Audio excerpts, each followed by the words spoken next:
Good evening, everyone. How's it going? Let me get everybody pulled up on Big Chat. Happy Friday to everybody. If you'll notice, we have a guest with us tonight. Jordan is live on location in bed. So, everybody, Jordan, say hi to everybody. Let's make sure everybody can hear you. Hello, everyone. I might need to turn you up a little bit late because we were tweaking stuff. I was going to do this situation through Discord and it was causing Safari to crash every time. So I had to scramble and redo everything. But hopefully we're good now. Chat, are we square with Jordan's volume? Let me know. Jordan, take it away, I guess. Oh, would you like me to describe why we are here? Yes, I guess before that, if you would like to know about Jordan's surgery and all of that jazz, I'm just addressing right now. Jordan was in surgery on this week, and she's in recovery. That's why she's in bed. If you'd like to hear more about that, we will discuss that at the end.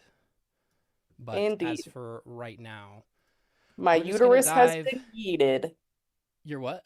My The uterus has been yeeted. her, yeah. So yeah, one of the first things I said to Jordan was like, "How does it feel to know that you're not allowed to have an opinion anymore? Because no uterus, no opinion. Am I right, Jordan?" It's true. Just I'm just kidding. kidding. Jordan still has all the right to have an opinion over reproductive issues because it has affected her in the past. Anyway, I'll let you take it away while I'm getting this stream stuff pulled up. You need to adjust your volume because you're quieter. I need to adjust my volume. Yes, Is that what everybody's saying? I'm according pulling up to our chat, so I haven't moderators. been able to see that. Wow, I am really quiet. Maybe I'm just talking really quietly. No, Kazoo didn't move the knobs. Hold on. Properties. Please hold.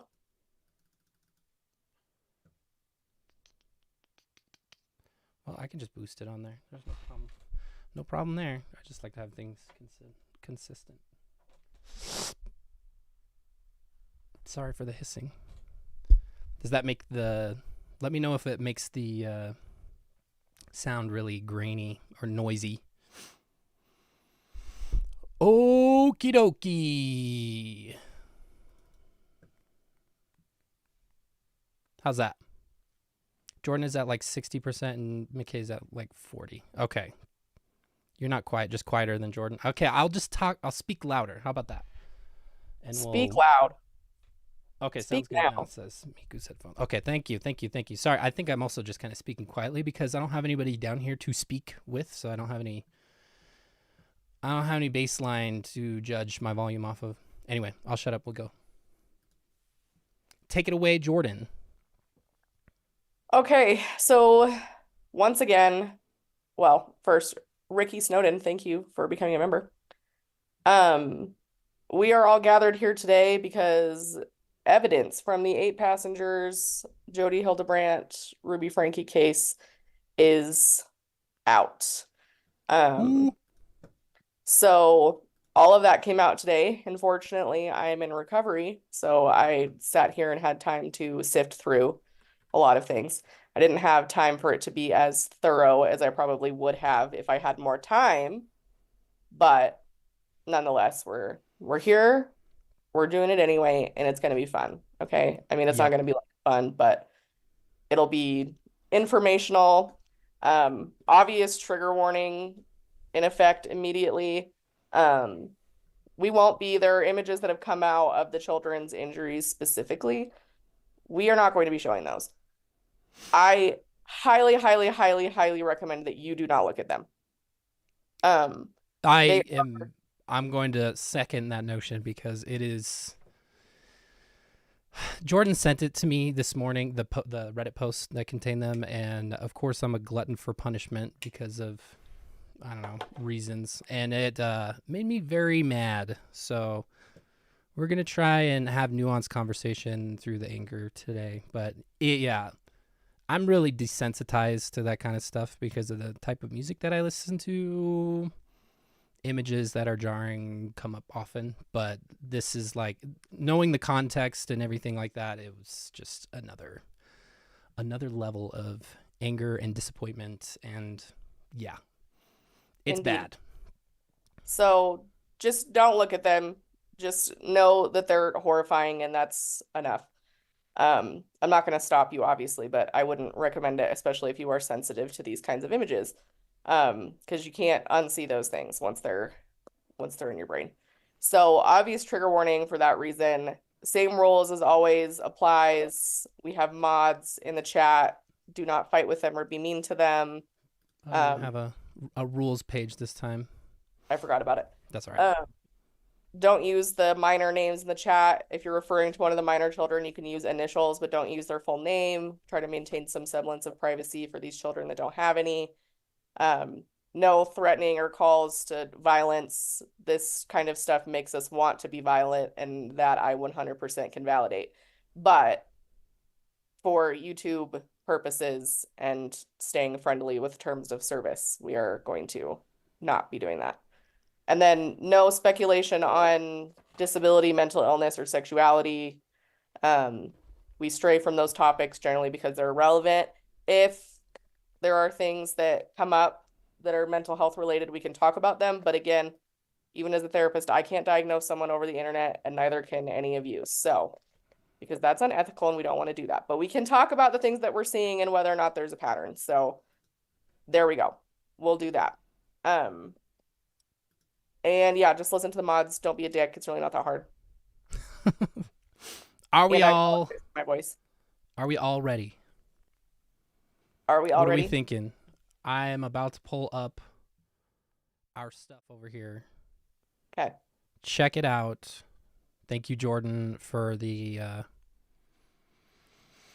PowerPoint, as always. Jordan always is the PowerPoint queen. But most of the stuff Jordan knows, and she's been doing all this stuff today. I stay-at-home dad, so I have not seen most of this. Jordan has kind of given me an overview of some of the really off the handle, off the cuff, off the wall stuff. So anyway, Indeed. without further ado, shall we get to it? Yeah. So these are the official mugshots. Shout I turned out. my light on so you guys can see me a little bit better. Not that I really want you to because they look like garbage, but anyway. So mugshots, these are the official mugshots from the night that they were arrested. This is what we've been waiting on for quite some time. Very flattering. They both look very pissed. Jodi looks like a bulldog. But anyway, we're going to start this PowerPoint by talking about the journal, which I found to be one of the most interesting aspects of this case that I've seen so far, is apparently Ruby was keeping pretty intensive, thorough journals, like since she's been at Jodi's for the last little while. And so they are very detailed. There's like 60 pages worth. I think I did half of that. All of it is interesting in one way or another, but we don't have time to read the whole damn thing. So I just tried to clip what I could that I feel like was important. And so just know that this isn't comprehensive. There's a link in the description if you want to read the entire journal catalog. It is provided by the Washington County Attorney's Office. So that's linked in the description if you want to go read the full thing on your own time. But what I've just basically done is condensed it to some of the things that I found interesting.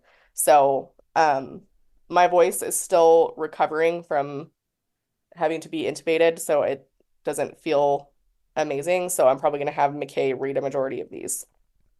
Oh, great. We're going to be here all night. I can alternate with you. Anyway, shout out for the mugshots. In case anybody was not around, the mugshots in the state of Utah are not released unless a person is convicted or pleads guilty to a crime. So if they weren't available until after the fact on that situation. So Real Which talk. I think is kind of good because a lot of people want to come out here and like pull up mugshots and stuff as kind of like a gotcha, even when maybe they weren't convicted of a crime or maybe they didn't plead guilty of a crime. So I think generally it's a good thing. Oh, these are Um, also redacted, by the way. oh yeah, The journals are partially redacted. There are full ass pages that are redacted, and so who knows what the hell's in there. I can't imagine it can be any worse than the other shit that she wrote, but maybe it is. yeah. So, but the stuff that they give us is already interesting enough. Anyway, let's get on to the first page. I'll be moving the windows around as needed.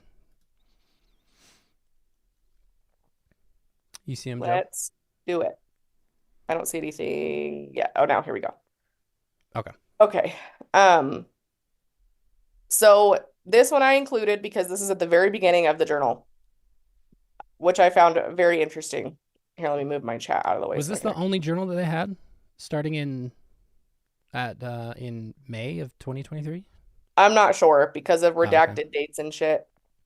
But this was the first part that was available for reading. Correct. I don't know if this is comprehensive or not, but this is all they had. So I included this because this is May of last year. Ruby writes, Jodi receives blessing from Temple President Steve Kaplan, which is this guy, or Capson. This is the guy in the middle. So he's a temple president, so that means he has an important job. He's in charge of the temple of which he is assigned to. Which you got to be a pretty strong, faithful member to be a temple president. A high And then, tithing member. It's kind of on the same lines as a mission president, yeah, but they're like, yeah. Anyway, it's basically a general authority position. yes.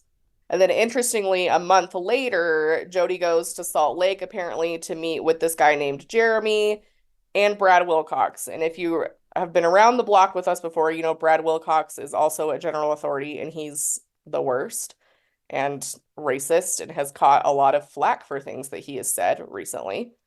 Um, so why the hell is Jodi meeting with him? He's very high up in church leadership. And then this Jeremy guy, um, is also a 70. He's a general authority.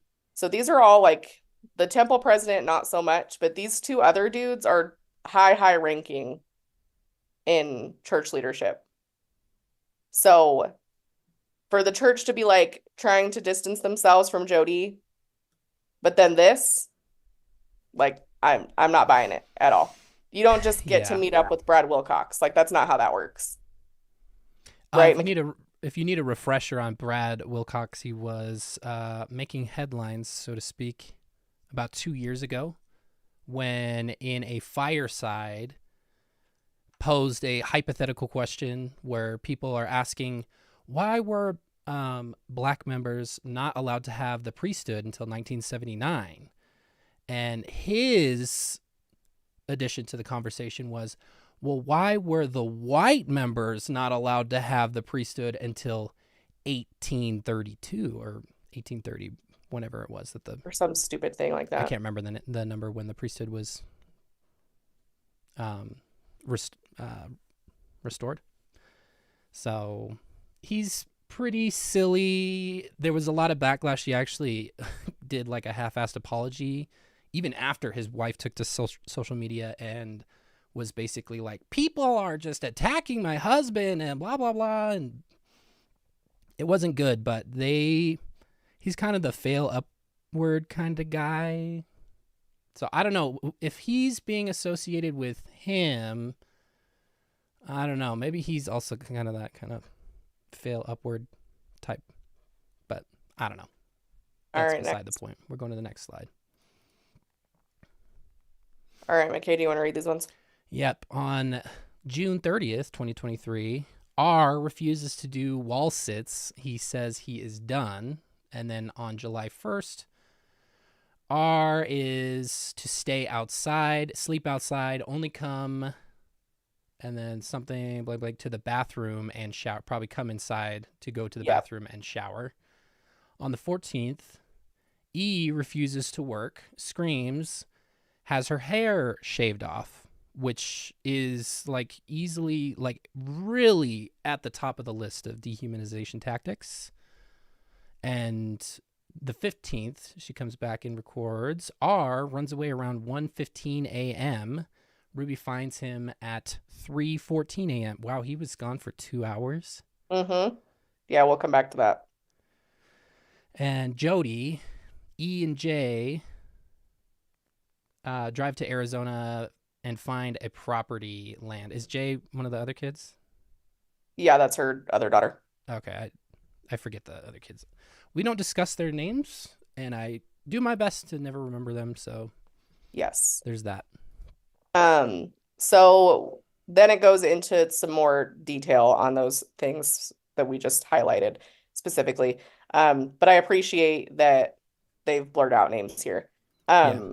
I also, this is kind of interesting. Land with an exclamation point. Land ho. Okay. Yeah, we'll come back to that too. Interesting. Don't you Anyway. worry. Some people have mentioned there's a 2020 doc on right now about this whole thing. There is. We were actually invited to be a part of it, but we had to say no because of other contractual obligations. So hopefully they've been working on it for a hot minute. So Shout out to 2020. shout out. They did shave the youngest daughter's head as punishment. And again, that's something that Ruby will touch on here in a second. So this one was from July 9th of 2023. R turns 10, I believe that, or 12. 12, I can't see that far. 12 tomorrow. I never envisioned him being 12, and still pooping / peeing himself. Satanic, what is that choices. Word? Choices lead one to becoming destitute, even in the most influential, is that what she was trying to say? Affluential.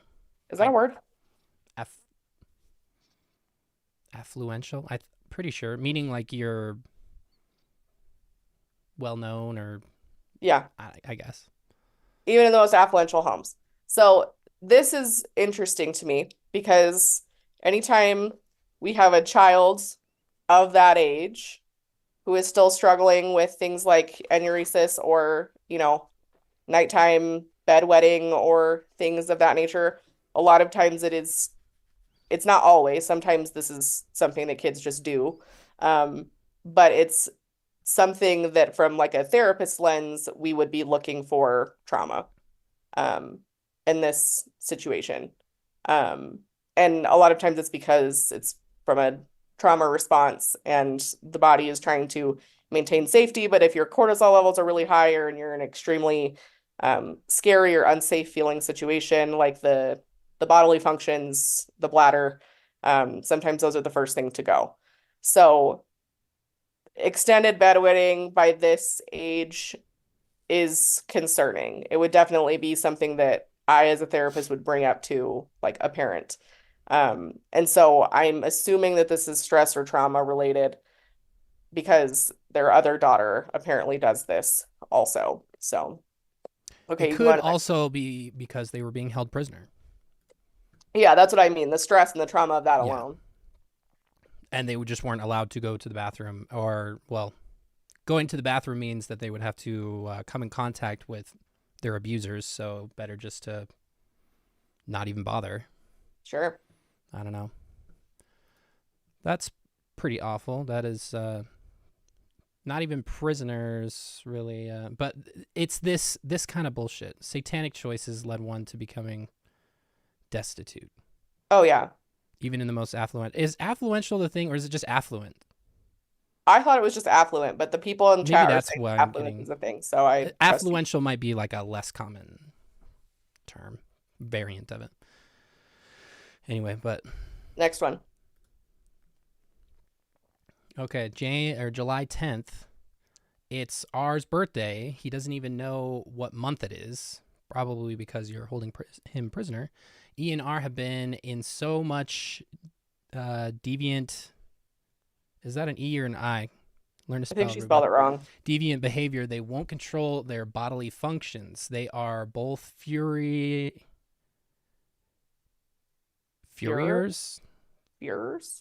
I can't read her handwriting. I know. Their selfish, sinful lifestyle is being intervened upon. Oh, they're both furious. Their selfish, sinful lifestyle is being intervened upon. Okay. I told R he emulates a shake. A snake. Oh, a snake. He slithers and sneaks around looking for opportunities when no one is watching, and then he scurries. If he wants to emulate the Savior, he needs to be 100% obedient with exactness, no wavering, no hiding. Yes. This So is, that's um, horrifying. I hate this phrase right here, obedient with exactness. That is a phrase that my and many other mission presidents use kind of as a tactic to get you to be obedient to the missionary rules. And a lot of times it was, how do we teach with the spirit, so to speak? How do we get the spirit to touch people's hearts? How do we get the spirit to speak to people and confirm to them that the Book of Mormon is true? Missionaries, this has nothing to do with the people. Missionaries have to be obedient with exactness. So taking that is like a lesson in scare tactics, essentially. Oh, did something bad happen? Well, it sounds like you're not being obedient with exactness. You have to be 100% obedient for these things to go along. And to push this kind of bullshit on children is just blows my mind. Extremely damaging. Super, super. Are Okay, we next one. ready to go? Yeah. Is this part of the same entry? I told R that Yes. he needs God. I invited him to fast and pray. R is in and out of possession. Jesus fucking. He is workable and calm for a bit and then angry and defiant the next. The only consistent thing about R is that he lies. E is better behaved with Jodi. She likes to think she can still manipulate me. I gave her a pixie haircut. All her long hair is gone. No more distracting with hair. R told me he would rather have a glass of water than me as his mom, as his mother. That's heartbreaking. And he Yeah. probably 100% meant it too. I honestly hope he did because Well, that's just the juxtaposition of love and care from somebody who's supposed to be your reliable attachment figure and literally the things that you need to survive. yeah, Like, how dare a child ever be put in a position where they'd have to pick between one or the other? just disturbing. 7-Eleven 2023. Big day for Evil E. Wow. Yeah, and this Name is where, calling? before you get into it, this absolutely reminds me, for those of you that watched all the Chad and Lori stuff go down, this reminds me of them because this kind of journaling reminds me of the emails that Chad and Lori would send back and forth between each other when they were talking about their kids like being zombies and using words that are like very cultish and weird, like the idea that there's possession happening, which we'll come back to later on, and I have a better understanding of why that's happening now.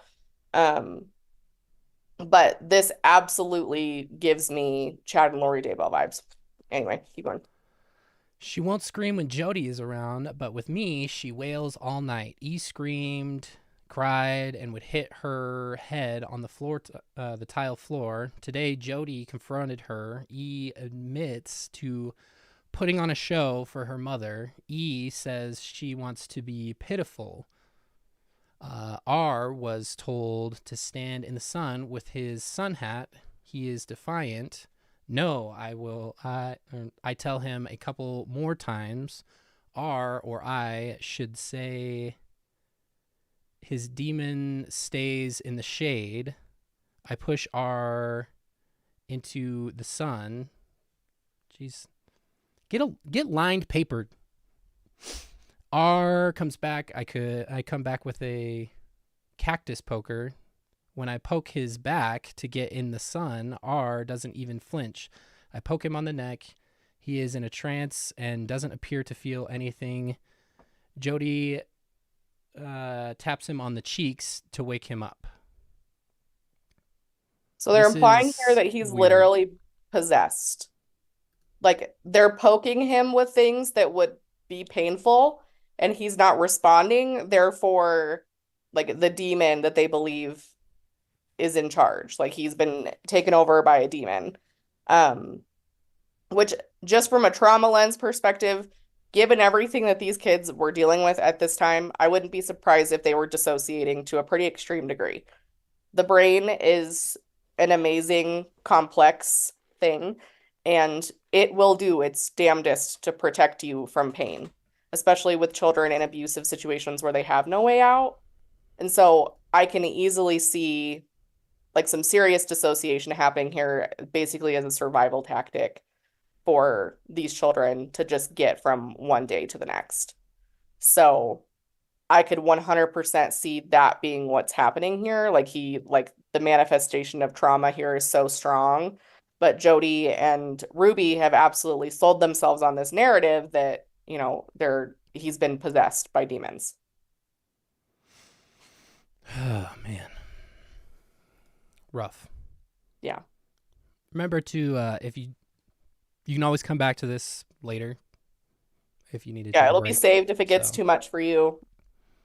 so yeah, don't Take don't breaks worry if you about need it. taking a break if you need one. Uh, R looked like he wanted to beat me up this morning, and then he was intrigued and interested, and then 2 hives later, Hours, I two think. hours later, he drinks water from the house, steals water. I beg your pardon. R is compulsive. He feels no remorse for his choices. He shuts down and says he wants to go to jail. R says he worships the devil and has no interest in changing.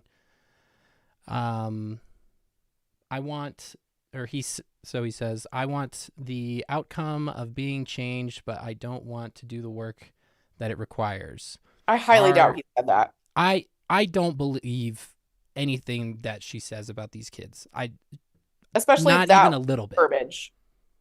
Yeah, you really think a 12-year-old is going to say stuff like that? No way. I really don't think so. R doesn't actually know what jail means. Okay, he's 12. Yes, he does. There's no way. Why the fuck you lying? Why you always lying? He has no comprehension what throwing your life away means. He just wants the immediate gratification of sitting in an air-conditioned car ride to juvie. He wants stimulus. R is so back and forth. I mean, he also doesn't have a prefrontal cortex. The Is front of his developed. brain is also not fully developed. Okay. So, yes, younger kids are going to struggle with impulse control because that improves with age. And it doesn't get all the way done until you're 25. So, she just has such unrealistic expectations, I think, of these children to behave and act in certain ways. And then you couple that with whether it's religious fanaticism or delusion, and it makes this hot mess that we have here right now. Yeah. R stole water. He was angry and looked like he wanted to fist up. Phrasing. I put my hands on his shoulders and told him I love him. I told him he has no idea what he's doing, but I do. I can help him. I told him, give your demon friend a message for me. I will not rest. I will not stop. I will not leave. I will fight him until the day you die. I have the power of God, and he must obey. I beat Satan. I win. Then I looked in R's eyes and with power and authority commanded, get out now. Go. R immediately smiled, cried, slumped, gotten, softened. Okay. He's gone. He left. Do we need Now, I don't buy any of this for No. a moment, but the thing that stood out to me the most about this was when she said, I will fight him until the day you die. Like, can you imagine being a kid who's not actually truly possessed by a demon, but your mom thinks that you are, and she just told you she's gonna fight to the death. Until Like you that's die, not until she yeah, dies. that's horrifying. Yeah. Well, and this kind of stuff tracks the idea of within Mormonism, the idea of like exorcism is not like I don't know. It is kind of the same as like what you see in movies and shit like that, but it's more to the tune of like you raise your arm to the square and you say, "In the name of Jesus Christ, I command you," or whatever. And Yeah. apparently, the name of Jesus Christ is supposed to like scare the demons away. So Apparently, we don't really know for sure. yeah, I don't know. That's what I believed when I was a missionary. I never had to whip that one out, but usually it probably wouldn't work because um, that's not real. Anyway, Yeah. I digress. When we get home to Okay, so here's the other thing before you read this. go, Throughout, and I was talking to, I think I saw Emma in the chat earlier. Emma's the one who sent this to me because I couldn't find it earlier. But she calls, I think, this person in the very beginning where it says G Joe or G Jose or something. The only person that I've been able to surmise of who that is since I read all the journal entries is that it's Jodi. but she said she named Jodi earlier. She swaps them I sometimes, guess but still when talking about the same person. G-Jose. Maybe it's some sort of made up. Unless there's somebody that I'm missing, but like it's not a grandparent because Jodi's parents are dead. Um, And Ruby doesn't fuck with her parents because they live in distortion. right. So it's like, doesn't, no, you know. So So I don't, that's just what I'm assuming. If you guys have like a Grandma Jodi, maybe? maybe, maybe that's what Who they knows? call her because she's older than Ruby. I don't know. G-Jo is Jodi. IDK with the G stands for maybe some sort of weird Some people were thinking title. God maybe or goddess, like a position of Could be. authority. That, yeah. So Hannah's saying God Jodi. I would imagine it's some weird shit like that. I Some sort of absolutely would title. not doubt it. Just to clear things up, this is the journal written by Ruby, but she was like assigned to do it by Jodi, right? I don't know if it was assigned, but it was like her, like it became her job, basically. Yeah, but You guys we'll will learn talk about later that on. later, right? Yeah. Guy to Jodi, Anyway, that's a more interesting one. Okay, anyway, keep guide going. Jodi, godmother. She's definitely not Oh, any of maybe. that, No. even if Ruby thinks so. I let R know um, she has hardened her heart and will do no one more day of fasting to invite her to humble. E flips out and begins ranting. She refuses to get up. She lies on the floor all day speaking dishonest chants because Jijo is on the phone with clients. Okay, it's definitely Jodi. Okay, that's what I'm thinking. I don't go in and match her level of aggression. All day E makes rhymes about my mom starves me and calls it fasting. My mom won't lift two fingers and bring me food because all she does is lie on the bed and eat brownies. My mom says she is the most loving mom in the world, blah blah blah. If I can't ever go home, then what's the point in being obedient? I'm going to run away. Those Yeah, this is are why her and not the youngest daughter just have beef. those are not just goofy little rhymes, Ruby. Those are cries for help. Yep. And I think this is why she probably has God. the biggest problems with E because she's not afraid to like speak very bluntly. Yeah. And Ruby's gonna want to squash that like self-determined nature. Yeah. Jijo helped me intervene after work. Allowing lies to be spewed gives the devil a platform. Articulating lies reinforces possession. The longer the lies are allowed to be spewed, the longer the intervention needs to be, or the I larger wanted to the include that because intervention. that is parenting advice. Yeah, which is horrifying. that was definitely going to be in a video Mm-hmm. if it wasn't already and we just didn't see it. I cut more off E's head. We doused her with water in the dog wash. Mm-hmm. E said she wanted to run away. Jodi told E she has no idea what is waiting for her, and then the rest is redacted. I don't want to fucking In the know. dog wash, which if you Yeah, remember, because Jodi lived in like a freaking mansion, she had in the and garage. didn't have a dog, as far as I know, had a dog wash in the garage.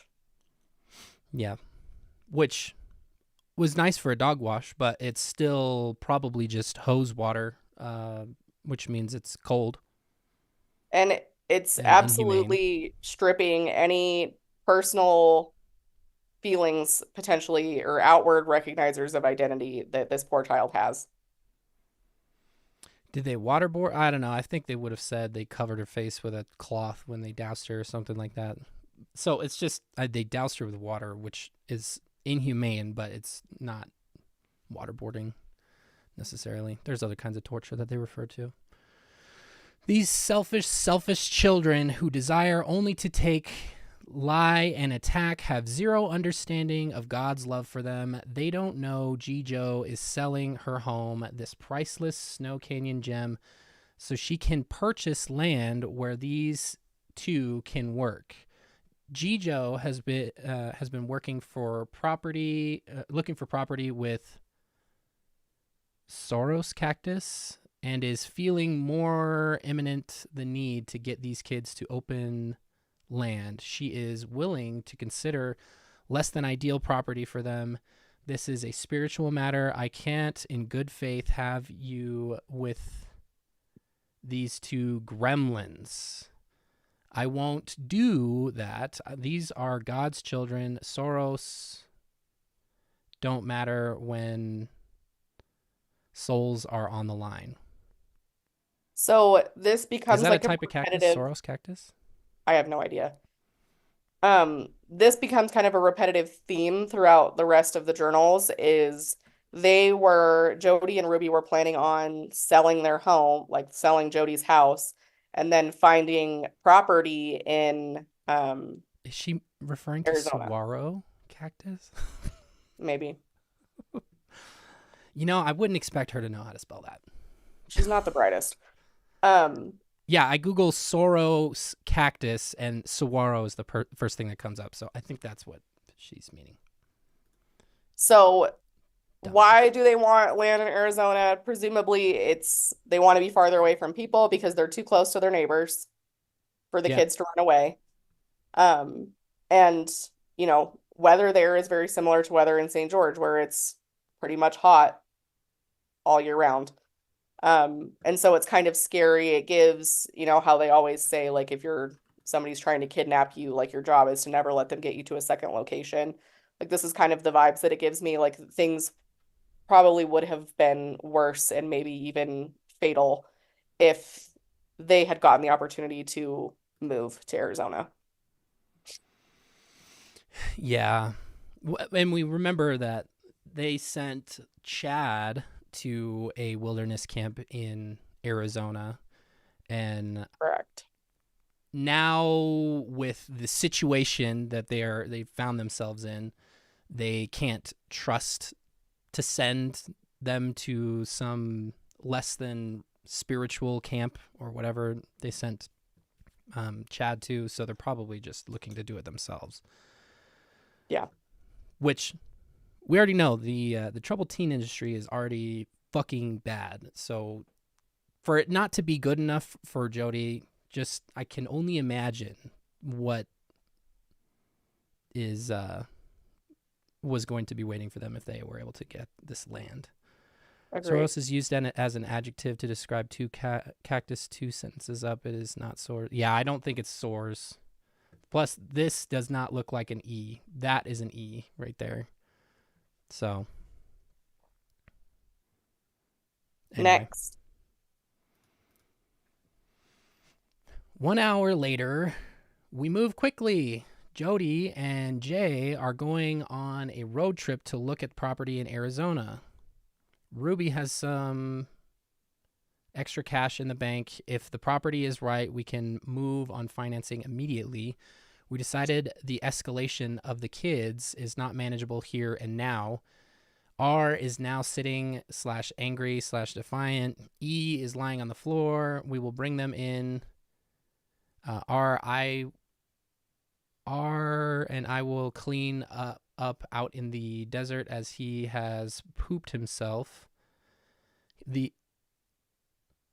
Is she referring to like his energy level pooped, or is she No, referring to him sitting in I his own think it's excrement actually the and he bodily has to function. work? Oh my God. He will then stand / sit on the patio / shaded. Now I see him from the kitchen. I will bring into the cool house, and she can sit in the pantry. They will think they won. They will think that they got what they wanted. They will relax, then pop. We will drop them like hot potatoes out in the desert, their new home. You're going to get exactly what you asked for. So this They're is gonna all about they're gonna punishment. kidnap the children. They plan to kidnap the children and put them in a desert prison, open air prison. Yep. Okay. And the fact that she's getting so like worked up over this, like getting like you can just tell in the tone and how she's writing this how agitated she is of like Yeah. they think that they're so smart and they're thinking they're gonna get whatever they want and like it's like you're a grown ass This woman. I have to say this now. This woman is not a fucking victim. I'm No. sorry. Like, the nuance kind of has disappeared for me because you don't talk about the children that you abuse like this if you've been victimized by a person. You're not going to include this kind of voice in just documenting what's going on and sound gleeful that you're going to throw these kids out in the desert so they can suffer food and water, and they have to work and it's hot and all that. It's laughing in the fucking face of actual victims to consider Ruby a victim at this point in time. If she Absolutely. is a victim, she was really willing, because Yep. and it really took minimal effort to be on board with this. And anyway, Agreed.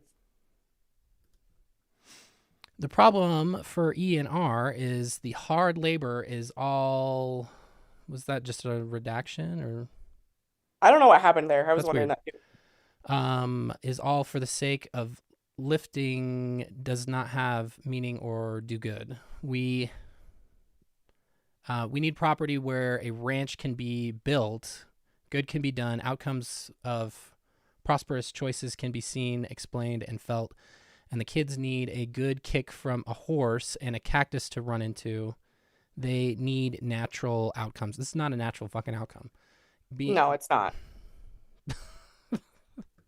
That's not. This is so far gone. This is so far beyond the pale. It's not even funny at this point. No, it's the Cartoonish evil like she's literally almost fantasizing personified. about how she's going to I punish know. children.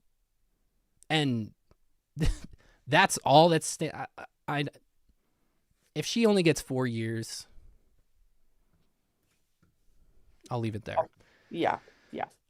To them, she agreed to stop being deceptive with her facial expression and crying and whining. Whining is the devil's voice.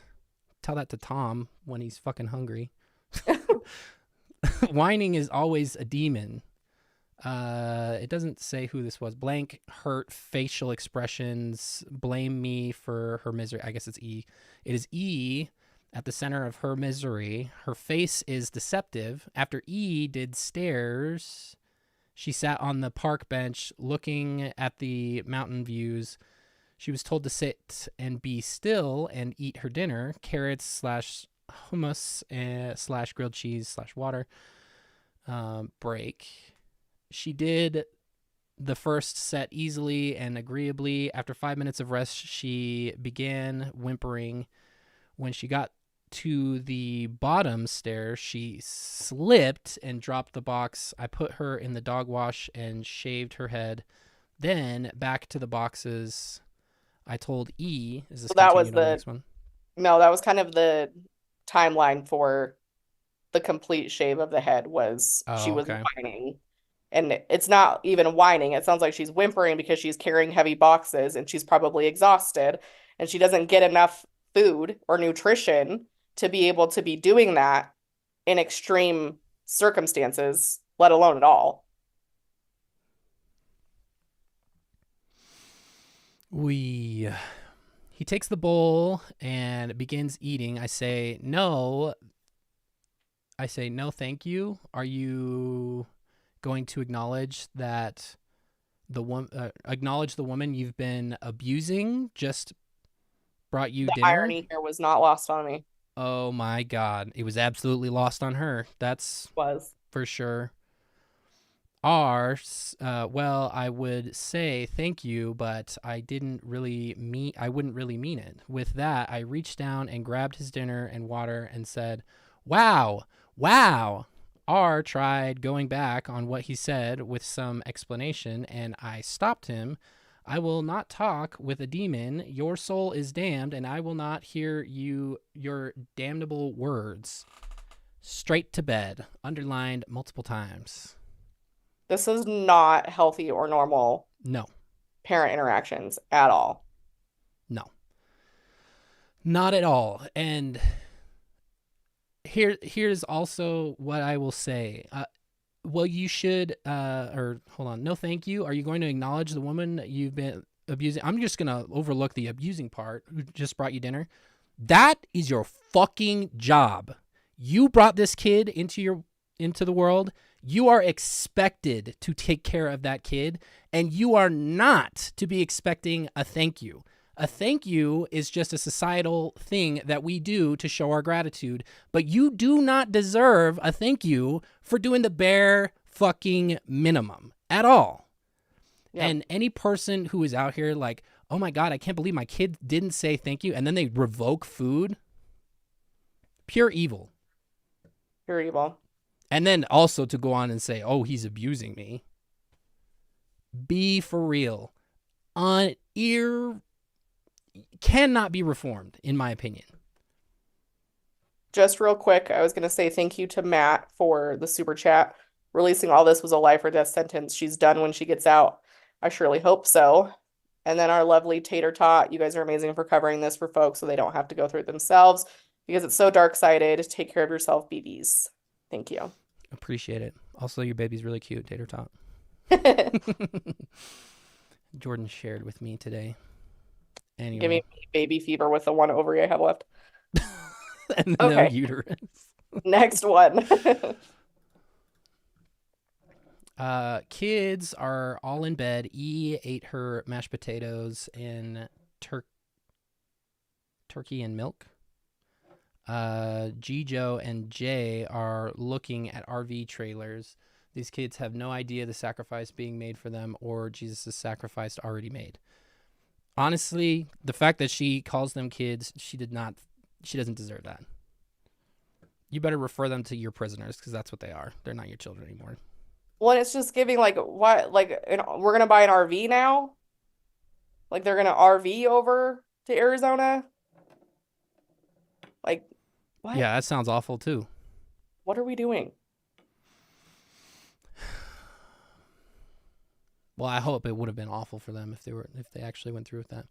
At So this is 2:45. when R ran away the first time. Okay, at 2:45 a.m. I woke straight up out of bed. Straight up. I couldn't see R. He was gone. I opened the sliding glass door and there was no sign of him. He didn't leave on an he didn't leave, or he did leave an arrangement of rocks in letters and words. He wrote me a message. Too scared, forgot how to read. I ran to Jodi's. Is she saying that she was too scared and she didn't even bother to read it? Or I think so. anyway, I ran to Jodi's room and woke her up. She came out with me. The message said in Pebbles, jail I will call when I get there. Jay and I were scoured the house and yard. Jodi got flashlights. Baloney. Flashlights. Jodi and Jay took her car, and I got E up and went in mine. Oh God, oh Father, we need a miracle. We need your help now. Send the hosts of heaven. Show us where blank is. Lighting the roads just an hour and a half later. The devil wants me in prison. My children dead. I meet Jodi back home. So she's going through like a whole like crisis in her brain over this. And for no other purpose other than she's scared that he got out and now he's going to tell somebody. Yeah. Honestly, this right here, it's giving scripture. Oh God, oh Father, we need a miracle. We Yeah, need your oh, help now. 100%. And it's literally just her praying to God that nobody picks him up because they're going to go to fucking prison. Yeah, and Just this is, I mean, mind you, the reason that she was able to wake up and then see if he was there was because she was sleeping in one of Jodi's rooms that has the door that leads straight outside to a patio, and he was supposed to be sleeping outside on the patio. If that doesn't just add insult to injury. sleeping outside on the patio, and you think he's going to not run away? Yeah. Damn. Weak-minded, undisciplined brat. Note to Yeah, that's what myself. called him. I loved that. That's a loving mother that can be reformed and re-enter society and still have contact with her children. Oh, yes, remember her little ducks? She led her little ducks astray. You weak-minded, Oh, undisciplined yeah. idiots. Come on. I never clearly saw the devil and wickedness until recently because I didn't see evil clearly. I didn't combat him. I patted evil and placated witness. My love of God was sincere, but assumed others' love for God was sincere as well. I was deceived. Yeah, you didn't see evil until you met Jodi, because that is pure, unadulterated evil. Yeah. We got a lot of this, don't we? Okay, I'm just gonna try to keep trucking and keep my comments brief. Yesterday, R was devious and put his head in the toilet. He said he was hot and wanted to cool off. Jodi and I reflected how disgusting and deviant that is. It's a problem that R has no problem being gross. I was You just sound appalled by like this. you were making him work in his own excrement outside. That's more disgusting because a toilet might be clean. And is he true? Like, they're depriving them of food and water. So I wouldn't be surprised if that was a way for him to get water. Yeah. August 1st, 2023. This was 30 days before they were arrested. Jay and Jodi went to Tucson today to look at property of 500 acres. E and R are both defiant and unwilling to soften. July 31st, Monday. Jodi wakes up from a dream. God lets her know that we have done everything we can to get E's attention. Lord. This was scary for me. Oh, this is God talking through. Yes. Okay. This is the first reference in Jodi's journal or in Ruby's journal where it specifically says that Jodi is speaking to God directly. Yeah, let me. Hi, Jen. The Lord says, allegedly, don't continue these physical interventions. They will only bring resentment. E is angry about her feet, dress, her wounds, and leave her to me. So that's what the Lord apparently has said. Because she put Lord, underlined it. That's my understanding. Yeah, well, it's pretty obvious. Leave her to me. Yeah. That sounds like. Which, what does that mean?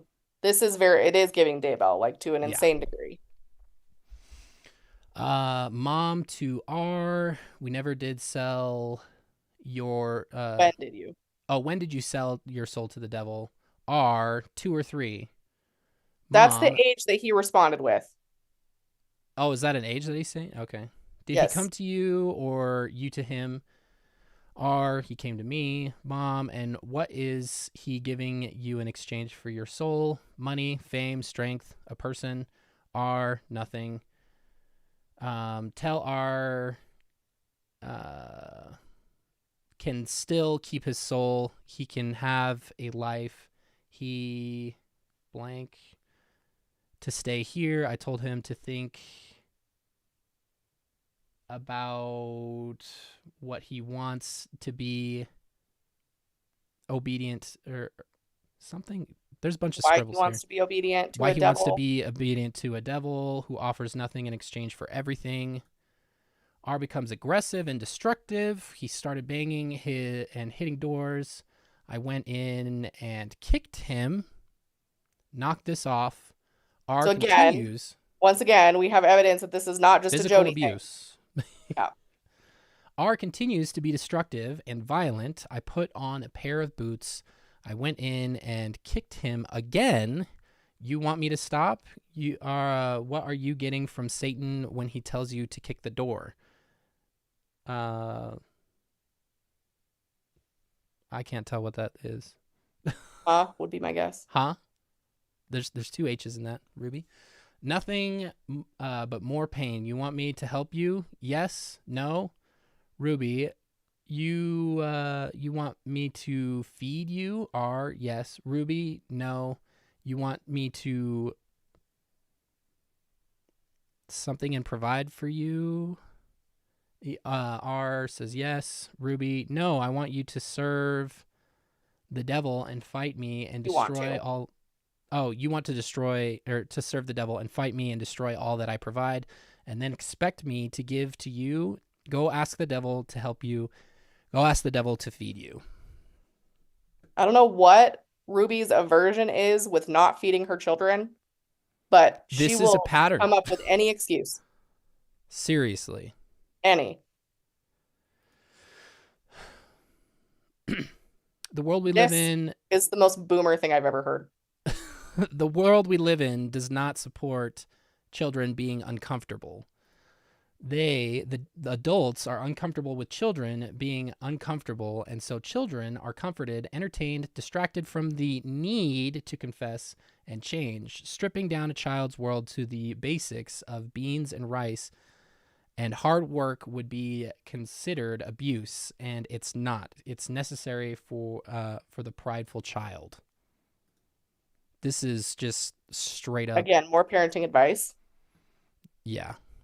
Kids these days are too soft, and they're Exactly. soft because the parents are too soft. That's exactly what I was going through, and that's exactly what was going through my head. And there's a difference between like permissive parenting or like very lax parenting where you just let your kid like do whatever they want and you don't ever like hold any boundaries. And there's a difference between that and abuse and healthy parenting. Like she acts like, you know, having your kid be uncomfortable with things sometimes is healthy just because things Right. sometimes don't go their way. But there's a difference between that and like providing them what you need to be doing to not go to jail.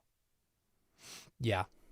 You know, like And that's this is there's so much irony that is lost on Ruby because she's out here saying this. Oh, they get what they want and blah blah blah, and she's been doing that, and nothing's working. So maybe if you do all that abusive shit, nothing changes. Isn't that interesting? Maybe that's not the right way to be doing things. no, y'all. I know that Ruby's not a boomer, but this is the most like, and if you're a Out of boomer and you're touch. offended by this probably doesn't apply to you because you're in our chat right now. So it Yeah. doesn't apply to you. But there are select boomers, and there's quite a lot of them who do choose to take on these kinds of Yeah. Just parenting out of ideas. touch, emotionally unavailable, blaming everything, all the shortcomings on somebody else and not taking responsibility for their poor behavior and things like that. So, anyway, did I skip one? No. It has been 3 months of consistent boundaries and putting up with his terrorizing to get his confessions out. Who would do this in the real world? I don't know of anyone who would feed their kid in America beans until lentils, I think rice, and so. chicken for 3 straight months and refuse all distractions. And this is why Americans are so full of sin and are ready for destruction. They won't repent. This was giving This, very Mormon second coming yeah, the type thing for me. August 21st, 10 days before their arrest. Poking is a strategy slash technique R seems to respond to. Poking, pouring cold water, towel whip. Cute. August 22nd, 2023. First day R soaked, jumped as he told. Jumped as told. He did wet his pants twice. Cool. God pelted hail from the heavens. He is poking R as well. R stayed jumping. Hail in August in St. George is a mystery, a heavenly validation of this intervention. Did they send him out in the fucking hail? I would not doubt it for half a second. I mean, God is poking him, and that would be the way to do it. Mm-hmm. That's the danger of the confirmation bias that Ruby and Jodi have of everything that they're doing as a sign. And you'll see this as we finish our PowerPoint tonight, that everything to them can be interpreted as I'm not A wrong. sign. Yeah. Yeah. August 22nd or 27th, that'd be 4 days before their arrest. Is that an A? A visited for a week Yes. last week. I picked her up last Sunday and took her home to Springville on Friday. Other kids, Pam and I packed 20 boxes and took them to a strange shed in Springville, or a storage shed in Springville. A gave her 2 weeks notice. Blank R spent the 22nd through the 25th peeing and pooping. He is out of control. He is defiant, abusive, and mean. He refuses to do what he is asked. Just when I think we found a technique that will work, R digs in and fights harder, willing to try anything that would grab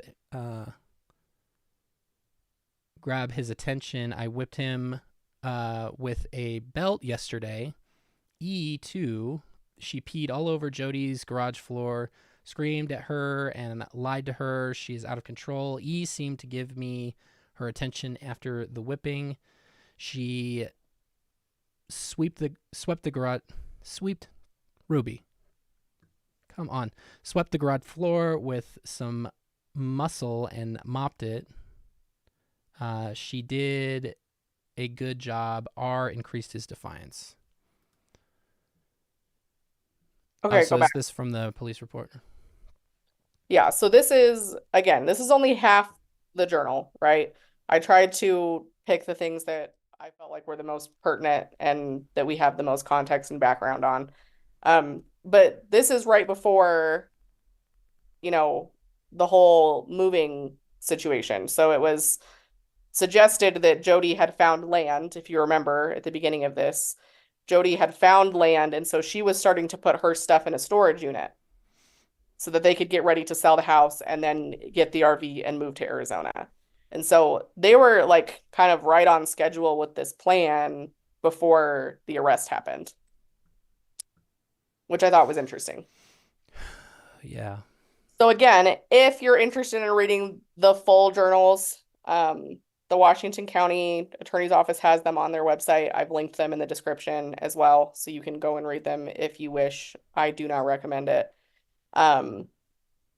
So yeah, so that's the journals. And then the other things that I wanted to get into today was we've gotten some of the body cam footage from the arrest date, which is just interesting. And then we've gotten some of the phone calls from like between Jodi and her people, and then Ruby and her parents and her sister and a few other things. Because there's that, but then there's also an interview with Kevin that it was also very illuminating that I think we should watch the majority of it. Just because I listened to the whole thing and there's a lot for me to remember. And I know somebody's going to complain if I miss something. So I'm trying to decide what order I want to do this in. But just to illustrate going back to the night that the arrest happened. Okay, if you go to the next page, this part I hadn't heard yet, which was interesting. This is when they had the search warrant. They already had R. They were going to go get E. And this is kind of what happened once they got in the house with E. McKay, if you want to read it. I responded to the house, and Lieutenant Studley served Jodi Hildebrandt with the search warrant. I returned to 10 to Child 2 as officers served the search warrant. I found that Child 2 had been given and consumed an entire small pizza while he was gone, and while being with Detective Pondoyo, Detective, Child 2 requested more pizza and ate 2 slices of a large pizza when it arrived. Child 2 asked me who called the police to the house. She thought it was a college student, Sherry. I told her that Child 1 had called, and she said she was surprised he would call the police. I informed Child 2 that I would have medical personnel respond to ensure she was healthy. Child 2 was concerned that Jodi did not want her to go to the hospital. She was concerned that the medical personnel would give her a vaccine and told me, "Vaccine kill you." I informed her that they would check her vitals. Anti-vax, just So I just wanted to highlight icing on the cake. Because in Ruby's speech at the sentencing hearing, she talked about how Jodi has some conspiracy theory type beliefs, and like she doesn't trust the government and she doesn't like trust doctors. And so all of that was, of course, being pushed on the kids. Yeah. Right. So Child 2 in this scenario is E, right? So E was the one eating the food. Child 1 is R, who called the police. And then it's interesting that E assumed that Sherry was the one who called the police. And she has in the past, but it wasn't this time. So I just thought it was interesting that she automatically assumed that it was Sherry. Yeah. Okay, go to the next one. I'm trying to think of what order I have all this stuff in. This looks blank. So there's Go supposed to to be the something next here. one. Oh, it's the there we go. embedded video. Do you want to watch Okay, this so these first? might not necessarily be in perfect order, but this video was fascinating to me and I had to include it because I've never seen Jodi like shaken up, let's say.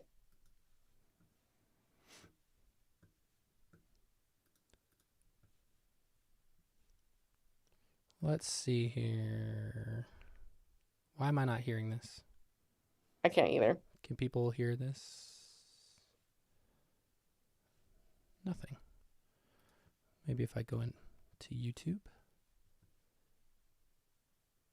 Does it have audio in the beginning? Does it not have audio? Oh, it's just not in the beginning. It doesn't turn on until later. Okay. That makes sense. I don't remember though, for sure. No, it turned on. I heard it. Okay.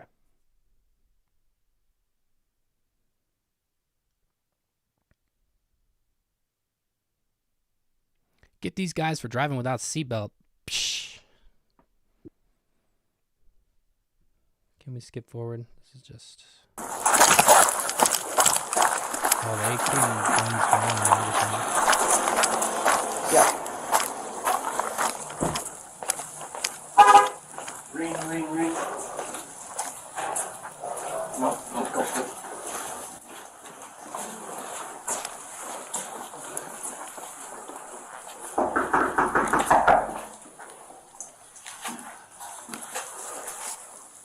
What's up with the books? Packages, maybe? I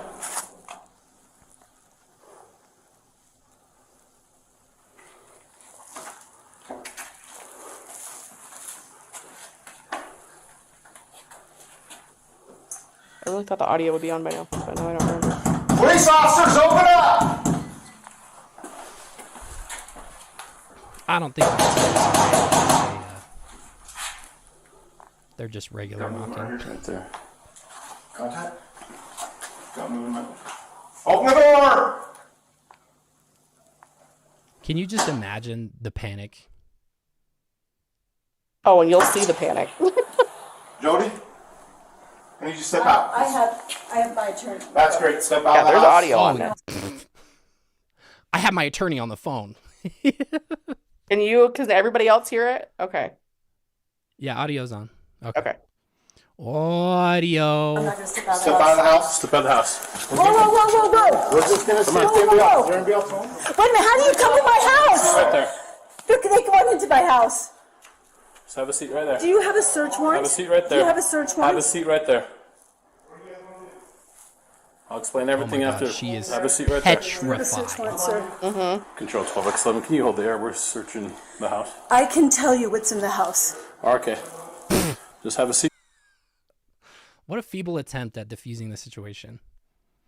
Now, just my 2 cents, you should always make sure that the police have a search warrant before you... Obviously, you should comply if they're going to pull you out of the house, but you Right should there make sure for that me. they have a search warrant. Do you have a search warrant? We'll explain it after this. You can't just come into my house without a search warrant. We'll explain everything after this, ma'am.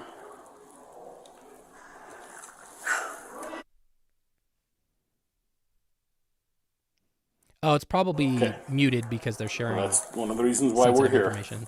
So we'll explain after everything's done, after we clear the house and make sure everything's fine in But there. why are you coming into my house without a We'll search explain warrant? it after this. But that doesn't make sense. You come into my house and do what you want, and then you tell me you don't have a No, warrant? we'll explain why we did. But don't you have to have a warrant? Not at this moment, we don't. We're here on exigent circumstances. And I'll explain it after this, after my sergeant and the officer. Okay, so Anyway, I have to say on that, two things. People were like, well, if they didn't have a search warrant, were they like really able to go in? So I did some research and understanding from what I was able to piece together is there, and this might be across states, this might be just Utah, I don't know, but there are things called like exigent circumstances, which is just basically there's been like a crime that's been committed or something that is something or someone who's in immediate danger where you wouldn't have enough time to obtain a search warrant potentially before like more damage is done. So these exigent circumstances kind of are a catch-all for this type of situation because a child ran out of the home and is severely malnourished and there's another child that is in the home that's potentially in danger. okay. So And so they didn't need the search warrant at that point. yeah, but they did referring to get this one. point, they went in and they got E out, and then they were able to serve the search warrant. Okay, that makes sense. So they did eventually get one and they were able to take, all kinds of stuff from the house and everything. And then this one is Ruby's perspective, if I recall correctly. I looked at too many of these today. Hey, she needs the restroom. Do you have a Yeah, phone no, now? go ahead. Okay, I didn't know if you Is there a wanted to restroom keep right here? Or I don't know where it's at. wherever you need to use the restroom. Okay, yeah, there is one in there. Thank you, sir. I mean, LT. She's irritated. Yeah, obviously the police are there and they're gonna arrest the shit out of her.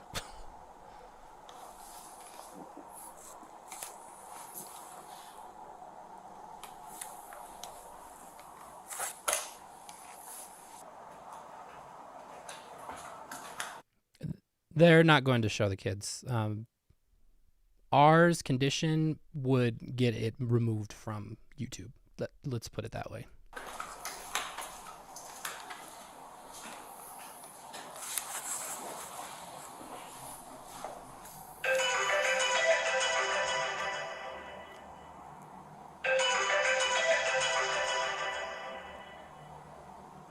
You want to watch this whole thing?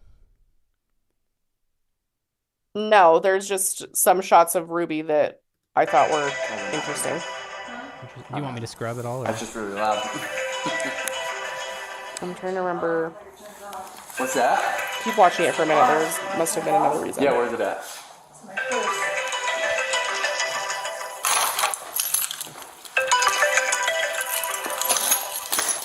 I didn't know those She's were just there. sitting there.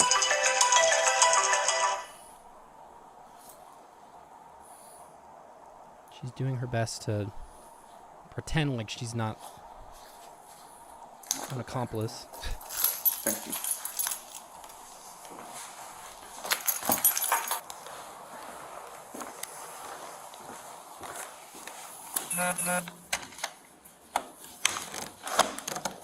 Is there a lock on? Or is that the locker that I turned on accidentally? You good? Yeah. Okay.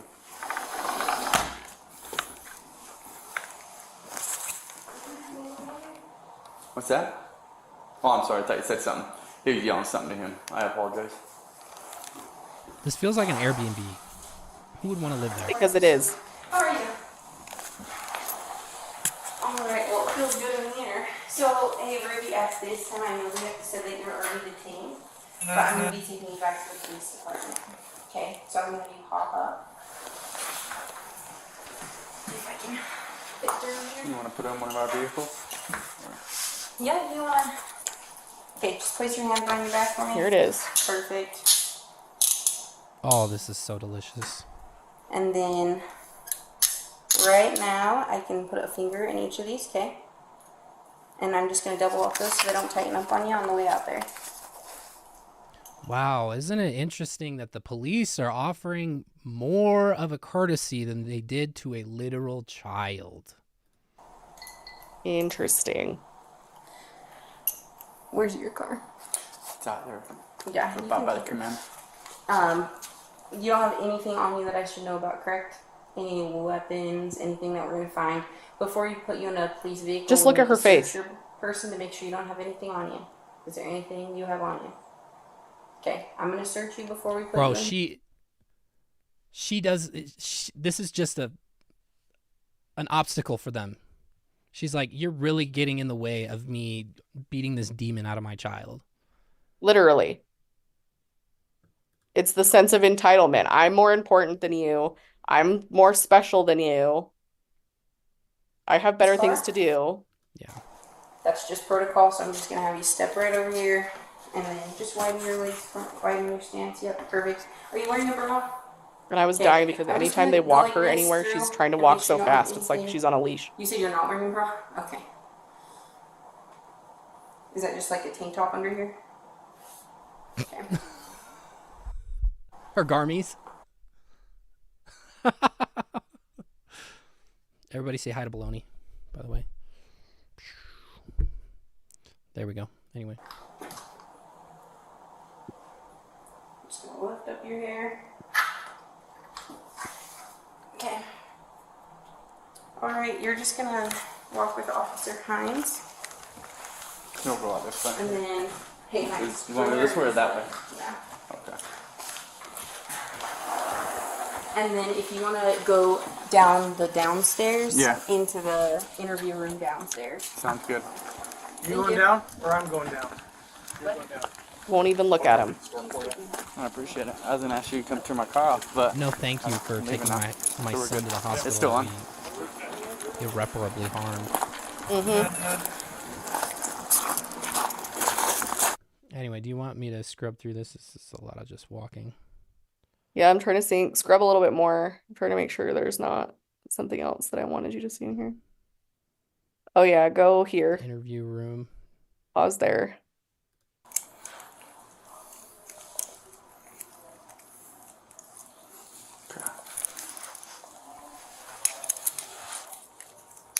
Won't even look at him. Because he's evil. He's under the You control wanna of have a a seat? demon. Only somebody who's possessed by a demon would be thwarting their efforts to beat the demon out of her child. I suppose. light on. Okay. She'll be here shortly, okay?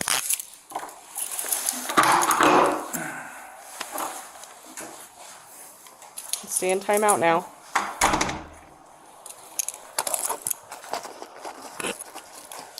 Thanks. Just till he comes out. I'm in my office. What's Okay, that? scrub forward a little bit. He's all I'm in my office. So I know I This is introduced when they start myself to you asking earlier, questions. but my name is Detective Bates, and this is Sergeant Tobler. We're just here to talk to you about kind of a few things involving your kids. So for Mormons cannot wear garments in jail/prison. They would not be approved by the correctional facility or the jail or anything like that, and there is no like prison compliant variants of these type of garments. So Whereas, like, if you're in the military, you get there are special colored ones that respond to the branch that you're in. First, do you live down here or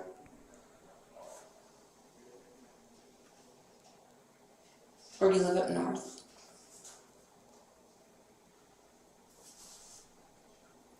I mean,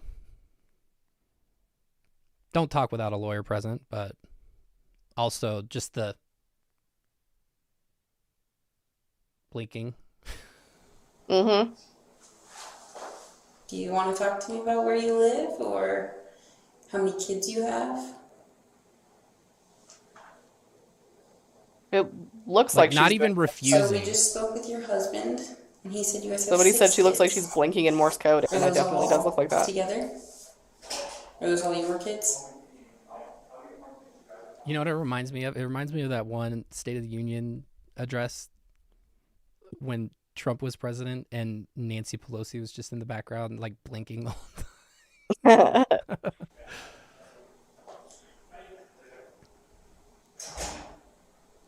I can wait all day, so it's up to you if you want to talk to us about what's going on.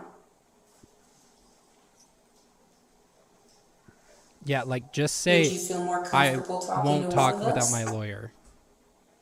Or do you want me to I can step out if you want? But Or if you instead she feel more chooses So to be comfortable blunt. exasperated. I can step out. I'll wait till I have a lawyer. There we go. Okay. Finally. So you don't want to talk to us at all?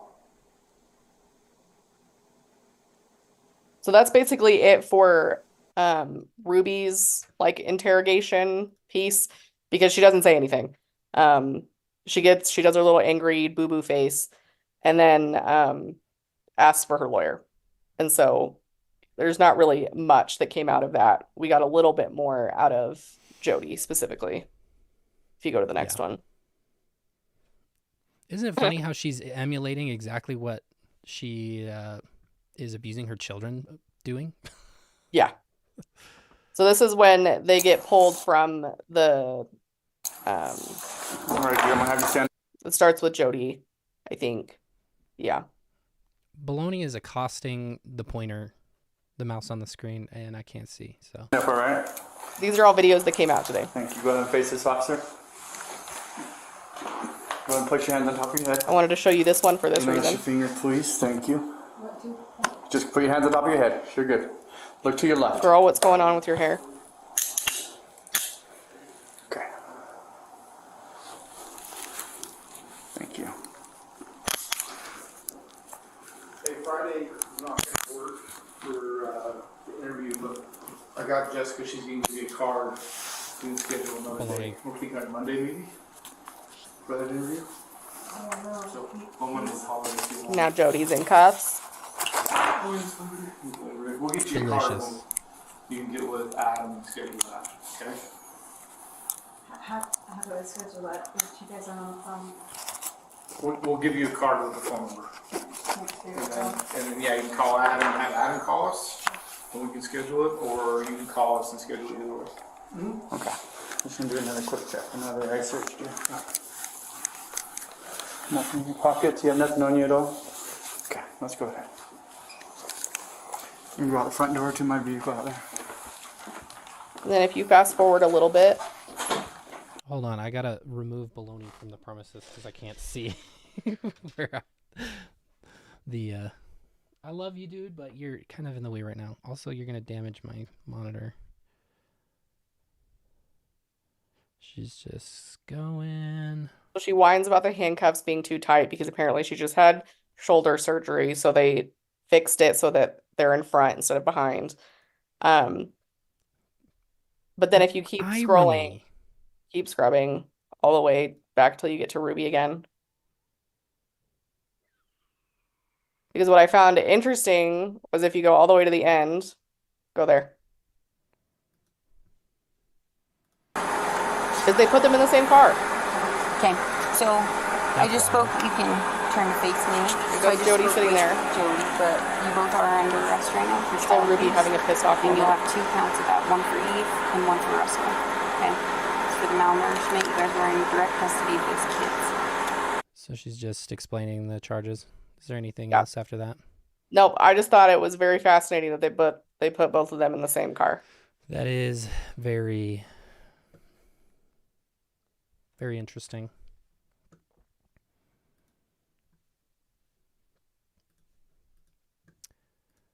All right, let's keep on trucking, I guess. And then here's what Jodi did when she was questioned. Will you turn on captions? I would laugh so hard if she's just like singing like a bird. How long you lived here in Islands? 11 minutes? 6 years. 6 years? The same house? You married? I bet that she coached Ruby to not talk. Probably. I feel like Ruby would talk. She loves yapping. And then Jodi's the one that's yapping. See? Where'd you move from? Yes, I can. And how long were you up there for? I'm a little nervous. You're you know, to be honest with you, if I was sitting over there, I'd be a little nervous too. So don't worry about it. We're just here to talk, to get your side. And right now we're just asking you just typical questions, like how long you lived here, that kind of thing. I watched She Made Detective Movies. How yeah? Which one's your favorite? Then why don't you know to shut up? Me too. You can't, honestly, I sit there and I'm married and I sit there and watch those with my wife and I say, like, we don't, that's not how we do it. Hey, that's not right. So don't take, there's some good ones out there, don't get me wrong. But most of them are probably a little off base. We're not as mean. I won't get up and beat you up. We don't do that. We just want to get to know you a little. So if you just kind of want to share a little about yourself and what brought you down here and... So I trust my attorney. He said, don't say anything. And I said, I have nothing to hide. And he's like, I know that, but just let me be there with you when you talk. So you guys seem nice people. Yeah. I'm not. That is like the admission of guilt of the century. I have nothing to hide. You seem like nice people. I don't hide anything. I'm trying to be difficult. This is really, if you knew. Like, what part of anything you say can and will be used against you do you not understand?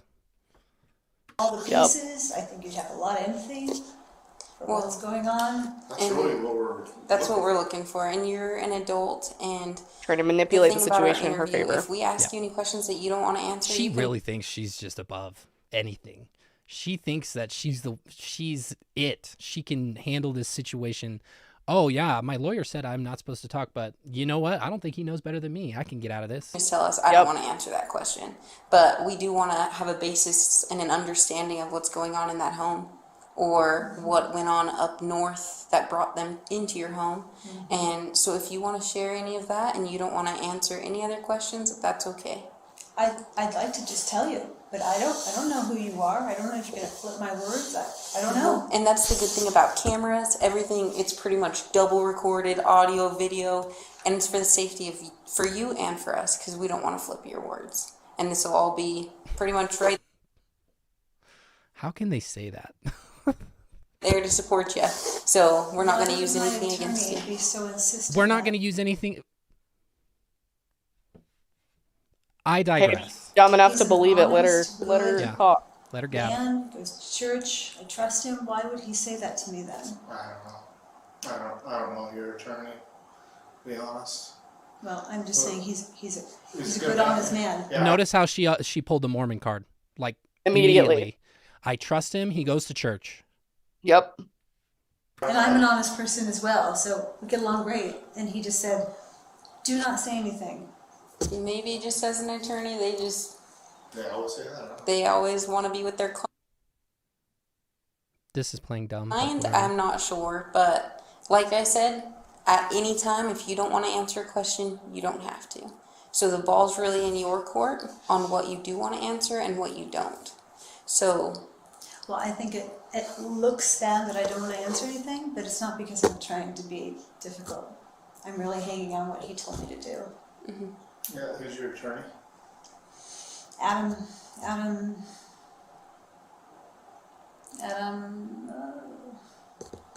his His father's an attorney.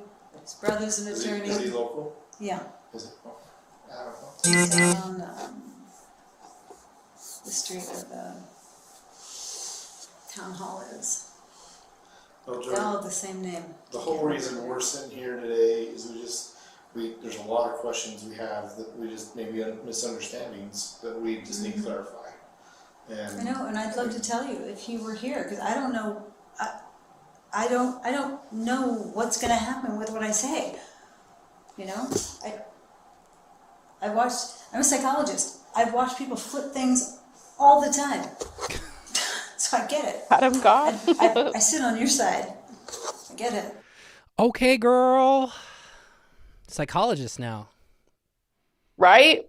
She Where did says that come anything from? that she wants to say. Literally. Like, girl, you don't even have your therapist credentials anymore.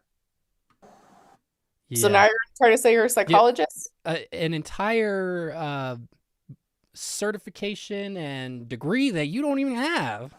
I wish people didn't do that, but they do. Well, if you're not willing to answer any of the questions about yourself, would you be willing to answer any questions maybe about Ruby or Kevin that you could help us understand?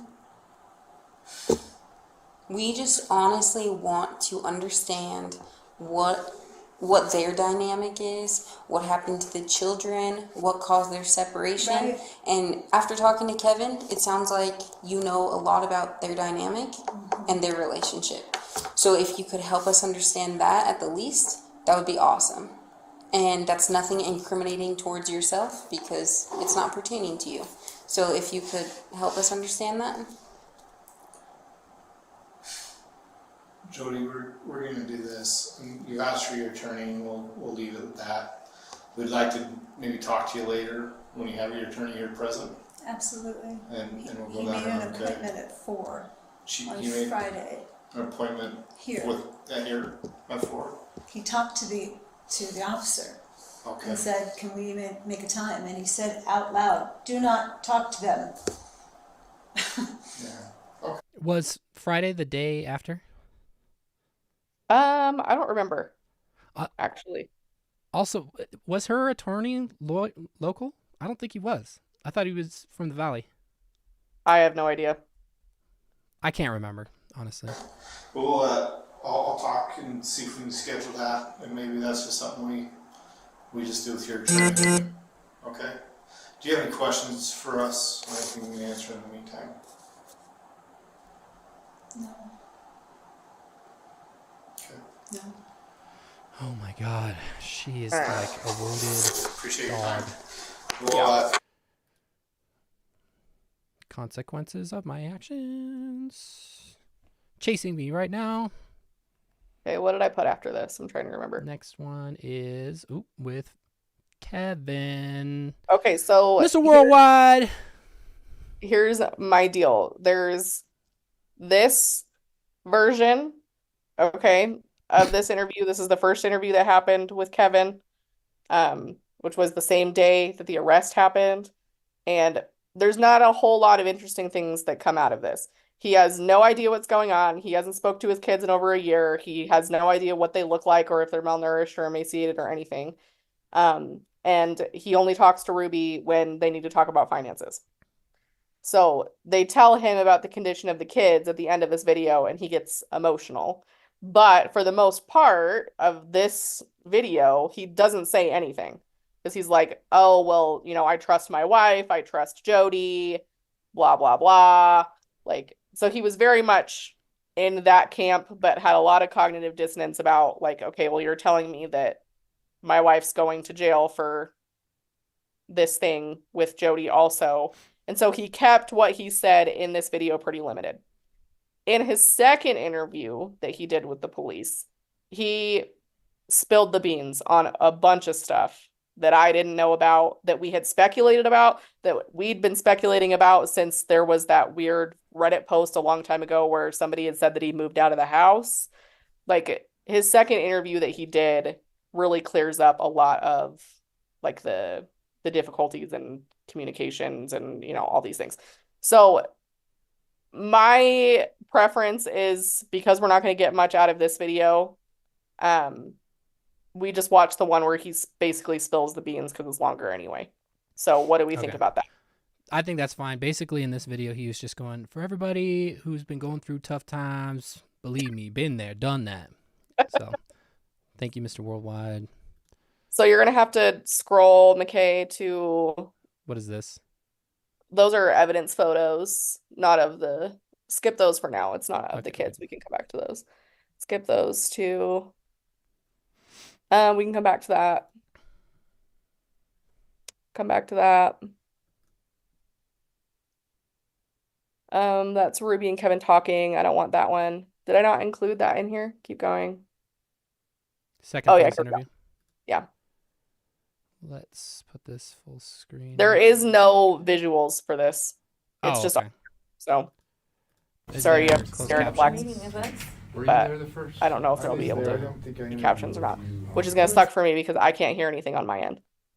Oh, you can't hear any of this? No. Oh, I thought you could. Mm-mm. Sorry. Emmett Studley was. So pause at certain points and then with your thoughts, and then hopefully it'll jog my memory. A lot all at once, and Usually long time no see is a good thing when you're dealing with a detective. right? Yeah, but I know that both of Why don't you pull this up so you can hear it at the same time? Because I want your input. I'm just hearing this for the first time, but you've heard this and you probably have stuff formulated already. Just mute yourself real quick. Okay. Yeah, this is a long thing, and you might know when we can jump forward or whatever.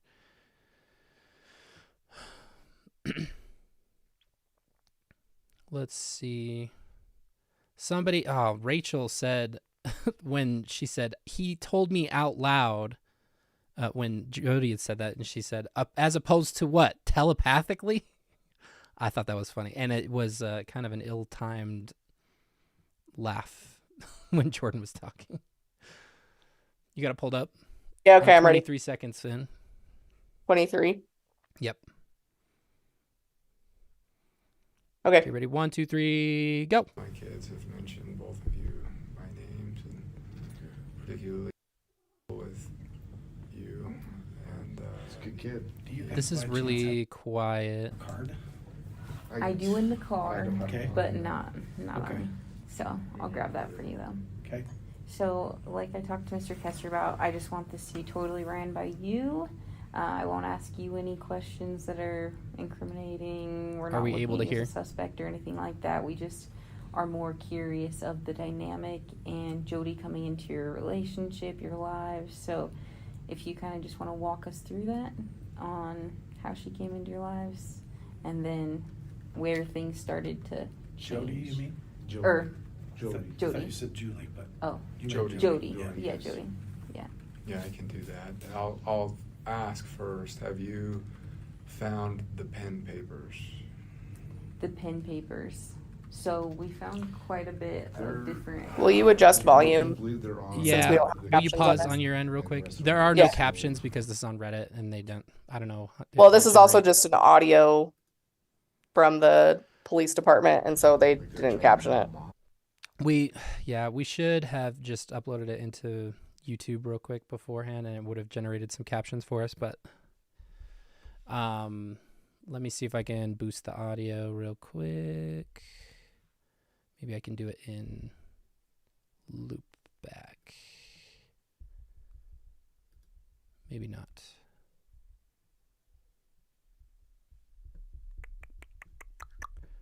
Do Streamlabs real quick, maybe. It kind of sucks because I will have to readjust Jordan's audio because I was just gonna say real quick, welcome Dina, 81, and Hayden to the Terrestrial Kingdom. And thank you, Carrion. Hopefully I said that right, unless it's Karen, for the super chat. Thank you for helping me heal from the LDS Church with your content. I really hope these kids feel loved now. No kid deserves to be treated like this. Agreed. And Tazara, thank you. let's see.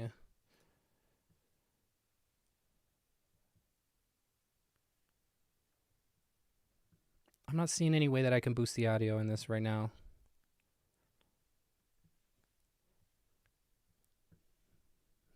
Gotta say, I'm not very impressed with Streamlabs OBS. Just so everybody knows. This is just something that we're going to have to deal with. Is there anything you can think of that we can skip to, Joe? Or I mean, this whole thing is loaded with information. okay. And Maybe there's we'll 4 just... parts to this, so it's not really like a... There's 4 parts of just this audio with nothing? Mm-hmm. Let me see if I can rip these real quick while we're listening, and I can upload them to YouTube and see. I'm just going to play it. Just muscle through. Or can we go to something else and I can rip these real quick and upload them to YouTube and maybe generate captions quickly? You really think we're gonna I have don't time have a volume booster on the browser. I can upload fast. It's not a lot of data either. Yeah, I'm just pointing out the time. I know, but I mean, nobody can hear this right now. Maybe So, I can here. Maybe I'll download a volume booster or something. Can we talk about something else in the meanwhile? go back. Well, I don't have control over the PowerPoint either. So go back to the I can do PowerPoint. it. Maybe.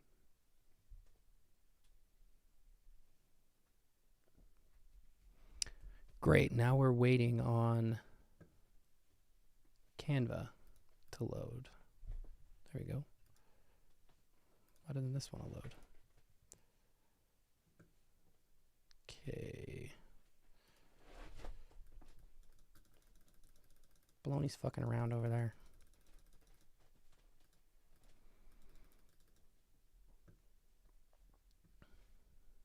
People are saying it's on YouTube already, so if you can find it on there, then And drop it in the chat. just pull it up. Dude, Canva is really failing me right now. Sorry, guys. I'm letting this load really quick. I might just close out and restart it. I know it's on YouTube. The person who posted it is not my favorite, so I don't like using their stuff. Oh, yeah, that's right. Yeah, Safari is completely locked up for me. Give me a minute here.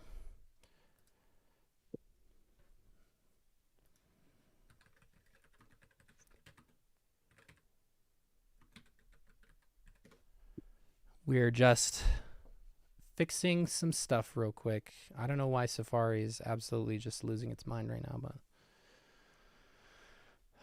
let's see.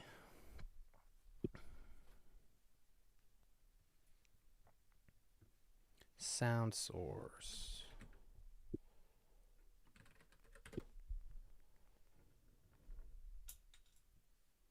Is it without a crystal ball? I don't think so. No, but I'm not a fan of her either.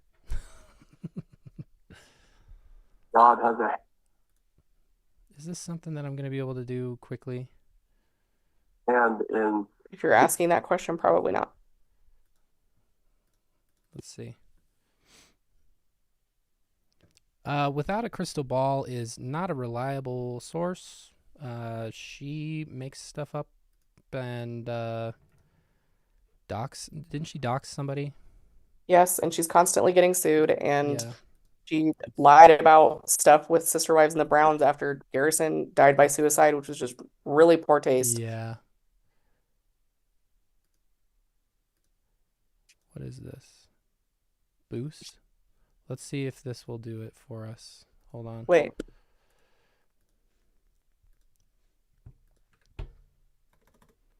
Canva. Yeah, she's really problematic. This the person who uploaded it was somebody who took something that we got a little bit wrong at the very beginning and threw our entire credibility out the window based on that one thing that in the beginning we didn't really have any confirmation about. But you know, yeah, go ahead and rip the public stuff and upload them with ads on your video without any sort of like critical additions or anything. Go ahead and do that. That's really cute. Let me see here. Safari, are we better now? Seems like it can handle it.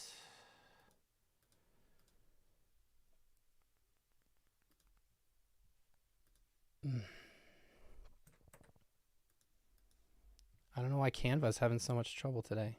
This is kind of obnoxious.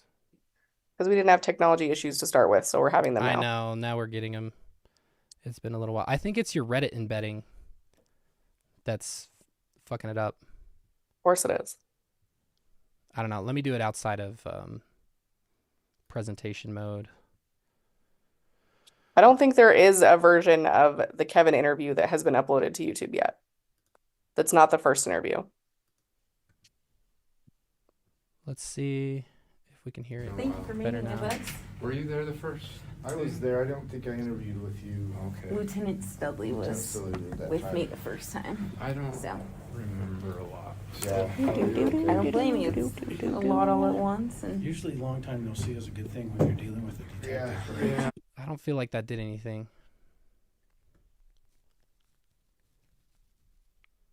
That's annoying. Unless I'll look at Long Crime and see if they have the one that I'm thinking of. I don't even know where that little thing, that little app went. Where did it go? Oh, it's in here. Okay.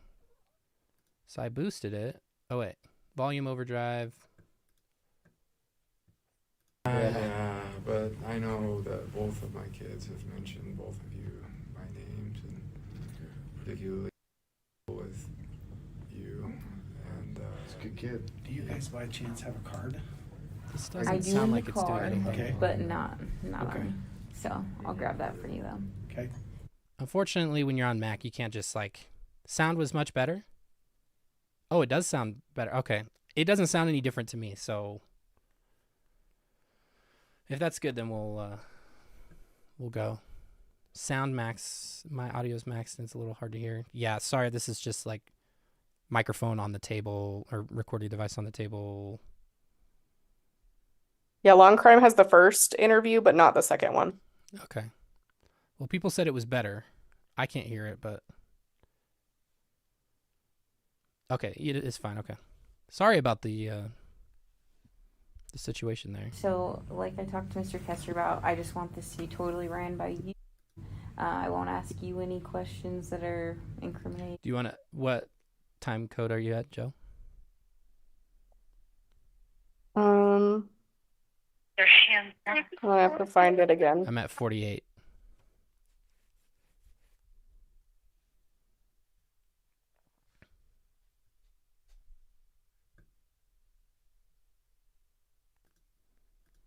I'm gonna Joe, I gotta mute you or mute yourself while this is going because you're extra loud because you're on the same track. Okay.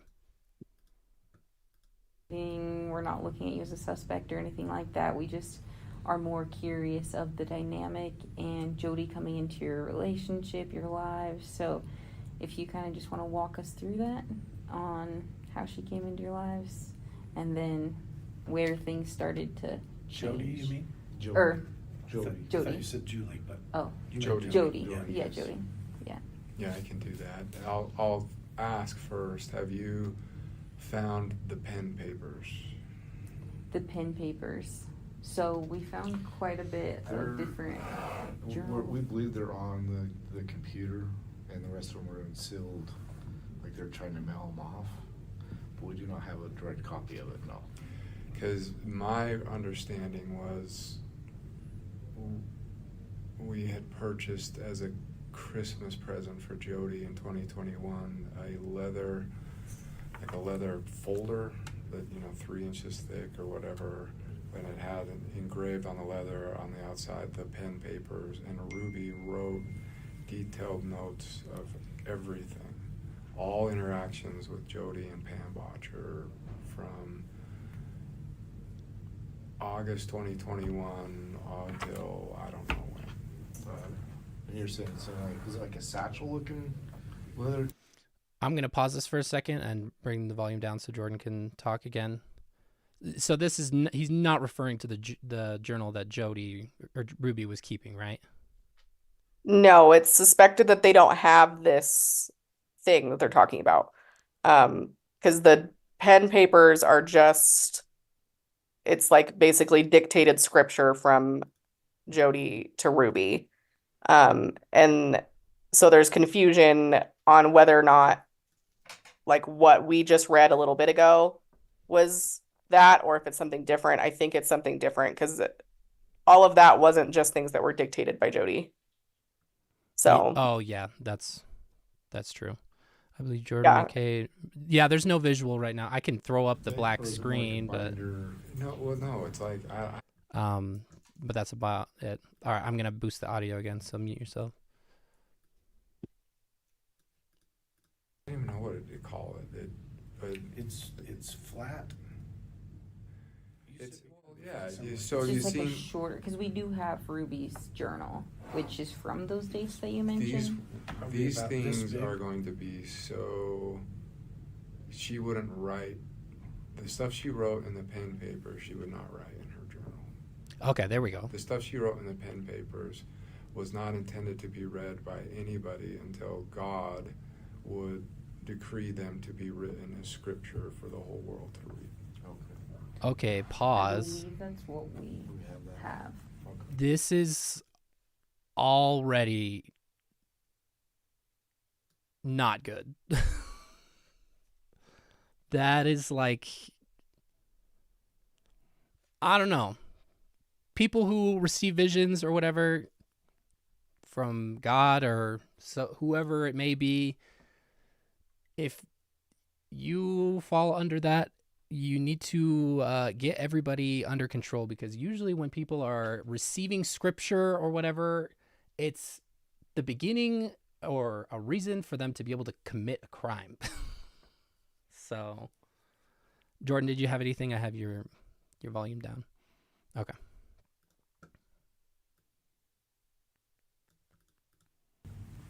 Because you're saying the pen would be different, correct? Like a... Well, it was just in a thing called the pen papers. So it was, and that's how Ruby referred to those papers. Yeah. So it described all of the visions and trances and everything that Jodi and Ruby went into. How thick would you say it was? It was like 3 inches thick or so. And there were hundreds of pages of oh my God. documents that Ruby had. And that was given to Jodi in 2022 when she left and returned to her home in January. So this is similar. Yeah, like it would look like that. Okay. That's not the journal that we have, so... No, I think you're talking, it looks like a satchel. It's something Jodi would not want found. Yeah. But she wouldn't want to destroy it. Because we didn't find that in the home. We found an empty one. We did find an empty one. I don't remember saying anything on it though. There's an empty thing like that. Yeah. There's a full thing, but it was. If the empty one says the pen papers on the outside of it, then they emptied it and did something. We'll go back through our photos and see if that's... Because everything in the home was photographed. So. If you're interested in Pam Botcher, that's going to tie Pam Botcher to all of this. What's in those documents? Okay. Pam! Okay, so... Can I just interrupt for a minute? I'm sorry. Sure. Okay, so the audio cuts out for a second. They're probably discussing sensitive information. Can we skip forward? There we go. We were again cutting out. I want to see these pen papers too. They probably took a note or took a page out of old Joe's book and buried them under a big rock with like a sword and some weird breastplate, allegedly. Okay. More dead space. Those are on the cover of their book. We're at 6 minutes 30, Joe. If you probably seen them. And so Ruby started to speak with Jodi towards the end of 2018, early 2019, with the intention of having her be the therapist. I wish there was some. Jodi always had a larger interest in communicating with the parents more than with the actual patient, which I've always found curious. But her theory was, if you want to help your child, you have to help yourself first, and then you'll know how to help the child. So she spoke with Ruby frequently, and the frequency of their communications ramped up. And then the first conversation that Jodi had with Chad was in June of 2019 while we were on a trip to the East Coast. All of her visits with Chad were virtual through Zoom. But she would talk with Ruby on the phone or through Zoom quite frequently. So Jodi met with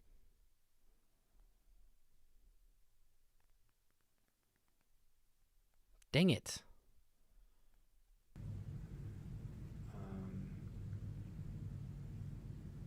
Things got really, it got strange around the fall of 2020. The Hannahs were trying to convince and bring Ruby into thank you. Thanks. Into this organization called Connections, and that particularly were focused on things like lust versus love, and healthy marriages, happier marriages, happier relationships. She invited me to go to it was like a conference or something held at Thanksgiving Point in Lehigh. And there were like 100 people there, and that was in the fall of 2019, maybe late summer 2019, late summer 2019. And my impression at that time was this is absolute craziness. This is a bunch of man-hating women that are just looking for excuses to tear down their husbands, and I mean that's what it felt like to me when I was in there. But Pause. I mean, I don't doubt. I mean, he was a victim of that and everything, but at the same time, he didn't really show up and show out or give anybody a reason to like really like him that much. So I don't know. Whoops. It was confusing because there were people that I respected a lot that were up on the stage with microphones in hand, giving testimonials of how great this was and how it changed their lives and their marriage, and like the Hannahs were among them, and so yeah, it was confusing.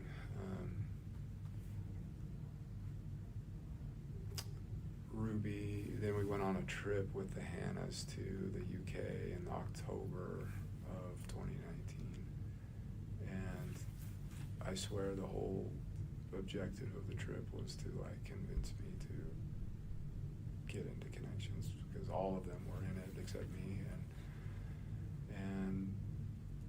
but they made some really eloquent arguments, and I agreed to join a men's group with Jodi in January of 2020, and I would do it for 3 months.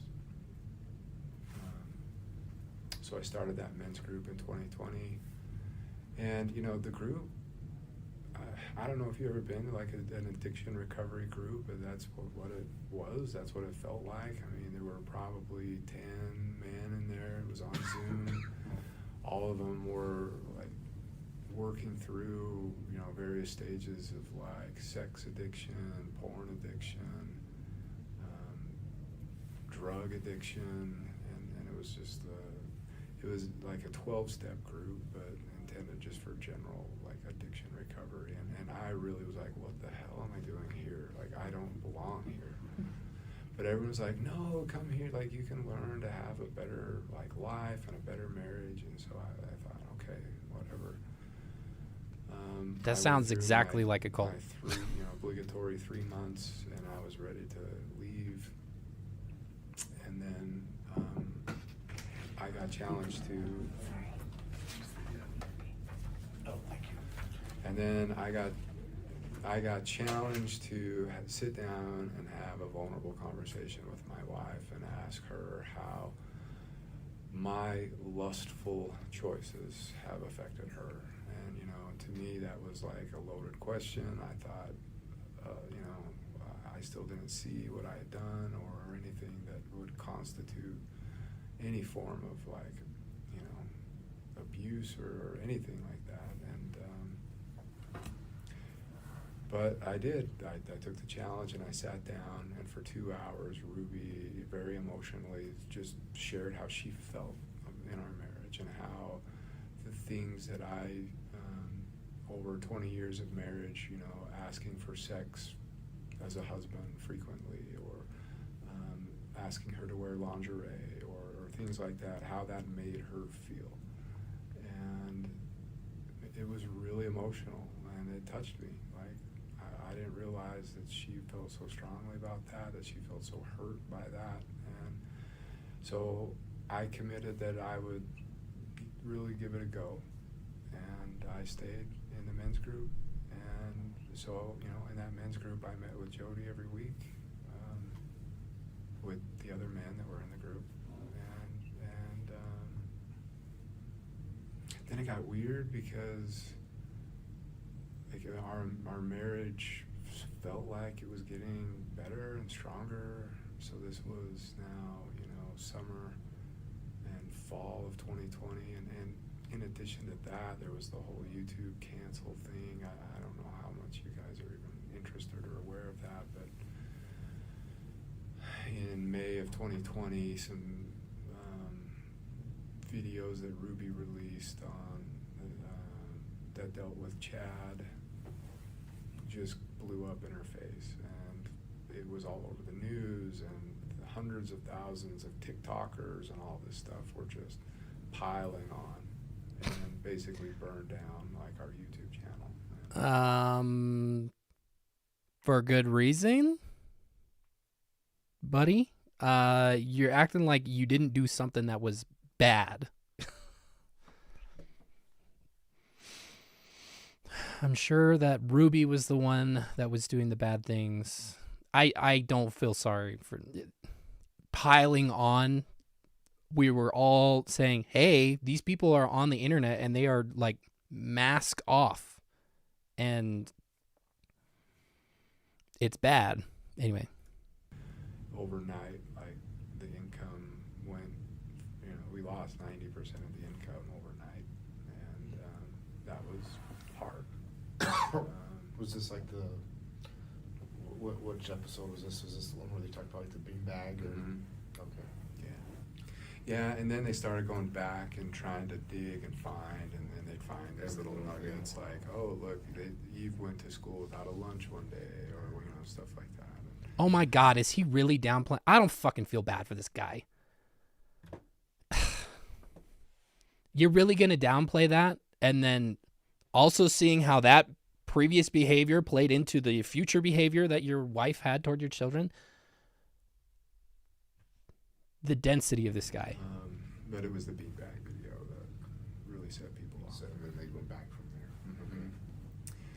So at that time, Ruby was really distraught, and she was looking for support. She was looking for someone who would understand her, who would validate her, and she found that in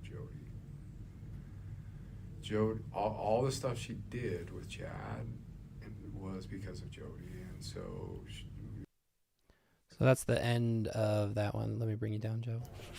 Hey guys, see, it's been a while. There's another one, I guess. Another part to this. Do they have a 15-minute upload? It's in my limit. It's in Canva, but it won't pull up? No, all right. I'm having issues with it. I should be able I to. keep pulling it up again, but I feel like those Reddit embedding is kind of not working. Is it just? I found it. How do you want me to get it to you? Do you want me to I just got text it. you? I got it. Okay. It makes sense that Who is using the Reddit upload mods of 8-passenger snark? I'm gonna criticize you a little. Just use YouTube. The native Reddit video is just trash. Just use YouTube. she would go to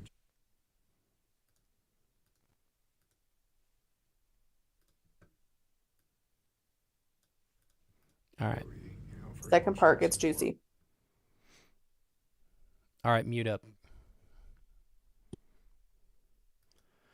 All right, 1, 2, 3, go. It makes sense that she would go to Jodi, you know, for emotional support when she felt like her world was burning down. In the meantime, like I felt like our marriage was getting stronger. It felt better. Like we didn't fight as much, and even though we were having less sex, it felt more connecting, and it was just. I thought, wow, this is great. Like, you know, this is great, and I was happy to be the guy up on the stage. You know, that started sometime in like late 2020 or the fall of 2020. There would be a conference, and Ruby would say, I thought we were just attending it, but then she'd say, hey, they wanted us to get up and tell our story, you know, and I'm like, oh, okay, sure. And so I get up and just say, like, yeah, I was the guy who said, I think this is a bunch of, like, you know, man-hating, you know, women, but it really has made a difference in my marriage, and it really This is did. exactly Like, what I happens believe when you get brought into a cult. And so those conferences and stuff, everything continued like that until March of 2021, when after a conference, a connections conference down in St. George, all the inner circle, all the people who were being trained as, you know, mental fitness coaches and stuff. So that was Ruby and a bunch of other people and their spouses. We went out to like a dinner afterwards, and that's where Jodi really opened up to the women in a private conversation that she believed she was being tormented and haunted by shadow figures every night,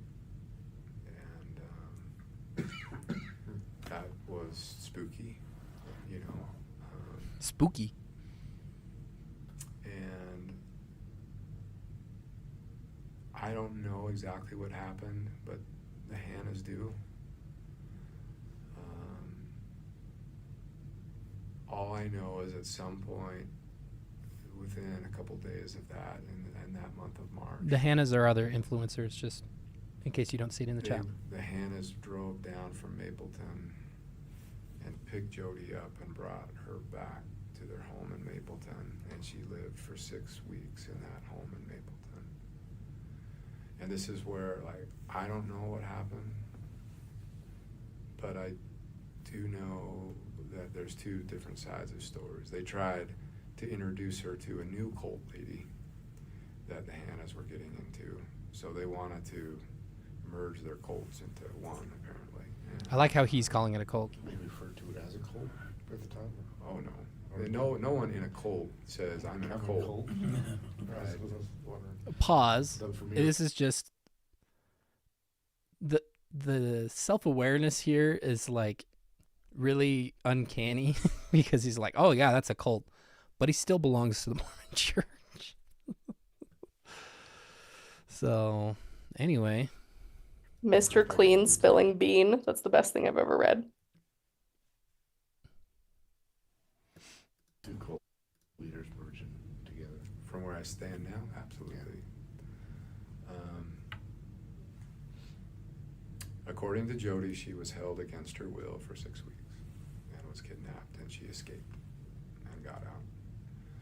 according to the Hannahs, after 6 weeks of Jodi stabbing herself with forks and knives, cutting herself, and wanting to commit suicide and trying to seduce the husband of the family, they kicked her out. I don't know what's the truth. Maybe a little bit of both. I don't know. But the point is, somewhere around mid-April, Jodi was back in her home in Ivans, and she was a hot mess. And she reached out to Ruby for help. And Ruby was always jealous of the Hannahs, that they had a better relationship with Jodi than she did. Ruby, and this is like, goes back to her childhood. She wanted to be the best friend. She wanted to be the most liked. She wanted to be the... So she was trying to seduce the husband of the Hannahs? Okay. That's... Allegedly. This is... Obviously, that part is third person. He wasn't there, so we're not sure if that's true or not, but I don't know. If they just dropped her like a sack of potatoes... The one that everybody knew.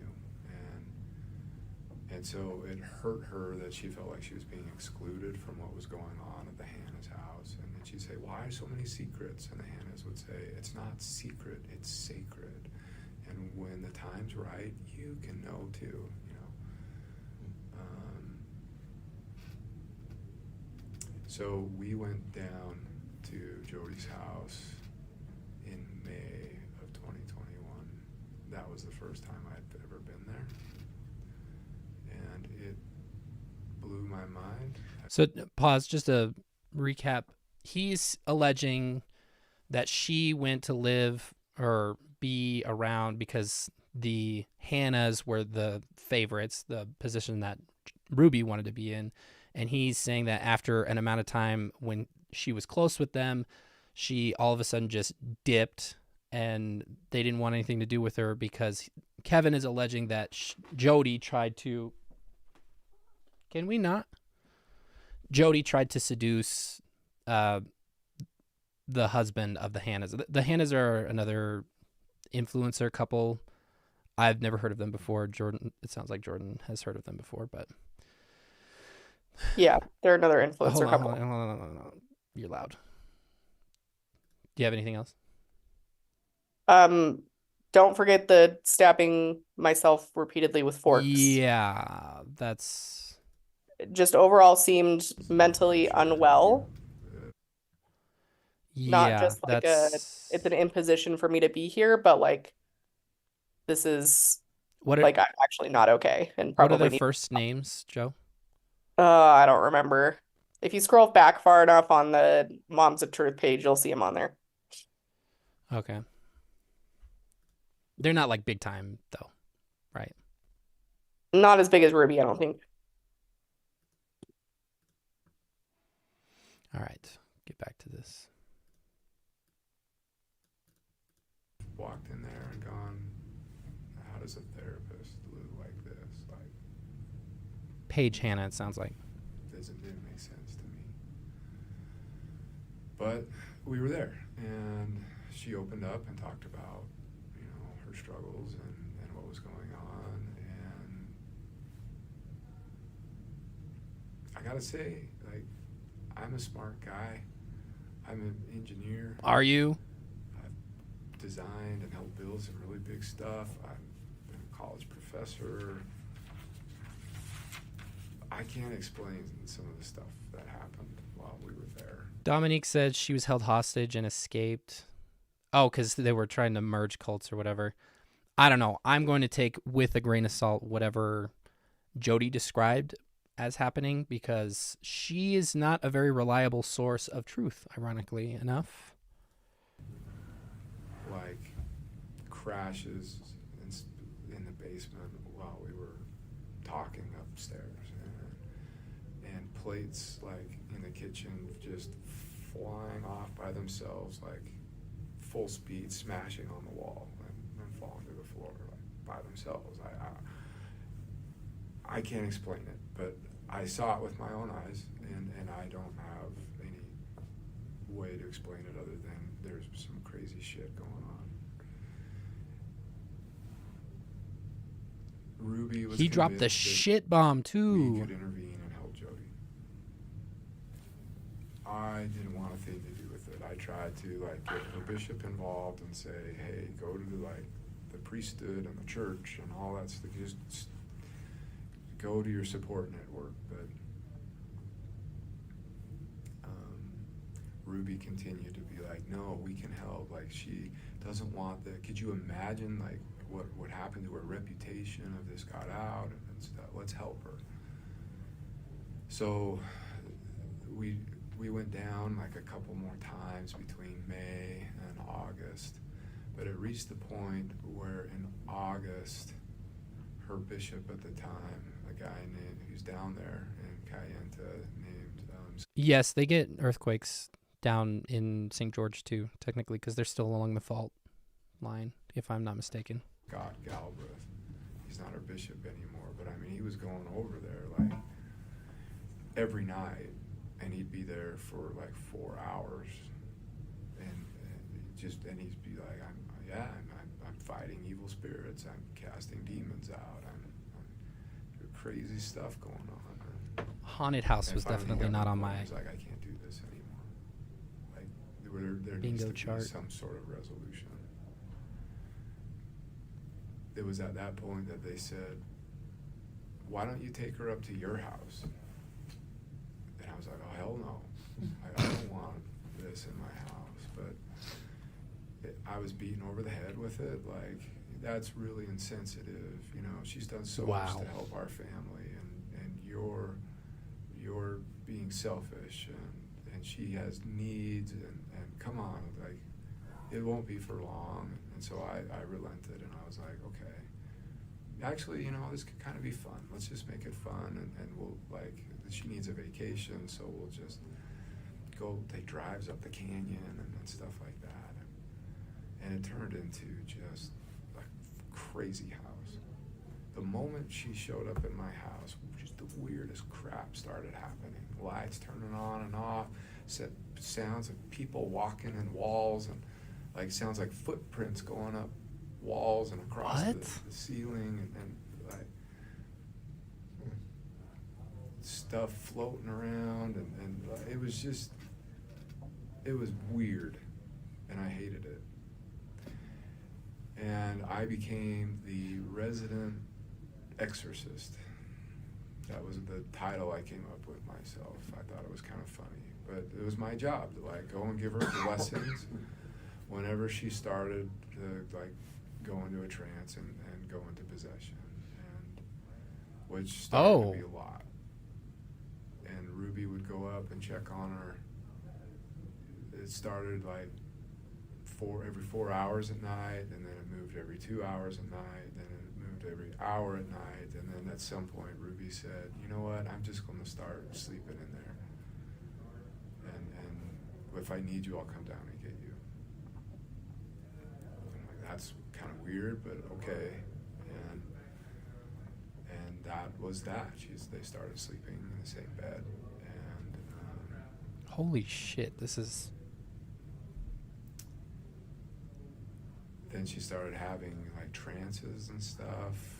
I would say probably September, where she believed that she was going to heaven and seeing God and Jesus and talking with them. And she would get together with Pam Botcher. Ruby, Pam, and Jodi would get together and do these interventions.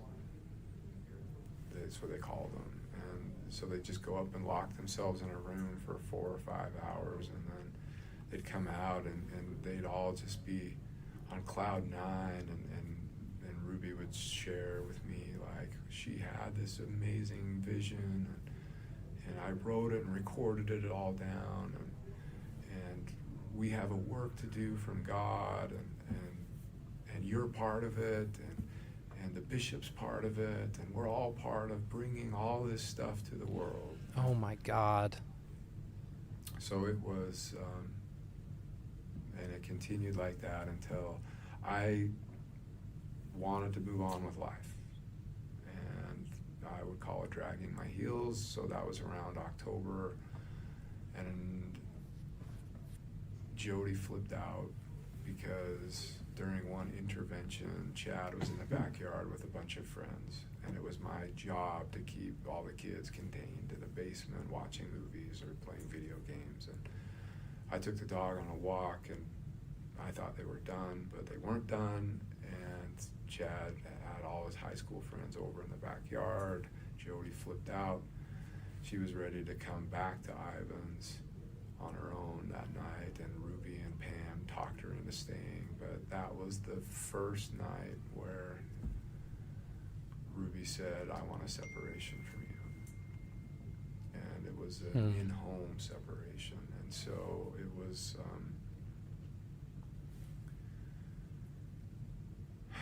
it was hard. Basically, there were all these rules now placed on me. Like, I could leave when I wanted, but I couldn't come back until Ruby gave me permission. I couldn't come into the kitchen to eat until Ruby gave me permission. And the upstairs where Jodi roamed was completely off limits. I couldn't go upstairs anymore in my own house. And there would be, Ruby would dictate all of the terms of how our interactions would be, when we would talk, and that was hard. And it was during that time that I really became, I would say, dependent upon Ruby. Like, if she said a kind word to me, like, my whole day was made, right? Oof. And so that separation. They turned him into a continued Ken. all the way up until the holidays, maybe the last week of December, first week of January, and then Ruby ended that separation. Jodi went home the second week of January. But by that time, like, Ruby, Pam, and Jodi were completely determined to do this work that they felt God had for them. And I thought it was crazy. Like, I thought it was just batshit crazy. Like, Ruby, you have a reputation, you have a multi-million-dollar business, you have a brand, and you are just giving it away. She wanted to legally, like, work with Jodi's attorney to basically give Jodi 8 passengers and become an employee of Connections. So basically the contract was Ruby gives Jodi everything and Ruby gets nothing in return. Our manager, our YouTube manager at the time was like, red flags. Like, I don't know how to tell you, she is scamming you. Ruby fired him. And I was like, I believe our manager, I think he's right. And Ruby started threatening me with another separation. And just like, this isn't about money, this is about doing God's work. Ooh, she was in deep. So we continued in that dynamic for the next 6 or 7 months until she went on a trip with Jodi and Pam down to Arizona. And I think they, like, when I read her journal, she went into... Sir, hold on, let me bring your volume back down. Is there a third part to this? It makes sense that she would go to Jodi. There's a third part. I can't stand another 15 minutes of this. This is too... Can you summarize it at all, or is it too juicy? I'm muted. Good to talk now? Yeah, you're good to talk. I'm trying to think. I watched so many of these videos today. I know that there's things that I'm gonna miss because I don't even remember what happens in the next one because there's 4 parts. 4 parts, 15 minutes each? A whole hour? That's a lot. Maybe the other ones are shorter. Well, maybe the 4th one is shorter, but if there's 4 parts, that would mean the other one is 15 minutes as well. This next part is only 9 minutes. Okay, do you want to send it to me? You can just skip the good stuff. That was, oh my God, that was... I was waiting for you guys to hear all this crazy shit. Unreal. I know it's super annoying because we don't have any visuals on there, but I needed you guys to hear also that. just quiet. This is like, I mean, this answered how many questions that all of us have been asking since all this bullshit started. Let's see here. Do you want me to send it to you? I think so. Yeah. Send it to me real quick. Yeah, I just sent it. Let me put myself on my own screen so I'm not sharing. Everyone wants to hear it. Not sharing my text messages with y'all. Sorry. That is just for me, not for you. Okay. Yeah, it is indeed crazy shit. Yeah, this is just off the walls. People are saying 1.5 speed. Kevin talks slow, so if you can get it to work. Yeah. There's no no speeding this up. I hate Reddit. I'm telling you. Reddit video hosting sucks. Speed adjustment is like standard across basically every web player there is. Read her journal that she went. Hold on here. This is just bonkers. All right, Jordan, mute up. Into Mexico or something and bought drugs or something, like prescription drugs for the emergency kits. And when she came back from that trip, before she even brought the bags into the house, she pulled me in and said, I want to talk with you. And that's when she asked me to leave. And that was July 20th, 2022. My interactions with Jodi at that point became one of Jodi. I was still in the men's groups, but the dynamic changed. Instead of being like one of the top people that helped run groups and helped support, all of a sudden I felt like I got knocked to the bottom. And Jodi was just piling on me every week in the men's groups. And the other men just do whatever Jodi does. If Jodi piles on somebody, they all pile on. If Jodi praises somebody, they all praise. And so it really felt like a pack of dogs, and Jodi was the alpha. And whoever she sicked the dogs on, they would go. Whoever she praised, the dogs would just lick them up and down. And that's how these groups went. And so once I was in separation, every week was just hell, psychological hell. And Jodi was running it. Everything was on Zoom. And I knew that the only way I would ever get back into my house was I had to get Jodi's approval. If I didn't get Jodi's approval, I would never get Ruby's approval. But it felt like an impossible task, because no matter what I did, no matter how much I tried to track better, be truthful and not be selfish, every week it was like, you're being manipulative, you're being selfish, you're lying, you're hiding something, you're still hiding stuff. And I really started to question my sanity. It's giving Scientology with their auditing. It's exactly the same way that they operate. So that continued for an entire year, but it became more and more and more and more and more isolating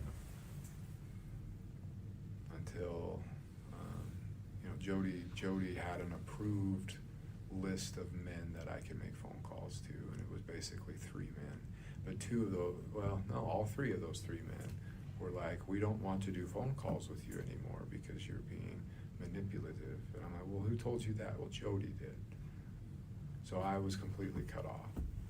And if I went to my church leaders, I was seeking enablement. If I went to my family, I was seeking enablement. If I went to anybody, the church leaders and seeking seeking enablement from the church leaders, who are arguably the most stringent when it comes to sexuality and stuff like that. That's wild. So it felt like a no-win.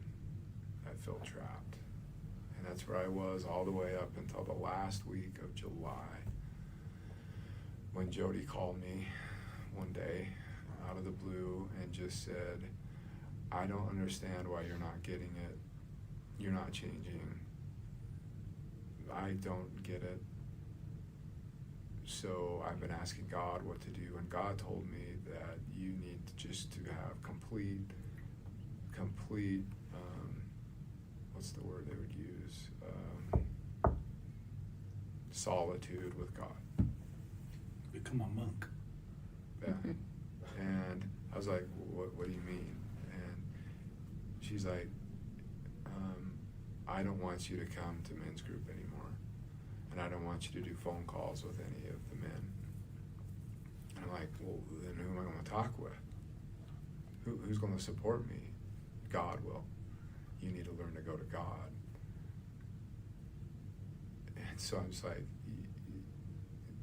there's nobody. You're just, I'm going to be completely cut off. And she's like, no, you'll have God.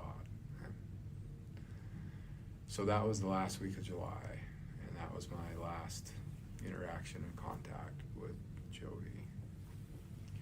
But it was strange because at that time, around that time, things with Ruby started like picking up, and I didn't understand why, but like Ruby wanted to meet in a parking lot and wanted me to sign over titles of documents, like the two of our cars wanted me to sign them over to her name.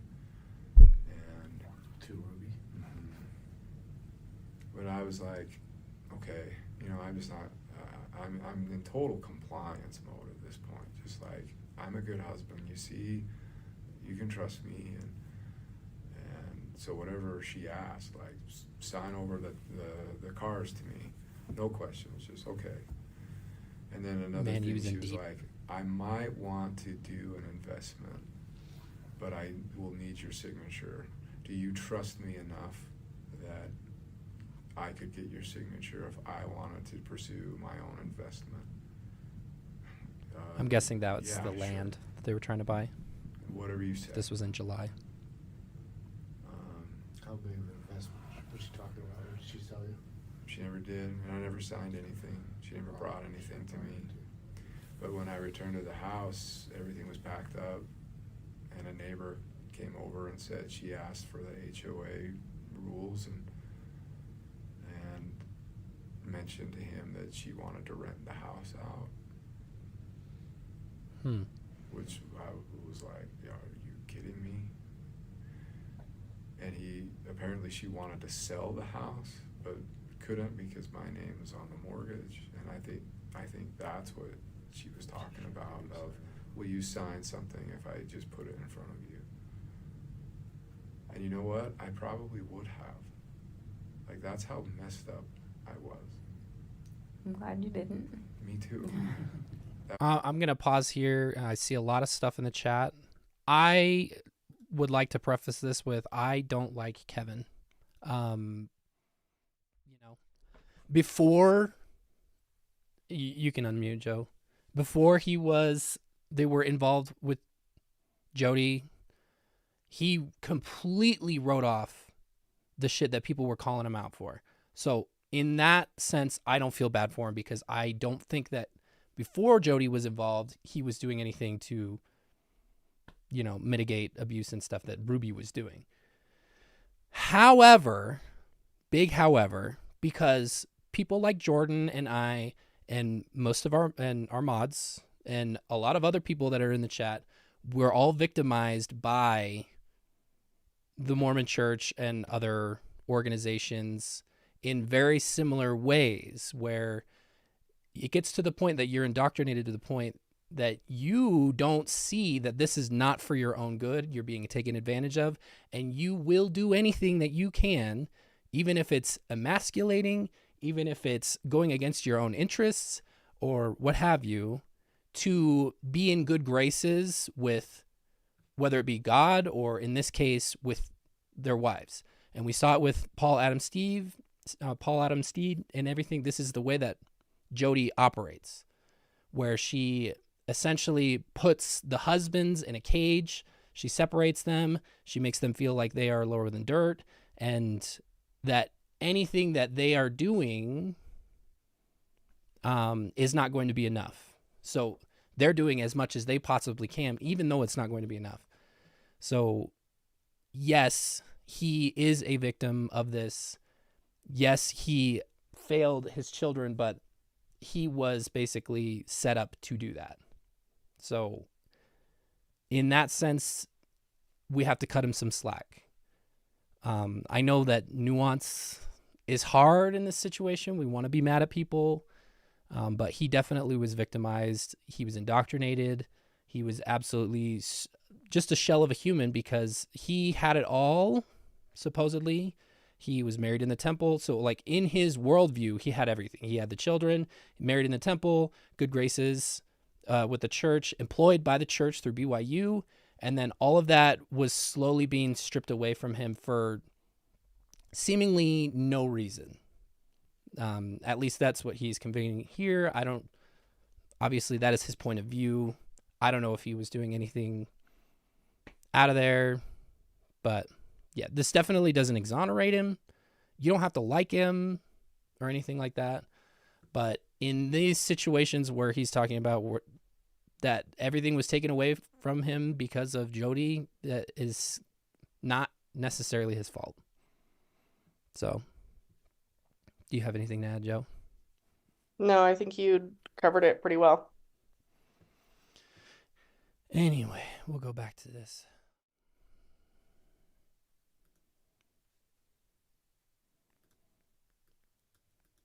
Would have been disastrous. But I can't describe to you what torture and hell it was we'll go to back live an entire, it was more than a month really, in complete isolation. Believing that I was like evil.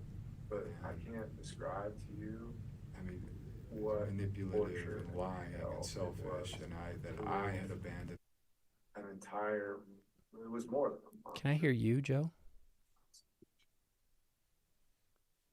Yeah. Sorry.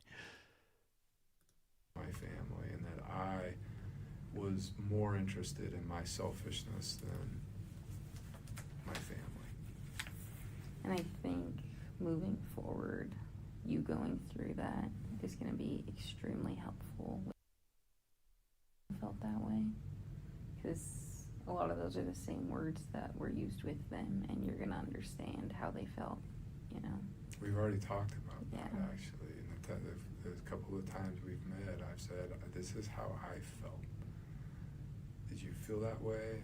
Like, yes, this is how I felt. Like, when we each confess to things that we didn't do, I'm like, I confess to things I never did. But I was so scared. And he's like, that's what I did too. So we connected on that level, you know. And it's crazy that anybody can get to that level of desperation, but we were there. We were there. And this was the end of July, what you're saying? End of July in 2022, or the last time you saw Jodi was 23. 23. Okay. The last communication I had with Jodi was the last week of July. Might have been like the first couple days of August, but just So that it's little just time. shortly before we made contact with you. Yeah, Or a you month. made contact with us. A month before. Yeah. Okay. So for that whole month, my life was literally wake up, exercise, go to work, pretend everything's okay, come home, do connections like workbooks and read scriptures and try to strip selfishness out of my life. Like, go to bed, wake up, repeat every day, boom, boom, boom, boom, boom. I mean, I was so upside down. And my plan was in 6 months I get to reach back out to Jodi again and she'll let me back in the group, and then I can prove,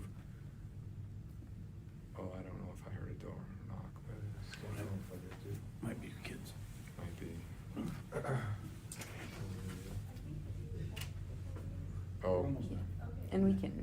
Has it been an hour? Almost. I told you it wouldn't take an hour. So take a couple minutes.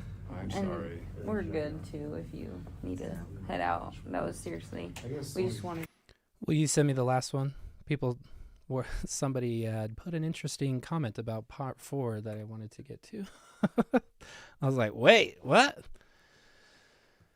So yeah, and here's also a little added nuance to that situation where I'm like, he was victimized. I am willing to hold more space for Kevin as a victim because he wasn't laying, in this situation, purely with the situation with Jodi, he wasn't laying his hands on the kids. Ruby was documenting laying her hands on the kids. So I truly don't know where the line is where you go from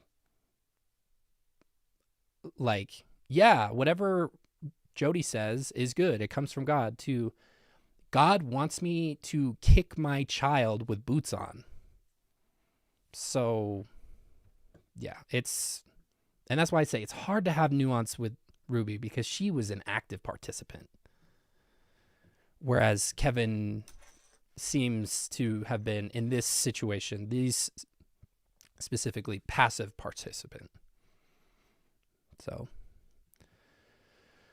anyway, let's get this last one. The volume, yeah. You can talk, Joe. I brought it No, I down. think you summarized things really well. Another 9-minute thing. Yeah, if you missed the earlier part where we were talking about the volume, there's like literally nothing I could do about the volume. This Reddit player does not allow us to speed anything up either. So for that, I am going to criticize the mods over at r/apassengersnark. So anyway. Well, they probably don't use it the same way that we do, so I don't have any hatred for them. But even that, it is still pretty quiet. And I'm on a Mac. I should have looked into a audio booster thing beforehand, but we're just working with whatever I could find on the fly. So apologies there. Anyway, I'm going to turn this back up and we'll hit part 3.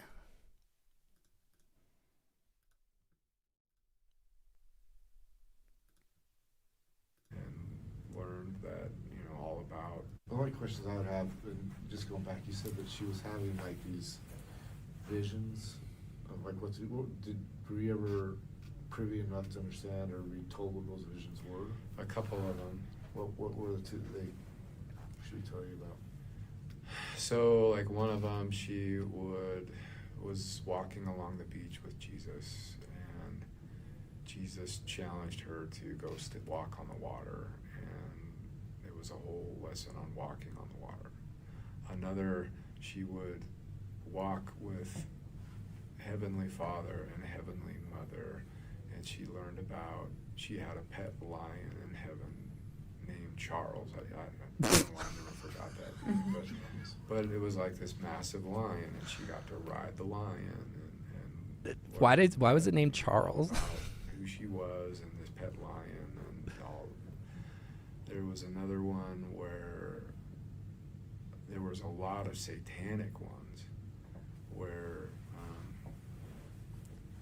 when she would go into possession mode, she would talk in like different voices. It was really creepy, but the voices would say, "She's ours, we're not letting go. She is Satan's bride.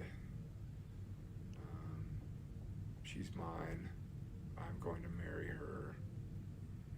So if she was faking it, she believed that she was trying to, or Satan wanted her as her bride. So then you said, just clarifying, so the last time you saw the kids was when you separated that in July, is that what I'm thinking? Of This is 22. Do you have any questions for us? No, I'm just really interested in the pen papers. Like, for my own curiosity, I want to know what was going on and all of those little interventions. And I want to hear the I'll pen. look I back want to through read the that. photos because, like I said, we documented everything in the home, whether we took it or if we didn't. And then I'll reach out to Mr. Kester. I really want to hear about the Bride of Satan and her adventures with Charlie the Lion. I'll let you know. So I have But- a couple of observations when you're done. Yeah, go for it. So I always thought it was interesting, now that you mentioned that she was riding a lion. Kevin told me that when they were having these group meetings, she would never show up. She would show up on the WebEx, but in place of her person would just be this X for the connection. So it's like this Wizard of Oz thing going on. And I just thought that She was never kind showed of- her face. Kind of eerie. She Yeah. always covered herself. Yeah. Like even in the hottest of summer, she would wear these hoodies. She would smell so bad. She would never bathe, but she was trying to hide her arms and stuff because apparently Ruby told me they were just like mutilated. And So the other thing that I think it's important for them to know is during that whole time when you were out, you only had communication with Ruby maybe 3 or 4 times. But that each time, or at least on some of the occasions you spoke to her, she's telling you that everything's blissful, we're doing well, everything's so much better without you. oh, that would be communicated to me by Jodi every week, and the men's groups too. And it was just like, you're abandoning your family. And it always hurt so bad because it's like, I want to be with my family so bad. What do you mean I'm abandoning them? If you wanted to be with your family, you would change. You would stop being selfish. But you keep being selfish, so you want it. And it was just felt like, well, how do I stop wanting it then? It's like, then you must change. Well, how do I change? Well, you gotta want it. Well, what? So how do I want it? You gotta change. It's this like perpetual cycle. Yeah, there's no. I tried to find my way into that cycle, and it felt like, have you ever had a dream where there's like a problem you're trying to solve, but you can't solve it, and how frustrating you feel? That's what my life felt like. And as I'm looking back and I'm realizing there was no solution. You either had Jodi's approval or you didn't. I wasn't doing anything different than the other men in the group. But they got her approval, so they were praised and they were repenting and they were doing everything right. I, on the other hand, was manipulative and selfish and enabling and blah, blah, blah, blah, blah. And she became like the arbiter of truth, the arbiter of forgiveness, God's own mouthpiece, and it was just messed up. Well, I'm glad that you're seeing clearly. Should we listen to the end on this one? I came out of it. Yeah. So. Yeah. One last discussion. So, in the home, when the warrant was issued, there was a bag with $85,000 cash in it. And I understand her lawyer, Ruby's lawyer, has all that. I'm not. Which home are we talking about? Ivan. In Ivan's? This is Ivan's home. We don't know. The money was left where it was left. We didn't take it when he was with us. The house was secured when we left.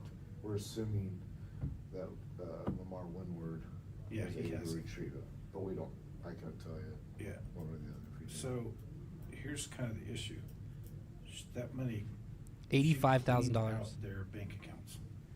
The kids' savings accounts. Yeah, and yours too. Your joint account. Yeah. And that's where that money came from.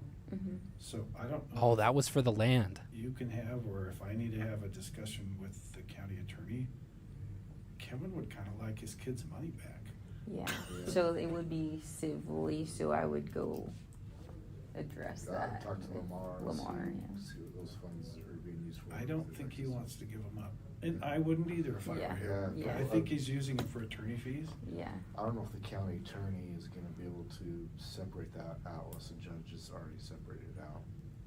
Even the county attorney's gonna look at it and go, it's civil, it's both your guys' money in some sense, and But then if you the judge would have to divide that up to where it goes. We couldn't do that. At least the county attorney If you did go civil, though, I feel like that would be your fastest route to.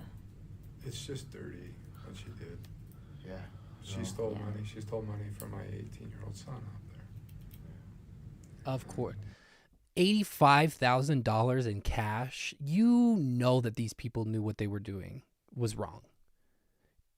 Why would you ever get $85,000 in cash if what you were doing is something that you're supposed to be doing? Because a normal person who is doing normal things would write a check. That's all in the same account, or at least probably at the same bank, that they could transfer all the funds into one account and just write a check. But they got that money out because they're like, oh, if Kevin catches wind and changes his mind or something, then we're probably not going to be able to do it if we just write a check. So let's have the money in hand. That way we can just hand it over where we go to try and secure this land. Bonkers. That's wrong. Well, the other thing that you didn't, that, I don't know, I mean, there's a lot there, but I think they need to know that while Jodi was living in your home, she was also purportedly giving therapy to Chad, and Chad was Every paying week. her. And he's like, what, At that time, we 15, were 16? paying her. Oh, Fax machine. I think Jodi knows how to write a check. She's not that young. Even I know how to write a check. It wasn't until Chad moved out that part of his therapy was he needed to pay for his own therapy. So at age 17, he was paying her $900 a month to get brainwashed. Holy $900 a month. He worked at he's a lifeguard, basically.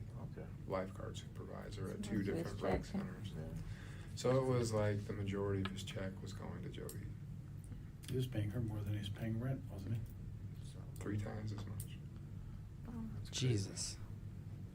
I mean, obviously, you've seen her house, and what she has, she's making, there's a lot of money going around. Maybe there's a lot of money, I don't know if we can, sorry, I've been a little sick. I'm not sure if we know where that money came from or where it went. Like, it doesn't seem like she's had an income within the past little bit, so. Were her book sales I can't imagine. I can't imagine they were. But, anyway, I need to get my kids. Yeah, we'll Don't definitely give let me- you go. And You're thank you good. so much for your time. I We appreciate I it. want to cooperate, though, on anything related to Jodi and Ruby and Pam. Mhm. And if I can help. Wow, he was even paying rent. That's... You're good, Joe. If at any time you find yourself charging your child, if they're of adult age, I can maybe see it. You're gonna have a hard time convincing me. If you ever find yourself charging a child rent, stop, look in the mirror, get some help. That's not the play. You brought them into this world. They're your responsibility to house, clothe, feed. They should not have any sort of financial responsibility over that kind of thing. Maybe if you're giving them an allowance, I can see that. That way they learn how to manage their money. But that I'm holding no nuance on that situation. This is when And he that's was just way, way, way too expensive for therapy. $900 a month. No. No.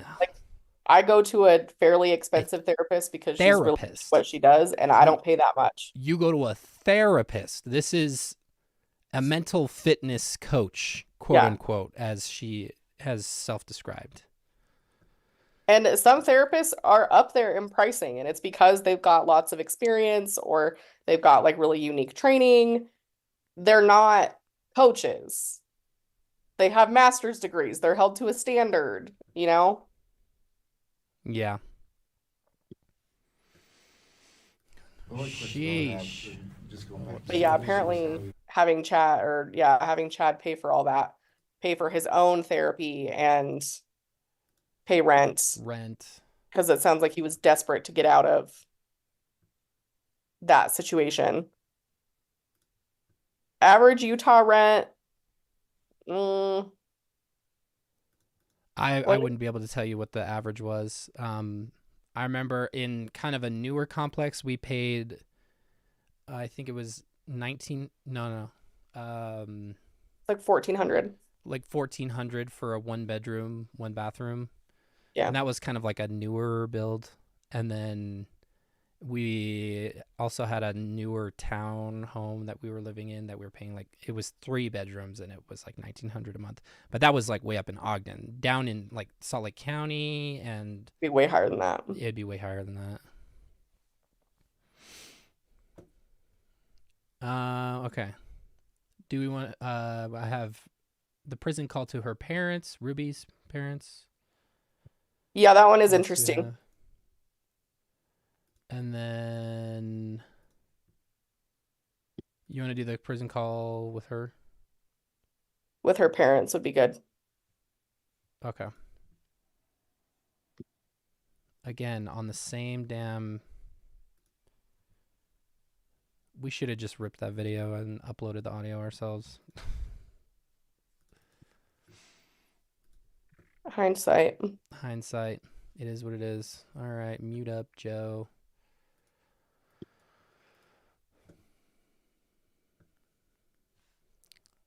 All right, here's the phone call that Ruby makes to her parents. This one has captions, at least. Ah. Purgatory Correctional Facility. This call is subject to recording and monitoring. If you don't wish to talk, hang up now.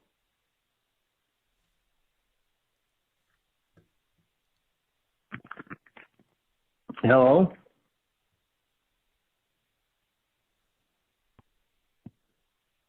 Thank Hello? you for using Telmate. Can you hear me? Yes. Can you hear us? Yeah. Okay, time is that it? was. Over there. It's 9:30. We're good. Okay. At night? Yeah. Uh-huh. Yeah. We're Oh. 8 hours ahead. Okay.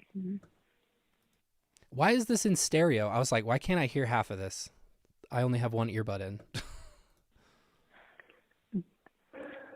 I'm glad you could call us back. Yeah. I haven't used the phones very much. They're kind of hard to figure out, but yeah, I think I figured out how to use. I don't think this one will shut me off. I think the one I called you was a free call, and this one will be paid for by my account. Kevin, Bo put some money in it. Bo's her brother. This is Ruby's call to her parents, who are on a mission in a different country in Europe. I can't think of off the top of my head, but they are completely different sides of the world now. But I was saying I can't say everything that I want to say, but I really did feel like the arrest was like a rescue. Like I just felt so many angels around, and it was like a relief. It was just really kind of surreal, kind of strange. But I just keep thinking about, President Nelson's talk, think celestial, and I know he said in the past about myopic thinking, and he's given a lot of context to, how small this life really is, and I'm just so grateful. How many people, would go to the grave not having woken up, and I want to use this time, and I am using this time to change, to repent, and to do what I can to let the Lord know I love him and my family,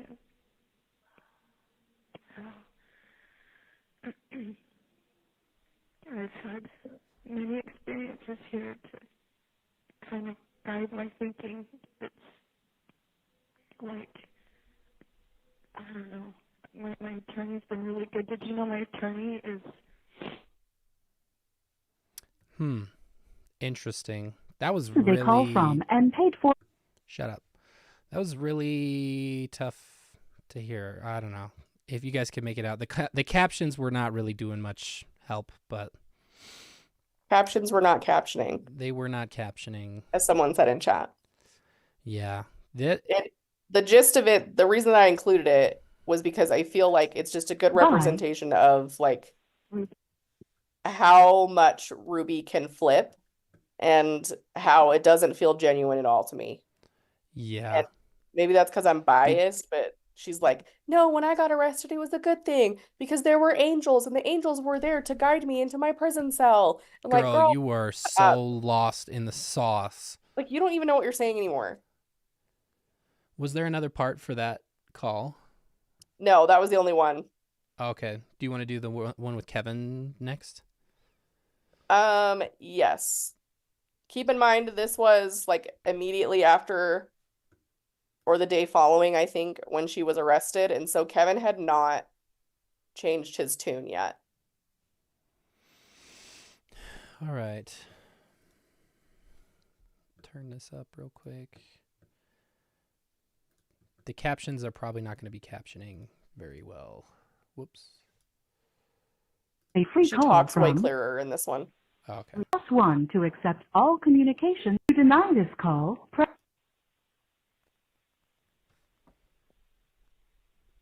Don't need to hear the robo thing. Thank you for using Cellmate.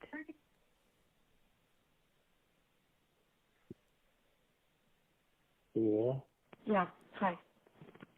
Whoa. When I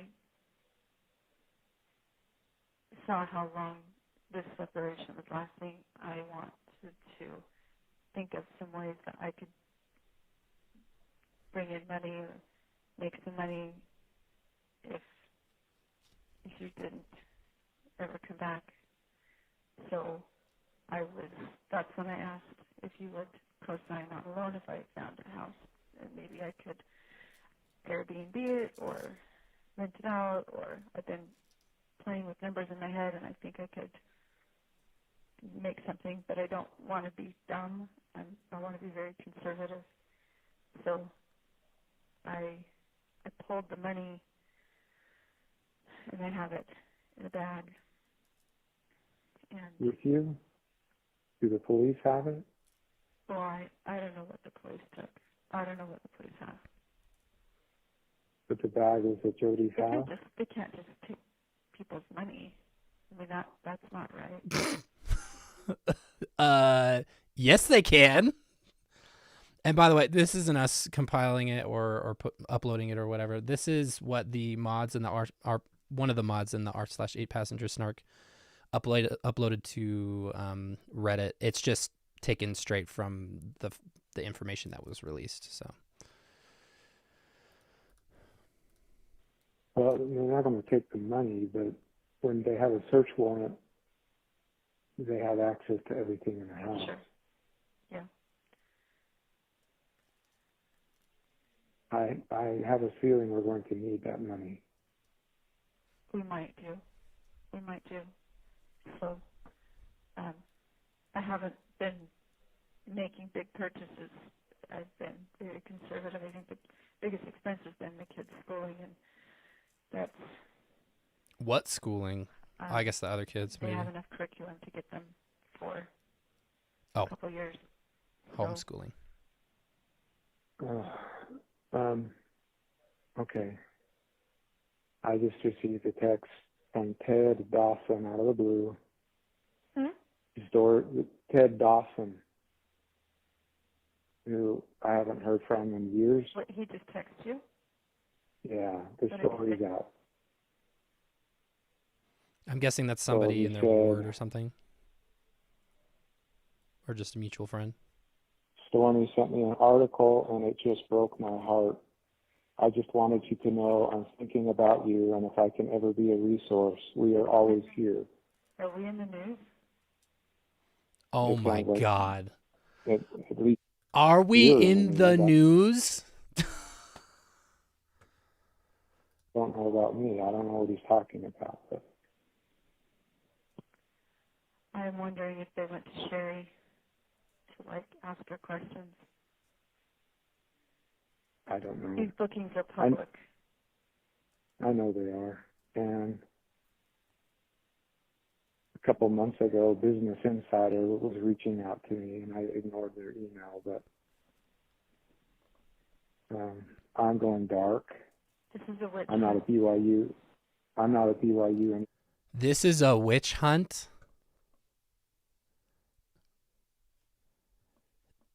That it's giving Lost Cause in 2D. more, so I don't know how they're going to find me. Yeah, maybe it was a blessing. This is a witch hunt. The devil's been after me for years. And I have to keep. The devil's been after me for years.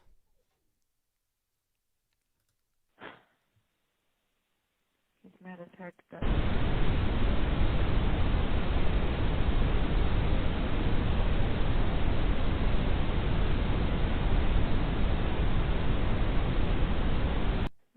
when we This phone call's being recorded.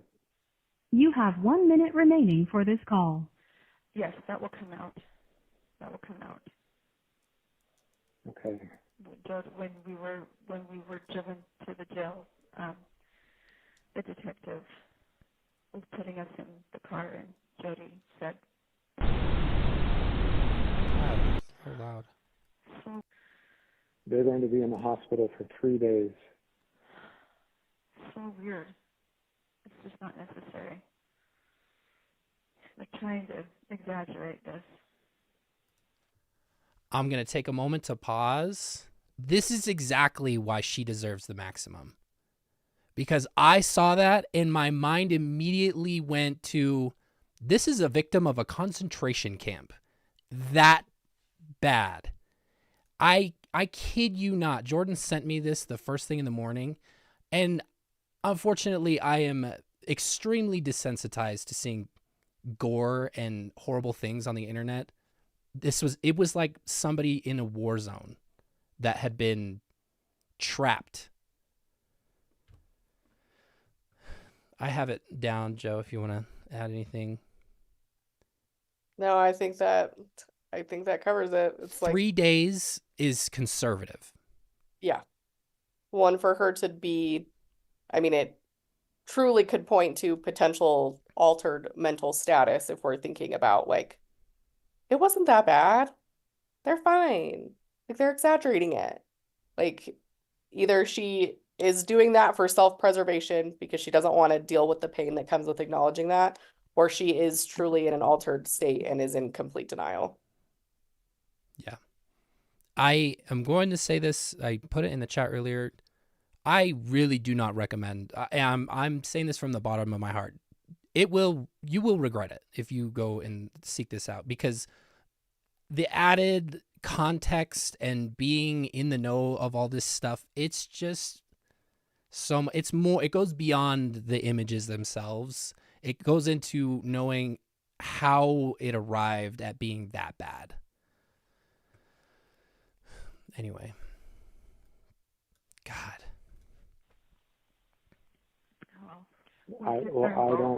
They didn't show me. Well, they didn't show me any pictures or anything, but the way they described it, it was very serious. You have exceeded the allowable time for this call. Goodbye. That's what I'm gathering, the truth. Where I see the facts, I see the truth, and that's what I'm gathering. You know my heart. What are they charging you with? 2 charges of second-degree felony for child abuse. 2 charges of second-degree felony child abuse. Yes. Yeah, he is still just Okay. Wow. That's very serious.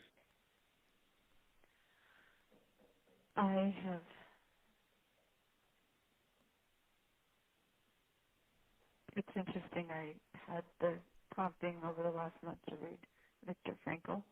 I was reading him, and it was like, the worst part was not knowing the end. He said he said he had an inmate that's man searched for meaning, and he was a prisoner in World War II, and he said the worst part and the greatest bringing of depression was not the lack of food, and it wasn't the weather conditions, it was not knowing how long it would last. So I think I was prepared for this. I do feel strong, and I feel calm. This beyond evil. This is beyond evil. She's reading that, and I don't even know Victor Franco or anything, but what she is describing here and applying it to herself. And does she think that prison is worse than what she was doing to her children? Because it is actually quite the opposite. People, despite being criminals, are generally treated with more dignity than you treated your own children. Or at least they're required to. They're supposed to. That blows my mind. And you know what? They may. Adults have a really hard time understanding that children can be full of evil and what that takes to fight it. You've seen what it takes to fight evil. It's not the person you're fighting. And it can look like something it's not. And you've been there, you know that. And so I don't know any adults who are going to see the truth. So I'm calm about this, and I just pray that you'll hang in there. You have 1 minute remaining for this call. I think I can call back, but... Yeah, but just in case, I'm preparing to step up and fight for the children that have been taken. And there's going to be a hearing in the next couple of days here in Provo. I'm sorry, I signaled to Joe. Will you say that one more time? Yes, I'm prepared to step up and fight for the children. They've been taken into custody. They're in foster care, and there's going to be a hearing within the next 2 or 3 days. What about Abby and Julie? Them too. All Julie 4 were DeRue, taken. that's her sister. Where did they go to get Abby and Julie? Oh. I don't know. They while I was with them, they got Abby, and they were looking. You have for Julie. exceeded the allowable time for this call. Goodbye. You know, you had to put her in a chair, and it was horrible. It was torturous last night, hearing the screaming and the banging and people. It's like, okay, that's upsetting. But the most upsetting thing is that I am completely misunderstood. That is the most horrible feeling. I am about to lose it. I'm going to lose it. I'm keeping my cool so we can just get through this, but oh my God. Like, my own family misunderstands me. They misinterpret me. And poor Jodi, they misinterpret her. They misunderstand her. She puts her neck out on the line for people, and then they get mad at her. I mean, it is just horrendous. It's horrendous. And you know what? Every Joseph Smith, every wonderful man of God has had to be misunderstood. That's right. And so I'm out. out of this. Later. Done.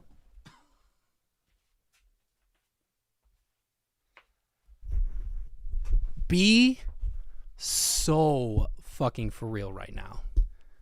So fucking for real right now. Joseph Smith? Okay, I'm unmute. I'm turning this down so you can talk, Jordan. I need a tether to reality. This is... I mean, altered reality. I mean, Jodi is thinking based on her phone calls, and saying the same things. She's like diving into the Bible and talking about how, all of God's chosen ones eventually went to prison for something for their own namesake. And so this is the way that the two of them can justify or tolerate these experiences without, in my opinion, having a complete mental breakdown about the fact that they're going to be in prison for a decent amount of time. Oh my God. This is But if you exactly think about it, Jodi takes on a lot of the traits of Joseph Smith. Like, she's dishonest, she lies all the time, she manipulates people, she tears families apart. Joseph did that with polygamy nonstop. Like, if you really sit and think about it, like the similarities between what they've done and some of the like con man stuff that Joseph Smith did, there's a lot of overlap there. Yeah. Yeah. And I mean, Joseph Smith separating men from their wives. Ruby was separating men from their wives, and he was doing that. He was sending them off on missions in order to, in some cases, marry their wives and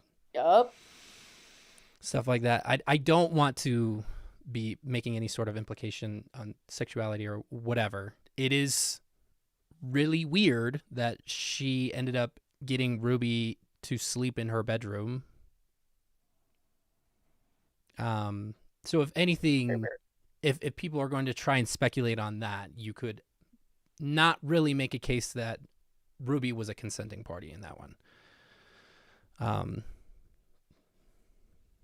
So yeah, but this is exactly kind of the dangerous rhetoric that a lot of high demand groups will push, especially when they have kind of an extolled figure, the likes of Joseph Smith, where they view these people's hardships and persecution as testimony that they are right. One, we've talked about, in our last video, we talked about how, the difference between like actual, like professional grade narcissism and just narcissistic traits. I mean, part of the narcissistic traits umbrella, when I think about Jodi, is the sense of entitlement and being special. She can't just be another woman inmate at the jail. She has to be the woman inmate that was sent by God to go there and do whatever the hell that God says she's supposed to do, because she is so much better than all those people. She is too special, way too special to just be in jail with all those other like women. All the other peons, the normies, the plebes. Absolutely. Yeah, Rift Chick says sexual or manipulation can happen regardless of sexual orientation. This is part of the cult leader action. The first thing I thought in that with that exact example was the abducted in plain sight, the situation back in the 70s in Pocatello, where a man in the ward of this family essentially was grooming their child and kidnapped her, and they had no idea. They thought they were just like cozy up. Anyway, go watch it on Netflix. There's like a documentary with dramatizations and everything about it. But in one situation, the dad went on a drive with the guy who abducted his daughter, and he was like confessing to him that he had like all these sexual urges, and the dad like, so this isn't something that anyway. Another good example. Yeah. And Miss Feisty, thank you for your super chat. The man is straight. He's straight-laced Mormon too, and he did that, which would be considered huge sexual sin in Mormonism. So yeah, it's weird. And to even, I bet it was just for that guy, just like an extra level of power trip. Like, I am abusing his daughter. I can kidnap her and there's no repercussions, and I can even get him to do that for me. This guy is right in my hands. So yeah. Anyway, who knows? Let me turn it back up.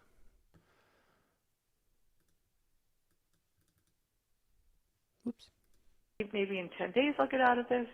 If I'm, if truth prevails right now, or, who knows, like 20 years? I don't know. I don't know how long that I'm going to step out. I'm going to say I went through everything. I have seen God's children suffer. All the people here. At your hands. You were the one. You put the boots on, dummy. My jail cellmates have been beautiful women, but they've been hurt.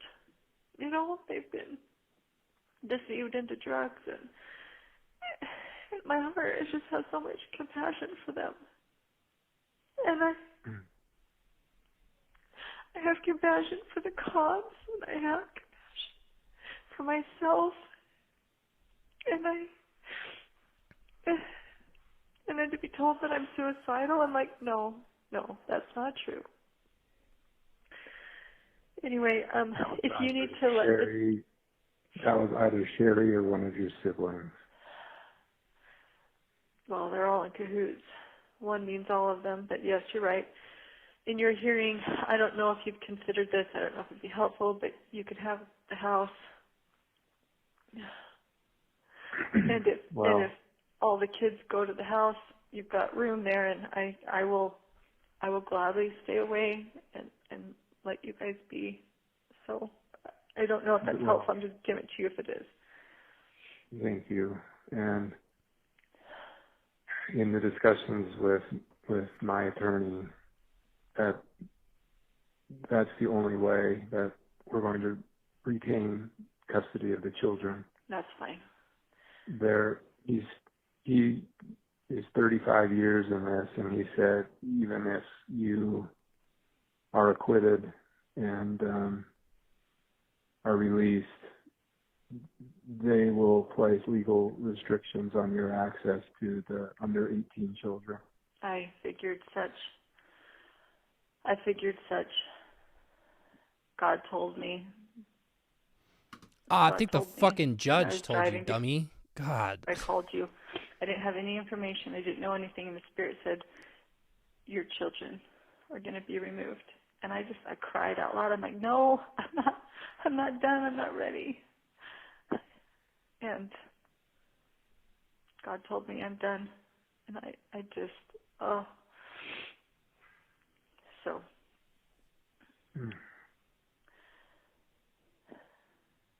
Satan has taken everything away from me that I love. And I'm a good woman. I don't do... Beg to differ.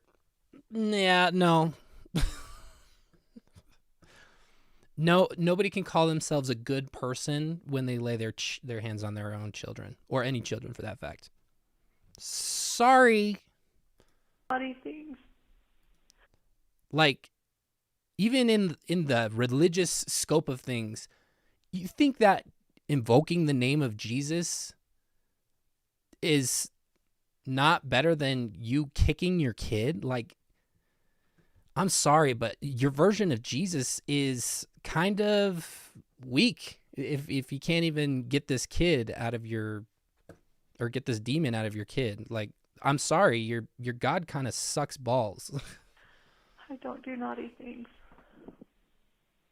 I'm a really good girl. The naughty things. I'm going to do everything that I can to keep truth in our family, and thank you. I am committed to our family. I'm committed to you and our marriage, no matter what happens. Thank you. Thank you. I will be here to support you. If Jordan ever landed in jail on second-degree child abuse felony charges, I would never. I mean, I know the dude is in deep and all of that, but I mean, I think it's safe to say we would all draw the line there with our partners and stuff like that. That's Jordan is saying that this is before he really changed his tune. This is really early on, so he's probably not really he's still in that frame of mind of, this is what I need to do to get back, but it is really kind of shocking that the whole initiation of this situation didn't wake him up. In any way that I can. Well, thank you for stepping up. I do need to go, but okay, all right. call me back when or if you need. When will you find out? How can I call you? When should I call so I find out what they say? I don't know how long this will go, but if you call this afternoon, I will know. This is a preliminary hearing, so there will be no. Okay. Well, it's hard to get a phone around here. I asked for a phone and it took hours to get it, so it may not be until later tonight. Okay. That's fine. Okay. All right. Good luck. I will be praying for you. Okay. Thank you. Bye. Goodbye. Okay. Well. Oh, it's time to juice up my AirPods. I feel like the battery's getting worse. This is a free call from Ruby, thanking Purgatory Corrections. an inmate at Purgatory Correctional Facility. Sorry, you can talk, Jordan. I got you now. Okay. I didn't want to blow out anybody's eardrums. That's some incredible shit that she was spewing right there.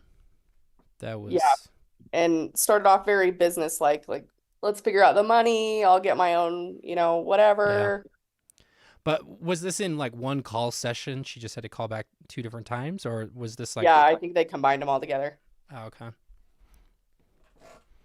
Which I will say, shout out to the 8 Passengers Snark mods for getting all of this stuff into the subreddit today. Even if they did upload it on the stupid Reddit. Yeah, I appreciate it because it takes me way less time to find stuff as compared to like other subreddits that aren't my favorite. So well done, 8 Passengers Snark mods. Do we need to hear the one with Julie? Yes, if you want to pull that one up. It's that one. See if you can play it in that. Oh, yeah, look at all these views that she got. Sorry, calling you out. With ads on it. Yeah, it doesn't matter either way. 20 minutes?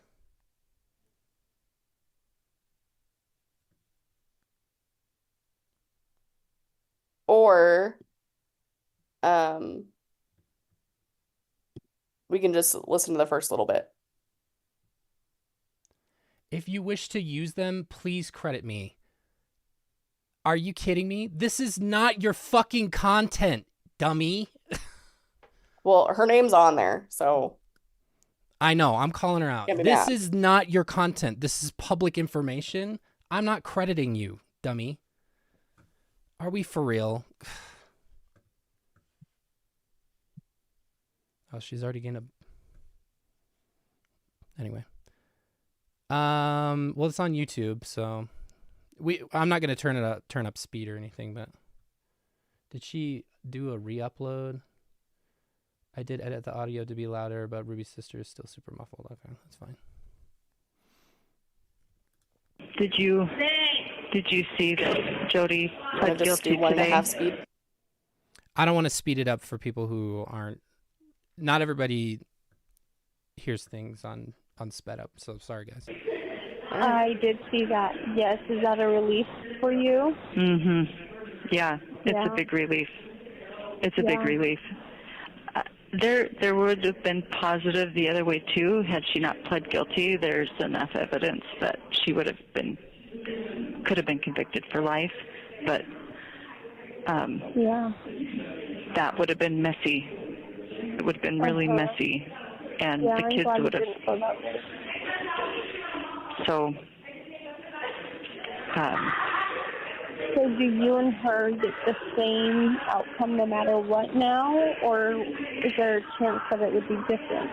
That's a really good question. That's one that I've asked Lamar. No, we can still have different outcomes.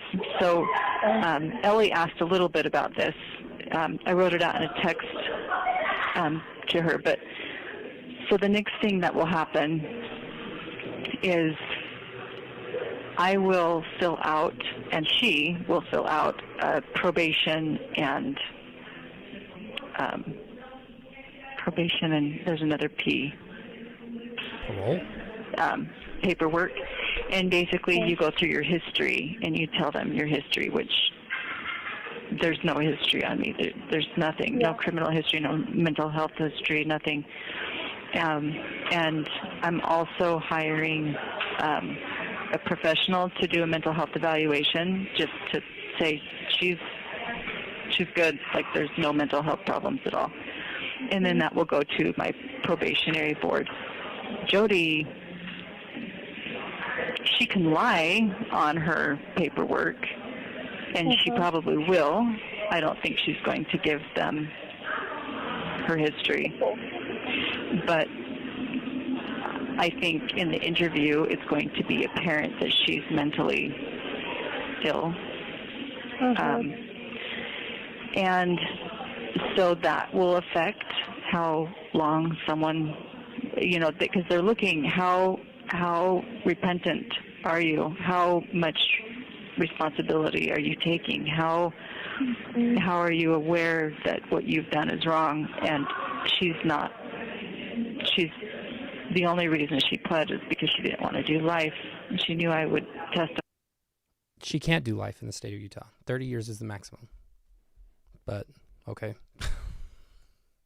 That's weird. You don't have to be muted, Joe, because I didn't have to turn up the audio. But anything to add at this juncture? This is Ruby talking to Julie, her sister, Julie DeRue of the, what is the channel name? The DeRue Crew, I believe. Crew. I find it interesting, but I mean, honestly, smart to have a professional mental health evaluation done as like a supplemental information that she can send to the board when they're considering her for when she gets out or how long she's going to be in. There's always a chance that, going into an assessment like that with the idea that I'm not mentally ill or I don't struggle with anything also can kind of lend itself to potentially bending things or lying during an evaluation. It's not to say that the person doing the evaluation couldn't tease that out, but it kind of comes from, in my opinion, like you're kind of skewing your own results by thinking that way.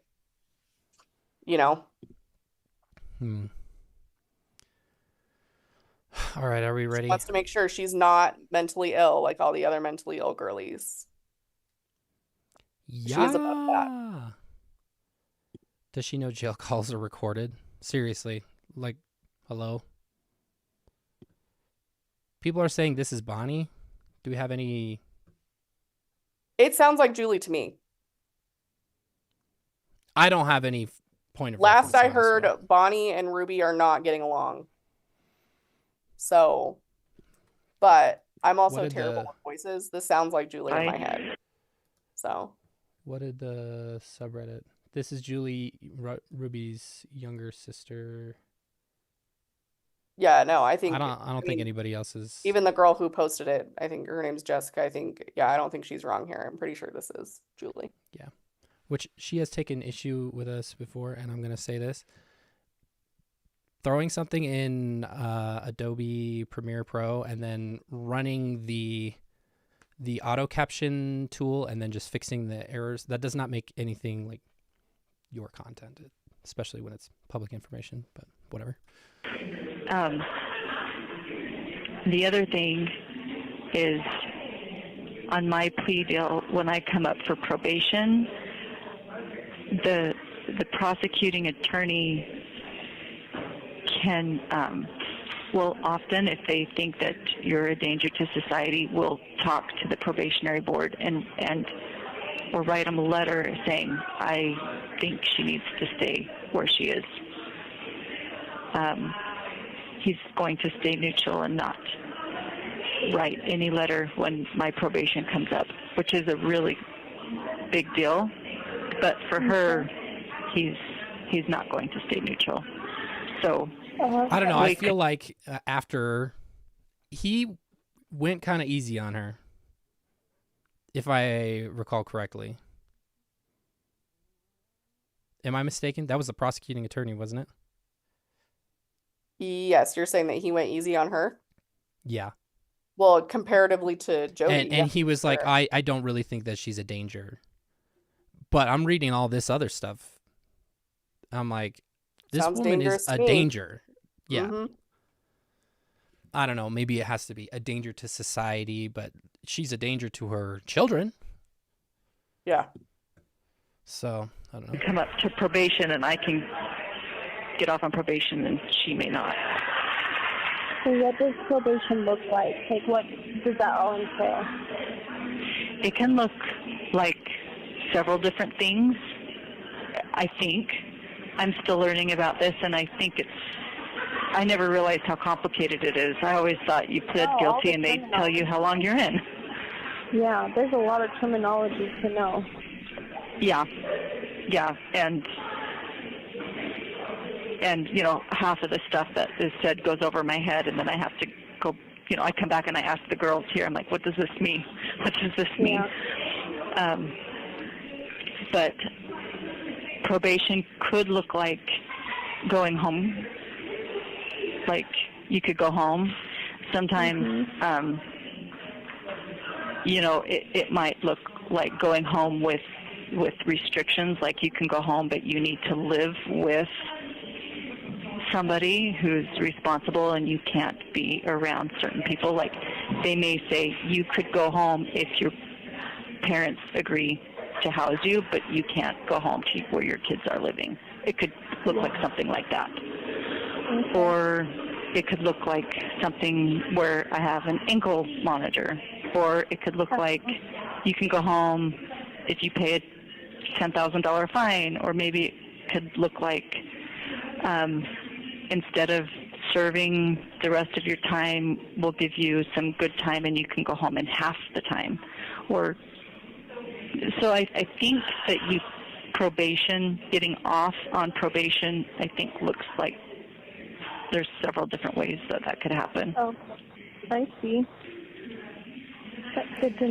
I really want to look into the brain of people like Julie, because if my sibling had pled guilty to a crime like this, I don't want to talk to you. When Bo's giving her money. That's even wilder. Especially, I don't know, maybe in Bo's eyes, she's a victim, like he was victimized by Jodi. Yeah. That's the only thing that I can think of.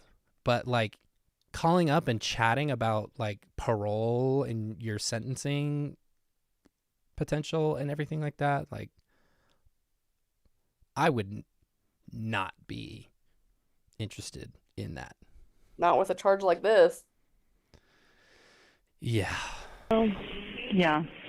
And is that usually after you've It's generally already not pleasant for served the some time people on then? the other side, and this is not a super fair comparison because it's not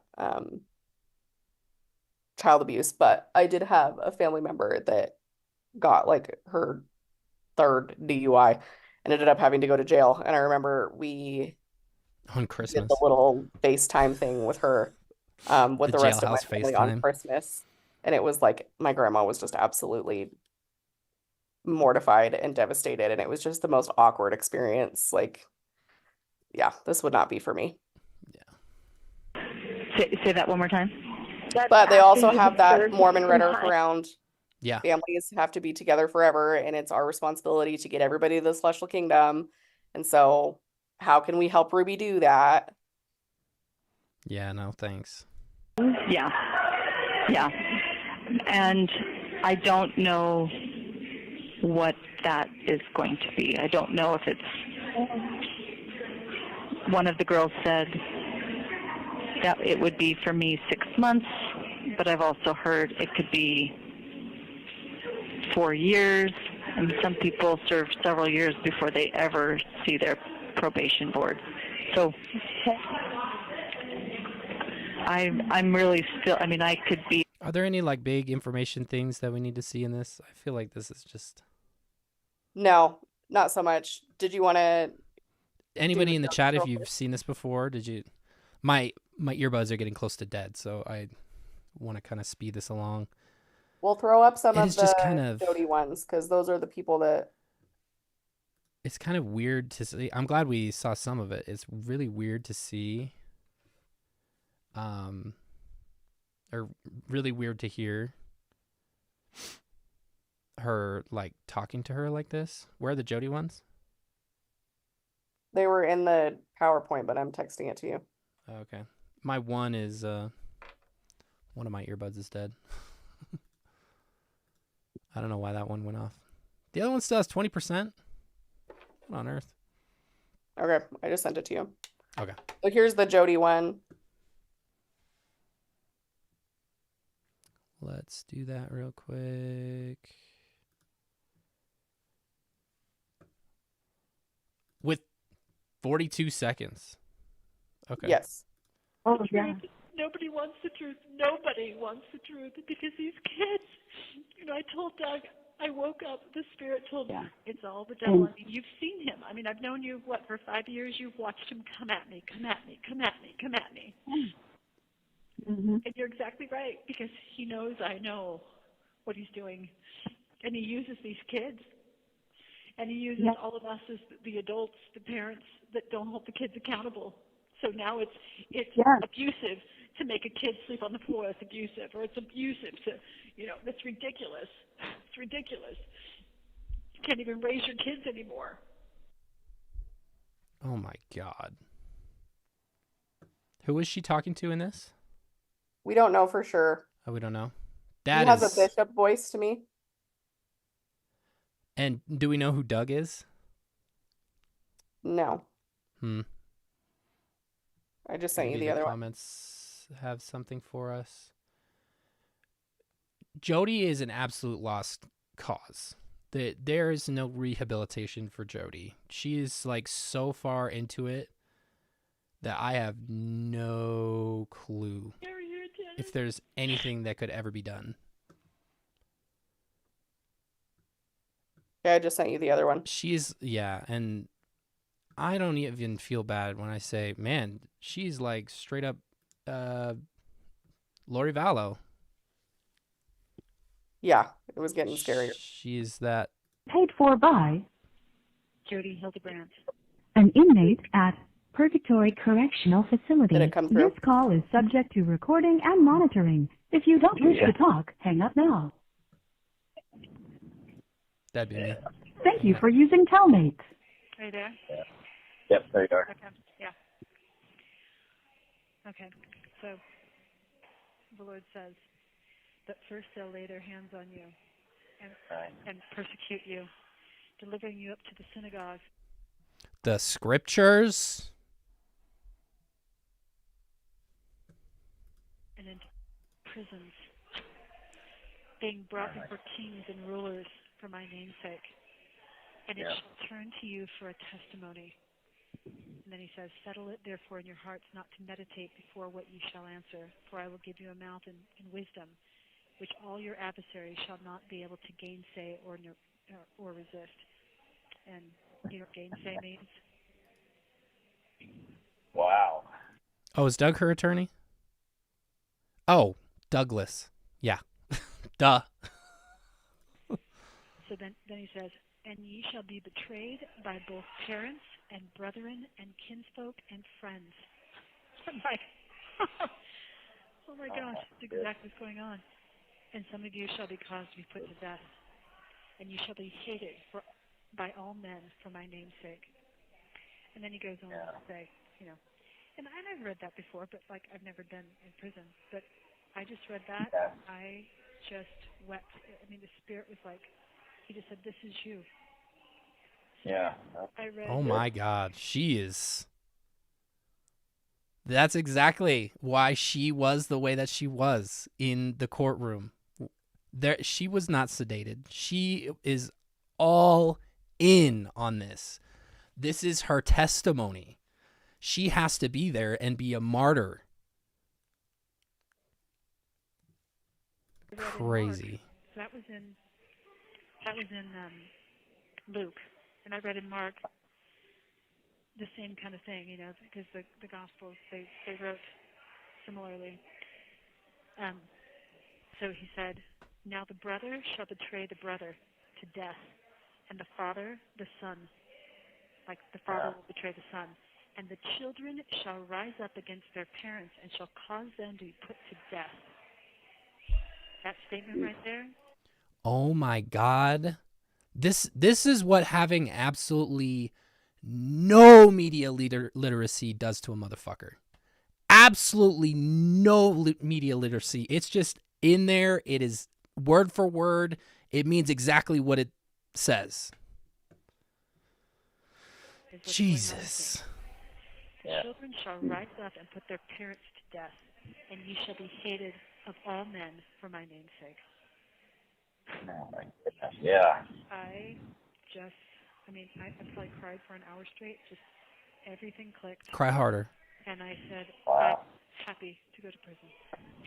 Because if you continue to read the rest of the chapter, he's like, be grateful. If you're in this situation, be grateful because you're grateful.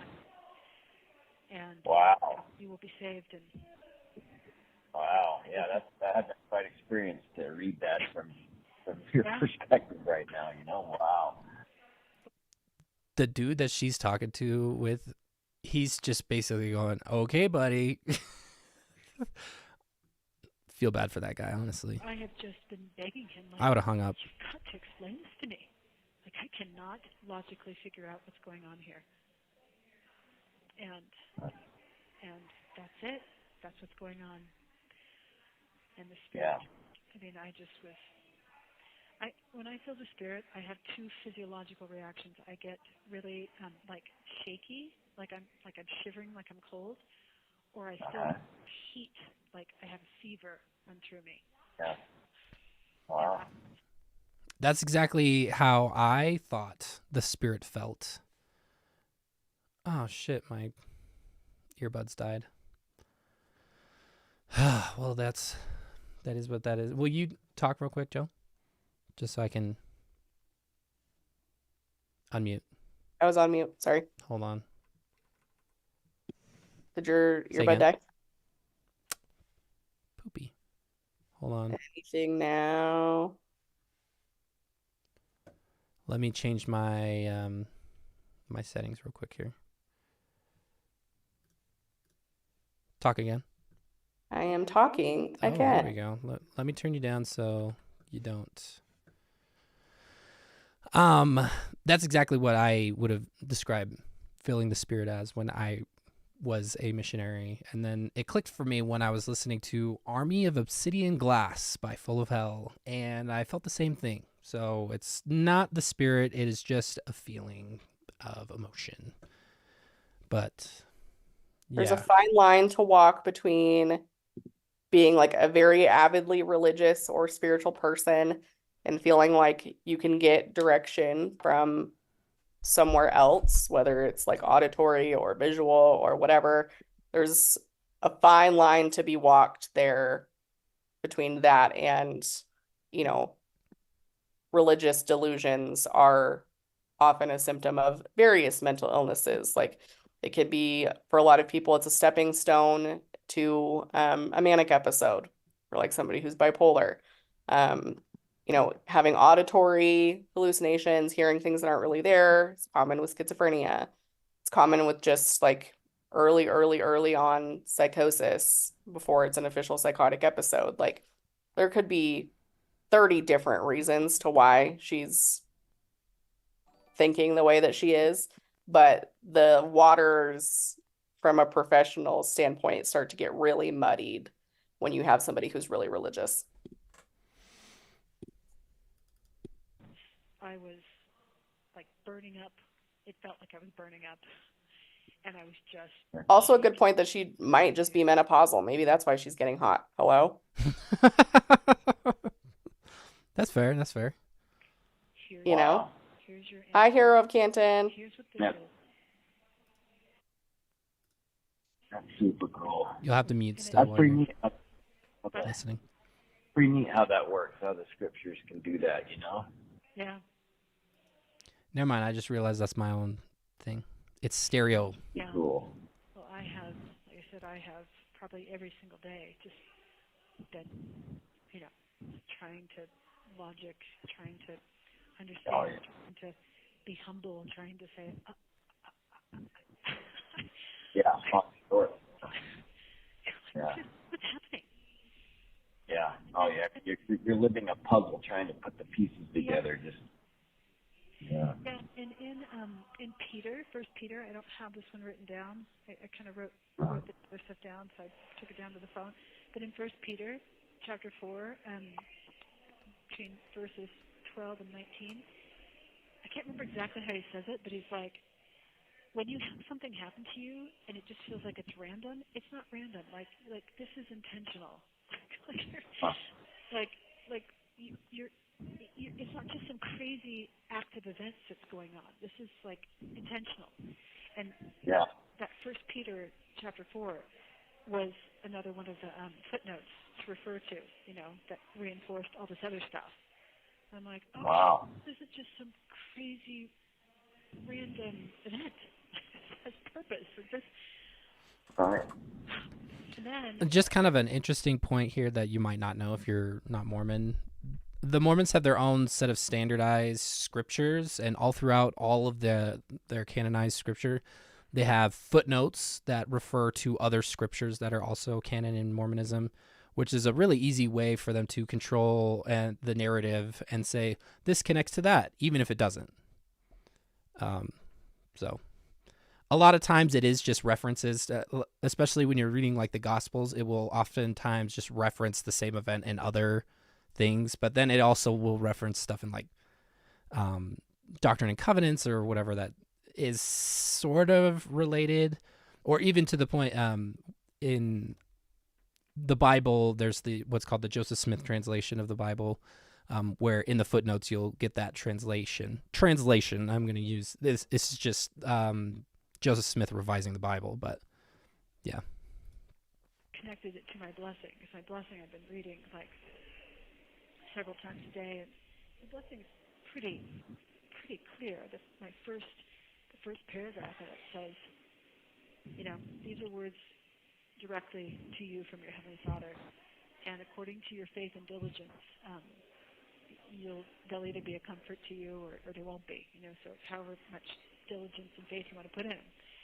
And then the next paragraph talks about, it says, you are a special spirit, chosen and reserved for these last days, and sent forth to the earth in great clouds of glory. Wait, is she talking about her patriarchal blessing? Oh my, I missed that, sorry. To share the Yes, gospel, she to prepare is. the people for the return of the Savior. And then it says, one of the reasons you were sent here is to share the gospel. The strongest message you will ever teach is the power of your example. And then he says, through the power of your example in the spoken word, he says, your tongue will be loosed, and you will be able to teach the gospel in far and distant nations.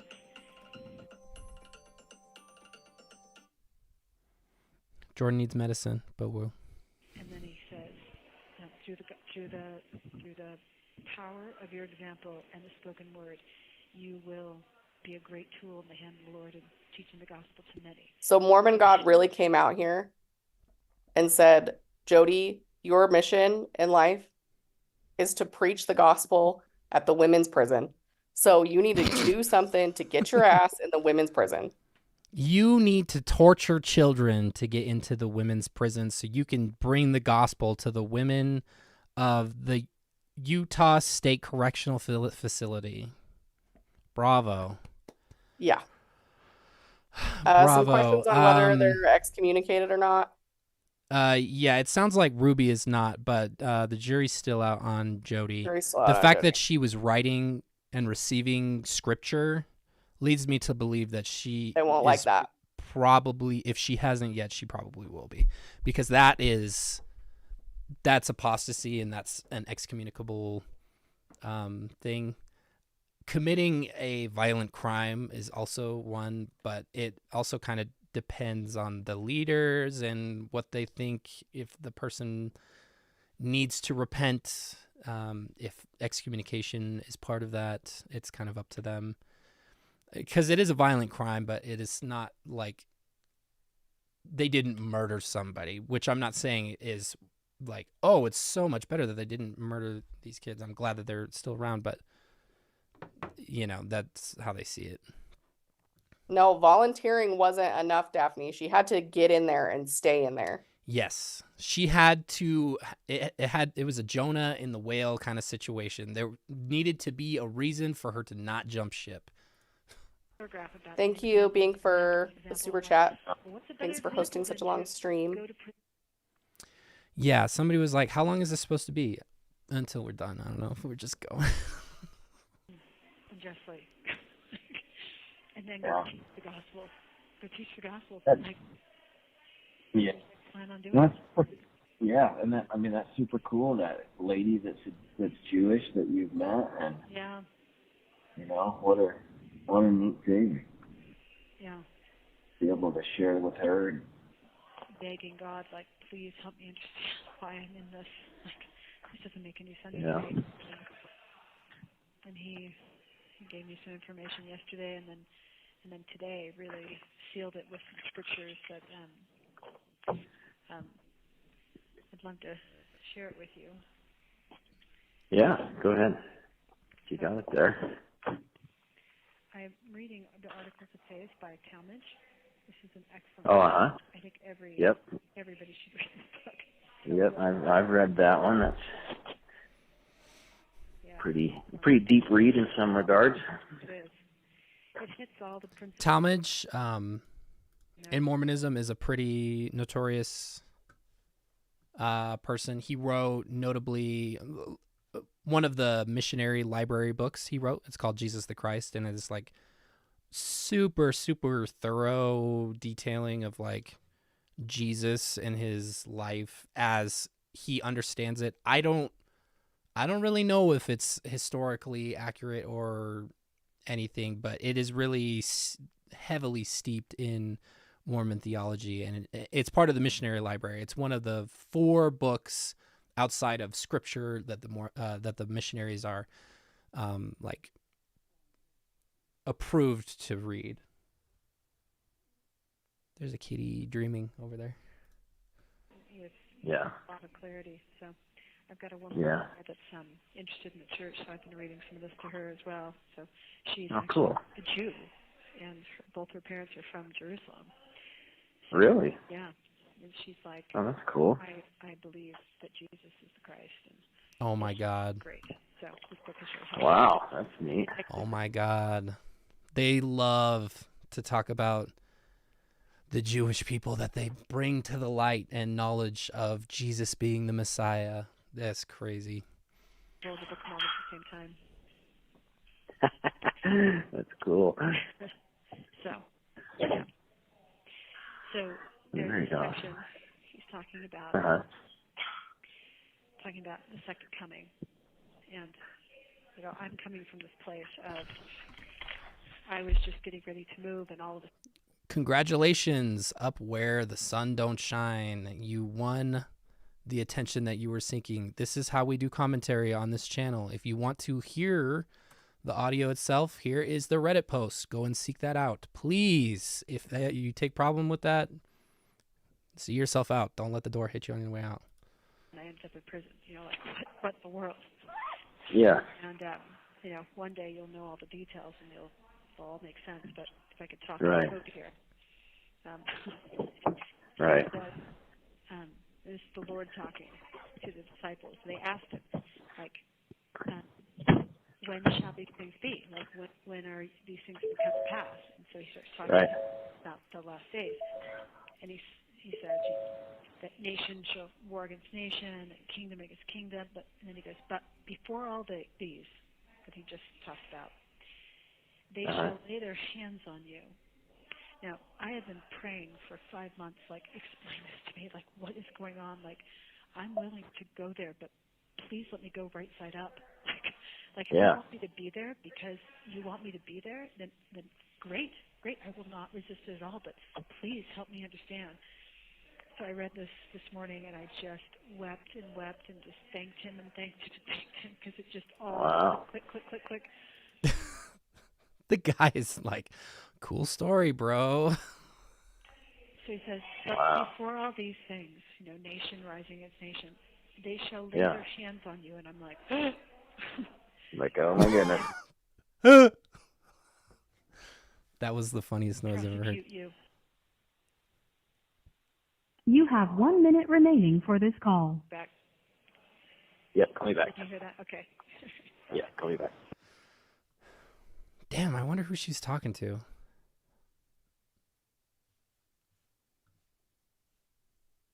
Interesting. Was that the last one for Jodi? There's others, but I don't think we're gonna have time to get to them tonight. I was gonna say thank you to Andrew for the super chat. Her fixed point is that she's the hero / martyr and will rationalize everything that happens as supporting that fixed point narrative. Thanks for the stream, guys. I think you're spot on.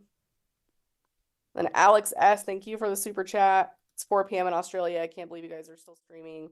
Hope you have a smooth recovery, Jordan. Thank you. I hope they take her Bible away. Part 2 tomorrow. We're far enough in that we don't really need to do a part 2, I don't think. This is complete just showcase of why she is not fit to be in society anymore. Yup. Like, this is just, she's so far gone. She's just, and this is exactly why, when Mormons and Mormon apologists like to bring up, like, oh my God, Joseph, he was martyred for the things that he believed in. Like, he was, if these things weren't true, why would he go as far as to being okay with being killed over it? Like, this is, in my opinion, this is exactly the mindset that Joseph Smith was in. Like, he had gotten so high off of his own supply that he could not tell which way was up. So it's like not that crazy to think that he would go to the end being like, yeah, this is true, or any of the other people who died alongside him, because of all the shit that they were stirring up and everything like that. It wasn't because of what he was teaching or what the Mormons believe. They were causing real trouble for people, and they were doing real harm, and other people wanted to stop it. So, murder is not great, but he poked the wrong bear, unfortunately. So She's stepped in her own shit enough that she doesn't mind the smell anymore. So yes, that is perfect. Is there anything else that we want to throw in here? I think that about covers it, especially since my PowerPoint decided to poop itself. Oh, yours is doing it too? Yeah, I think it's checked those on mine. Reddit embeds. Because we don't usually do those. What did you say? I think it's the Reddit embed. Oh yeah, embedded links. We don't usually put those in Canva. So I'm trying to think if there's anything else. Good resources to familiarize yourself if you're behind. Like, we have a whole 8 Passengers and Jodi and Ruby playlist, like dating back to even years ago now. And so you can 100% get your fill and all the tea before all this stuff went down if you needed the background. We also just more recently, we did a video on the connection between Mormons, MLMs, and Utah, which was very fascinating to put together and took me a long time. So, especially since my schedule is going to be a little bit wonky because I obviously took time from my actual job off because of my pain while I'm in recovery. And so doing YouTube is kind of our sustaining factor where we can right now. So watching our videos, commenting, hitting the like button, following us on social media, sharing, all those things help us, especially right now. Let's see. I feel like I'm forgetting something. Maybe I'm not. Oh, if you want to stay up to date, like we have an 8 passengers chat in our Discord, and then the r/8 passengers snark on Reddit. They keep things up to date, and that's where I primarily get my information from. And then I also have the link in the description to the file that has all the information that came from the Washington County attorney or sheriff's office or whatever it is. That's in there also. And you can always become a patron or a member here on YouTube. You get exclusive content and fun stuff. So all the more reason to watch and join and support. Thank you for saying that it looks like a crown. Thank you, Ivana, for the super chat. The praying hands behind McKay's head look like he's wearing a crown on his head. Hail King or Queen McKay. I'll take whatever. We love it. He, him, so I'll go with the king, but you know. I'll take whatever. It's a vibe.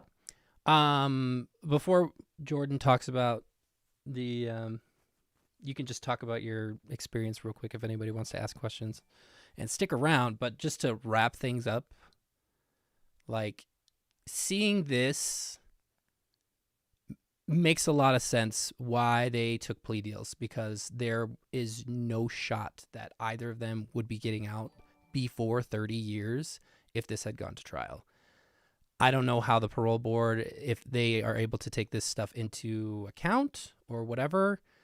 If that is the case and they aren't in for the maximum amount of time, I would be extremely surprised. And at this point, I would be pretty disappointed if I'm going to be frank, because if I'm going to be Frankie, this is like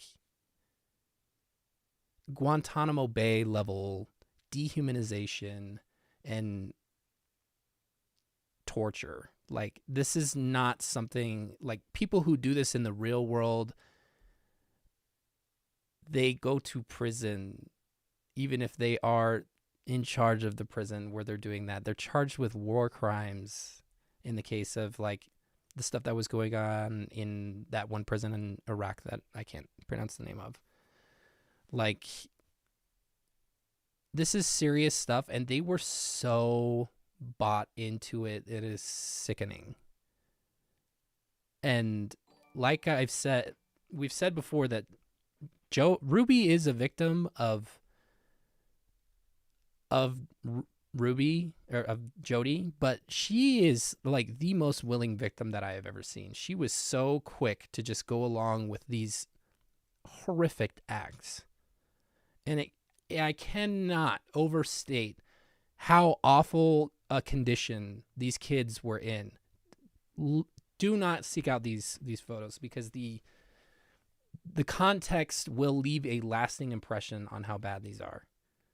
And for these kids to still be walking around and living. Abu Ghraib, I don't know how to pronounce it. That's the prison I was referring to, but yeah, it's these people, they would have killed those children. I fully believe that if it had gotten to the point where they had gotten out on that property, part of the reason why they had that big open piece of land was so that they could dig their graves. So anyway, that's what I've got to say about that. Yeah, I think this could have gone way worse if things hadn't unfolded the way that they did originally. So I mean, it's not going to take back any of the trauma that these kids have faced, but it is, you know, at least they're alive and can go to therapy and go on to live, you know, happy, satisfactory lives. it's possible. It's going to be more work for them, and that sucks because it's not their fault. But yeah, I think, the more that comes out, I think the more we get validated in our position that something was always off about Ruby and Jodi. And now we're here. Yeah. And we don't need to discuss like where the kids are or whatever. I hope that we don't ever hear or see from them for the foreseeable future, because they've gone through awful shit. Unless they want to grow up and tell their story. But right now, if they want to, I hope they can make a lot of money off of this situation, because that's the very least that they can have at this point, because it's just crazy. And like the added layer of the fact that they were a big component to the money that that Ruby and Mr. Worldwide were making. And then like, you don't even treat assets like that, because that's essentially what these kids were. They were assets. They were employees that weren't getting money unless it was for, it sounds like they had a college fund or whatever. But I don't know anybody that would treat their assets like that. And that's like as degraded as I can possibly describe them, is boiling them down to assets. But yeah, it's horrendous, to say the least. well, I'm going to hopefully put timestamps on this either today or tomorrow. Tomorrow. You'll do it tomorrow. And Don't do it today. if you have questions, I think the main people who had questions about my procedure were on Instagram. So if you have questions or things, feel free to follow me on Instagram at Jordan McKay. I'll keep you updated on my hysterectomy recovery plight at this point.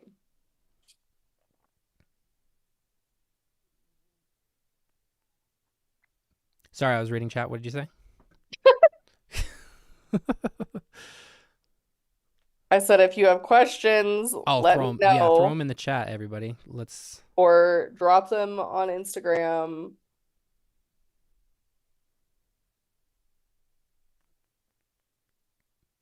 Hope the custodians of the kids sue Jodi. Yeah. Anyway.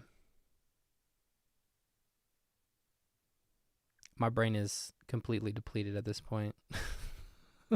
Same. Yes, I will be fine. If the allergy, cold, whatever the hell I have symptoms could go away on top of my recovering from having a major organ ripped out of my body, that would be great. But apparently I don't get to control those things, so. Seriously. Yay for She's me. doing really good. And I just want to throw it out there. This was Jordan wanting to do this. I am not out here going, should we go live or whatever? Jordan's like, let's do a live tonight. I was like, okay. And then I figured out a way that she didn't need to be down here with me. So I could stay in bed. Hopefully it has been okay for everybody, because she's just up there with her laptop, just vibing,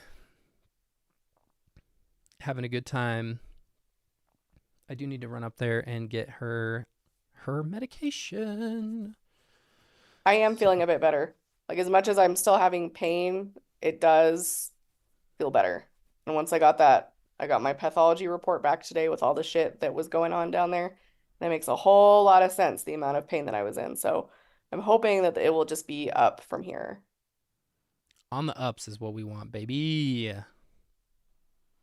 On the ups. Thanks to all the new people that have joined us. Usually when we do a live, it's like all green names with little icons next to them. We got a lot of new people that I haven't seen. Yeah. Nurse McKay. Yeah, shout out. I am out here. I do basically the same thing. Just kidding, I don't. If by nurse you mean I help Jordan get up and go to the bathroom and I just bring her things, then yeah, sure. Yeah. No cancer, just endometriosis, adenomyosis, and apparently it prolapsed partially uterus, which was news to me. So, yeah, we wouldn't know because Jordan's previous trauma resulted in us not really going to the doctor to check on anything like that. I don't know if they would be able to. I feel like the ultrasound the other day would have shown something like that up, right? I tell people all the time, ultrasounds are not reliable for things Yeah. like endometriosis. I guess so. Do we need to get like one of those little sexy nurse caps for me? Is that what we're doing? Oh my gosh. We all know McKay is not the type to be go live now like Paul Elmayo. Yeah. Andrew wishing me a swift and smooth uterectomy recovery. Thank you. Uterectomy. Yeet the uterus. What was the description for your procedure? It was something wild. Bilateral salpingectomy, oophorectomy. I was like, oh, some gore grind band better not get their hands on this because this is the perfect title for an album. Yeah. Uterus is gone, one ovary is gone. I still have one ovary, so I've got one left. So no menopause right now for me. Shout out. Yeah, I'm glad that. And I feel bad because I had like no answers because the surgeon called me and he's like, oh yeah, we took the uterus and one of her ovaries had like way too much going on, so we just took that out, but the other one was fine. And I said that to Jordan. She was like asking me questions. I was like, I wish I had more information for you, but 38-second long call. I did not get a lot to work off of. Heck? You're muted. Oh, whoops. Sorry. There you go. He's a very busy guy, but he's very good at what he does. 20. Oh my gosh. Thanks, Hero of Canton.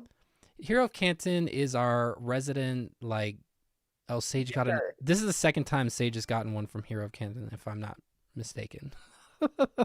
Hell yeah. But Hero of Canton is like our rich benefactor on this channel. Yes. Hero of Canton is the hero of Jordan and McKay. You're perfectly welcome to change your name unless you're attached to it in some way. Stephanie, thank you for the super chat. Yeah, if you're new here, make sure you're subscribed. If we don't get to 100K by the end of the year, I'm going to riot. So make sure you're subbed. Yeah, make sure you're subbed if you're still here. We would appreciate it. Sometimes YouTube unsubs people weirdly. Yeah, and I let the members and the patrons know this, but since Jordan is not always going to be so available to do stuff, I'm trying to think of stuff that I can do on my own. Stardew Valley 1.6 just came out. Maybe we could do a gaming stream based on that because I'm not really one for the Sims, but I do love me some Stardew Valley. I think I really want to play Clone Hero, but I'd have to do that on TikTok. So if anybody has TikTok, you could probably find me over there. I'm going to figure out how to do it because that would be really fun. Play Clone Hero, take song suggestions, and talk about Mormonism. I'd be all for it. It's been a long time since we've gone live on TikTok. Those were the days. Way back in the prehistoric era.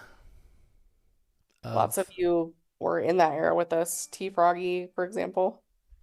Sage has been there since the beginning. Sage knows. Sage yeah, I'm surprised we aren't at 100K either. What the hell's up with that? I would love a Stardew palette cleanser, honestly. I'm going to get off of this and go play Power World because I need some mindless survival game stupidity. Lots of Stardew fans. We love Stardew Valley. We have 2 copies of Stardew Valley on Steam, 2 copies of Stardew Valley on Switch, a copy of Stardew Valley on mobile, and a copy of Stardew Valley on Xbox. And you gave me a crocheted Junimo. Oh yeah, I haven't seen it in a while because the cats liked the little pipe cleaner legs and stuff like that. Of course. I corrupted my Mormon friends last night. We watched Monty Python and the Life of Brian. Yeah, that's the one that Mormons don't watch. You'd be hard pressed to find a Mormon that hasn't seen. I don't know why, but Monty Python and the Holy Grail is like so many Mormons watch that, which, you know, love the movie myself, but it's so weird that so many Mormons have seen it. Currently playing Power Wash Sim in the background. I think Jordan might like that one. Maybe that is how I can get Jordan into FPSs, because it's the perfect balance of cozy game with first person shooter aspects.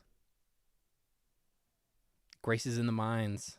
You want to know what's funny too? I've never gotten to like, I always just finish the community center and then I just put it down. I never go beyond that until like doing the Joja Mart extra, what do you call that? Bulletin, not the bundle, the Joja Mart bundle. Oh yeah. Or the island that they added a couple updates ago. Christian loved Monty Python and the Holy Grail for some reason. Okay, so is it just like a whole thing? Mel Brooks is better than Monty Python. They both have their merits. Monty Python could never do not a movie that people can watch nowadays and understand, but Blazing Saddles. Chris McDaniel. Ginger Island, the bonus bundle are so fun. I need to do that. Sorry, I don't want to say too much about hidden bundles or whatever, in case you've never played it. I've never played Stardew Valley Expanded. Usually, we only really got the ones on PC to play together, and then I never did any mods or anything like that, so there's that.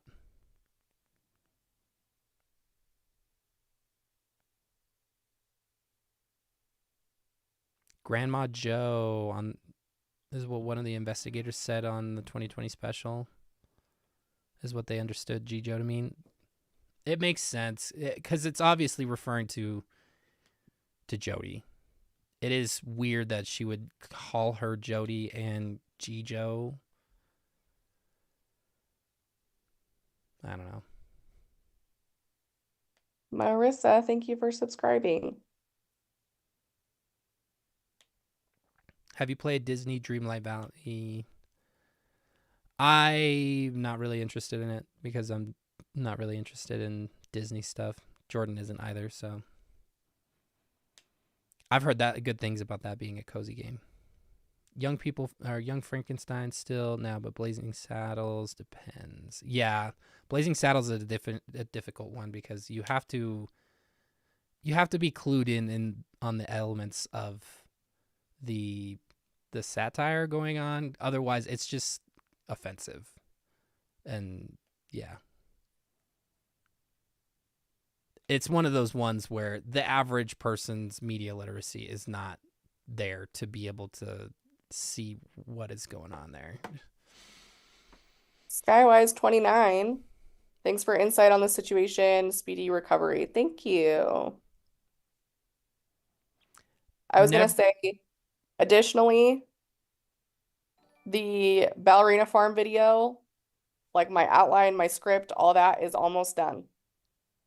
So I just need to get to a point where I can sit my ass in a chair so we can film Ballerina Farm, and we are back on the ball with our Mormon influencers.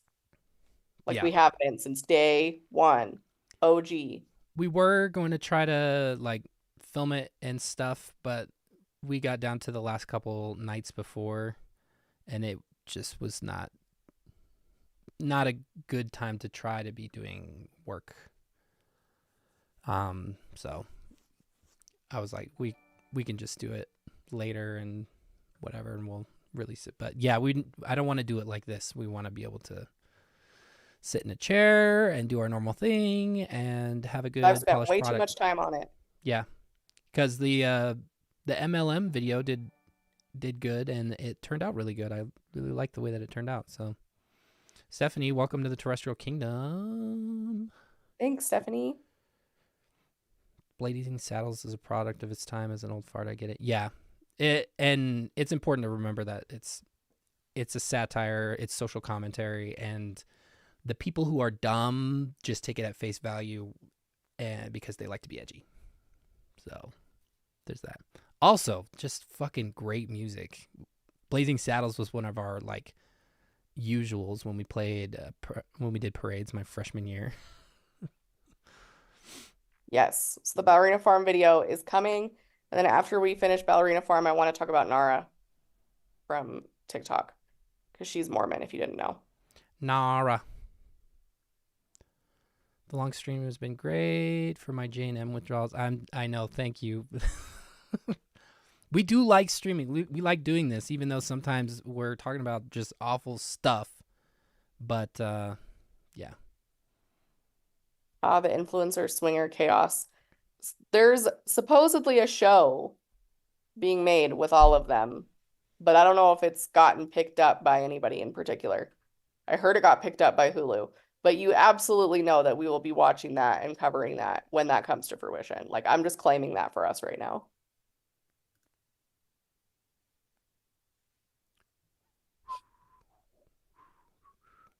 Yeah, I don't. Why would they film it if they weren't picked up? Or maybe they got dropped by the network that was filming it. Maybe. Who knows? Lily, welcome to the Terrestrial Kingdom. The first video I found of y'all's was the influencer swinger chaos. What a wild time that was. That was a wild time. Advice on getting doctors to actually hear and listen to your pain when you have a history of mental illness. It's already difficult as a female and not being able to bring support with me. Oh man, that's a very relatable dynamic.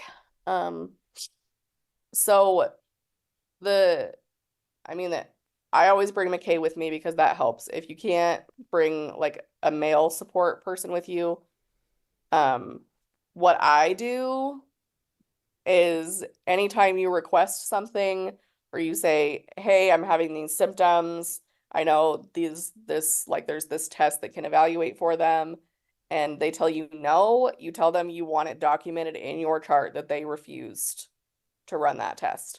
Because I can't tell you how many times I come across women, like just on social media or people in my own circles, who were dismissed by doctors and then had something severe that like needed attention. And so they're much more likely to do something if it requires them to record in your chart that you said no. So that's just something to kind of throw out there. And I always they say not to tell people that you have a high pain tolerance, because that like the moment those words come out of your mouth, they stop taking you seriously. So it's like just trying to be mindful of little things, but it shouldn't even have to be a conversation, right? Like it shouldn't even have to be a thing. Yeah. It just Oh, goes you got to yours show on the that- 13th. Recovery is rough. Yeah, my blood oxygen blood, whatever the hell that thing is, was the problem initially. Just part of the reason why I couldn't go home the first night and they had to admit me. And so I don't know what to do about that.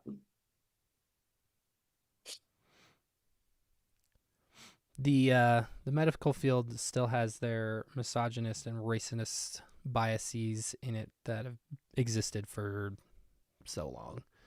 So For sure. it's frustrating, but you're definitely not the only one. For real. And It's hard to have to go into a situation where you're supposed to be getting served and treated, and you have to also be advocating for yourself. Like, yep. You shouldn't have to do that. And I always try to look like better when I go to the doctor. I always try to like present myself in a decent way, which is so ridiculous. Like, you should be able to go to the doctor and be disheveled and who cares? But like, that's just another thing for me that I'm like, okay, I have to look like a professional person, you know? It's just insane that we even have to have these conversations. Oh yeah, and you have to have high pain tolerance with endo and adeno, but they like hear that and they instantly like, other than as soon as they know you're a woman, like you're already off on the wrong foot. Yeah. It was like if you guys were around last year when Jordan was coming, she was leaving work and the stairs were wet from the snow outside and she slipped. Oh yeah. And broke her tailbone, and we go to the hospital, and like we knew that they weren't going to be able to do anything. It's a broken tailbone. That's just, you know, it is what it is. It's tough. But we didn't think that they were going to be withholding pain management like they did. It was like a few days before, because they were like, oh, you can take Toradol or Tramadol. I don't know, one of the two. Well, she said to alternate between Tylenol and ibuprofen. Yeah. And I was leaving there like, why the fuck did I come here? And they're going to send me a bill for this amount of money, and they're not even going to give me anything that I can't get over the counter already. Like, why would I even bother? They should have turned me away and said, we're just going to tell you to take ibuprofen and Tylenol. Yeah. But after calling her PCP a couple times, we were able to get some pain management. It was just such a joke. Elizabeth said, I had a doctor refuse to order an MRI after I was hit by a car, and then refused to put in my chart that he'd refused to order one. I would be filing a complaint. Yeah, right. People like that.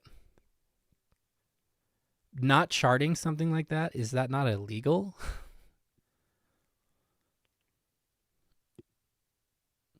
And it's just so crazy too, because like the reason for the opioid epidemic is because pharmaceutical companies shelled out big money to doctors to prescribe opioids like at an alarming rate.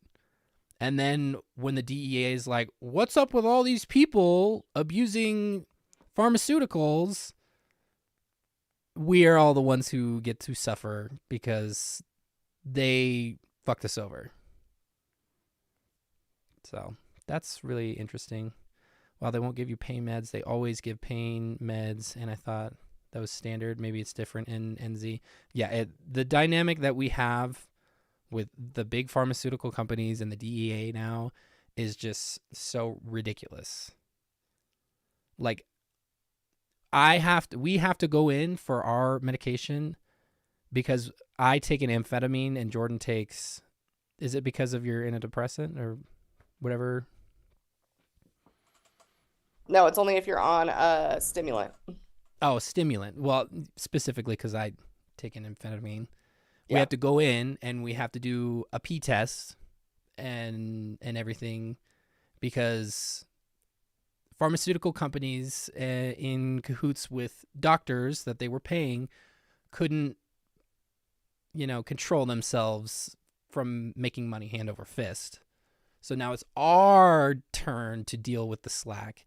And it's not even like one of the mods was telling me about the situation that she had with the pharmacist, and she had like major beef and was saying that that our mod was like drug seeking and stuff like that, and ended up like banning her from the pharmacy, which was like a big grocery store chain, and then come to find out that the pharmacist was stealing pills out of people's prescriptions. Like, why are we always being the ones who are getting fucked over on this one? Lily with the super chat. You helped me get help for my traumatic birth. Oh, that makes me so happy, but I'm sad that you had to go through a traumatic birth. Doing a hysterectomy after having a C-section and that whole traumatic experience was definitely a thing that I had to work through. We are in Colorado, and I could do like little tinctures and edible stuff for a minute, and then I got hyperemesis, cannabinoid syndrome, and I will never do it again because that was the most miserable thing ever. Yeah, that was. I would have another hysterectomy over that. That was not fun. Yeah, Jordan has emetophobia, so once something causes her to be vomiting, yeah, it's just. Yeah, the healthcare system, I'm not having a good time with the medical system ever since I got priced out of my Vyvanse because I can't find anything that's comparable. It was like, this is exactly the thing that I've been needing. And then they're like, oh yeah, it's going to be $130 every single time now. I was like, I'm just trying to do the fucking laundry. That is too much. I can't afford that just to get the laundry done. So I've been looking into covered alternatives and nothing has been doing good for me. So not fun. I'm not happy. I honestly have the least reasoning to be so over it, but and then annoying. I see all the stuff that Jordan has to deal with, so I'm just like, burn it down. Honestly, this shit is just and then demoralizing. we get to pay for it. Yep. So it doesn't even end there. So that's fun. The healthcare system here in Canada sucks ass. I've had so many health issues and docs won't take me seriously. Yeah, I see that. I feel like that is just kind of like a systemic issue. We're probably similar in that aspect in the United States and there. The only difference is you guys have a single payer system and we don't. Yeah. Try Takeda. Oh, the company Takeda has a coupon for Vyvanse, I think. I think the manufacturer coupons are done because they have there's a generic for Vyvanse now. And that was the price for the generic. That wasn't even the price for the name brand. And Good RX was the same price as with my insurance. So trust me, I exhausted every avenue to try and be able to get back into that. So our medical is paid for with tax. Yeah. That's the thing. We're like the only ones out here that don't have a single payer system in developed countries. And literally people are out there like, oh, the wait times will get so much worse. The wait times are so awful. That's provably false. Demonstrably. And I'm like, I tried to get in with my new PCP and it's usually like 6 weeks before I get in. So our premium. How much worse could it possibly be? My doctor is great, but the cost is insane, and I have my employer health care, but I'm still paying a crazy premium. That's also the thing, is like, oh, you've hit your deductible, so you don't have to pay out of pocket, but you still have to pay your premium. And also, even if you don't have, if you do hit your deductible, it doesn't mean that everything is 100% covered all of the time. Yeah, it's crazy. I'm so over this shit.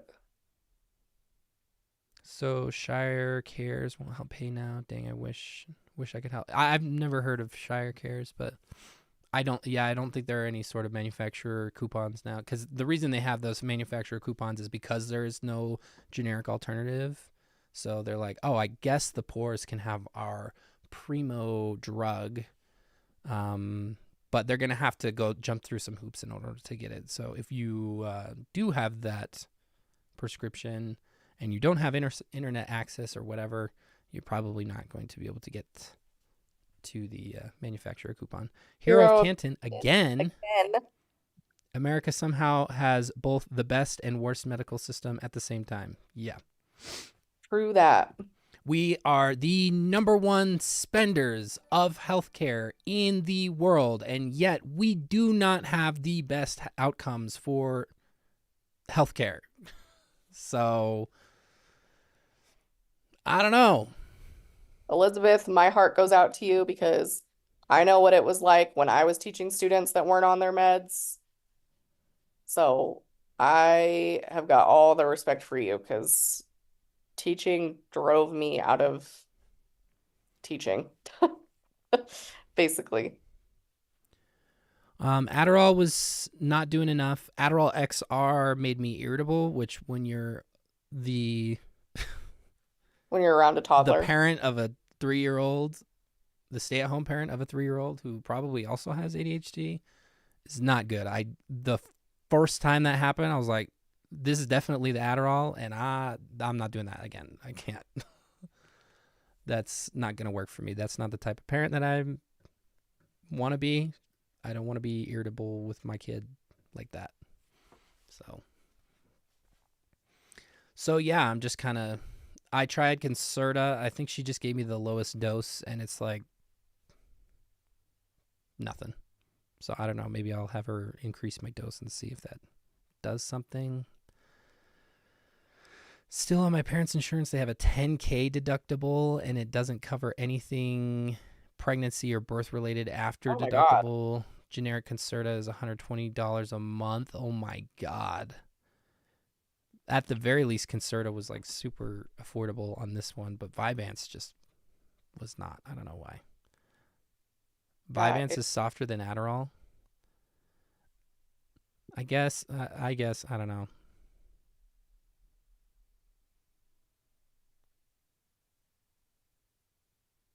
Super chats have a like feature. Yeah, I think that the like feature is it is new. I just noticed that. I was like, oh. Subliminal B12 instead of tablets. What even? Adderall makes me angry, but Adzenis didn't. That could be an option. Okay, I'll probably look into that. I don't know. I'm just like going along with it. Like Adderall was the next obvious choice to try out, and then when that didn't work, I did the Concerta because that's what my dad and brother take. But I don't know. It's just not. I don't know. Oh, sublingual B12.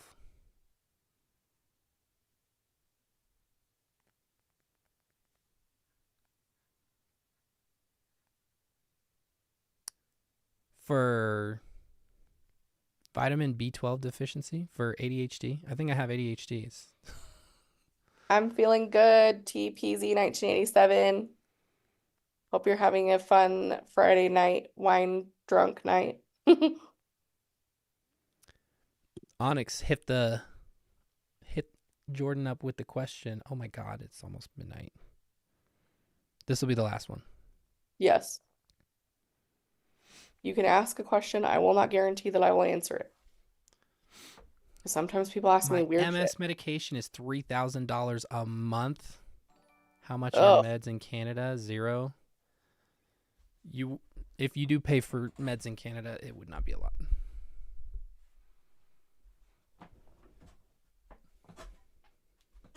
Vitamin D is great for ADHDers. Well, we're definitely lacking that right now. Yeah. I need to get out in the sun.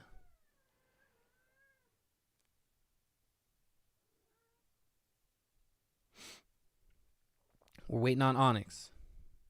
McKay, what band shirt are you wearing right now? Today is the glorious Blood Incantation local scene here in Colorado. Cosmic death metal for cosmic people. Or I think cosmic music is what they say for cosmic people. And it's dope. I'm in bed because I just had a hysterectomy. 2 days ago. Onyx, we're watching the chat. You can just send it in. Don't worry about a super chat or whatever. You know how funny it would be if they just logged off? No, they had said, damn, I can't send a super chat, but I want to ask Jordan a question. Or McKay, I guess. We're listening. Blood Incantation slaps incredibly hard.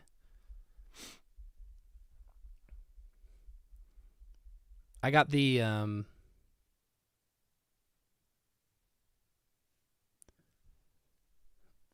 my new favorite record is the Blood Incantation one. Let me pull it up real quick.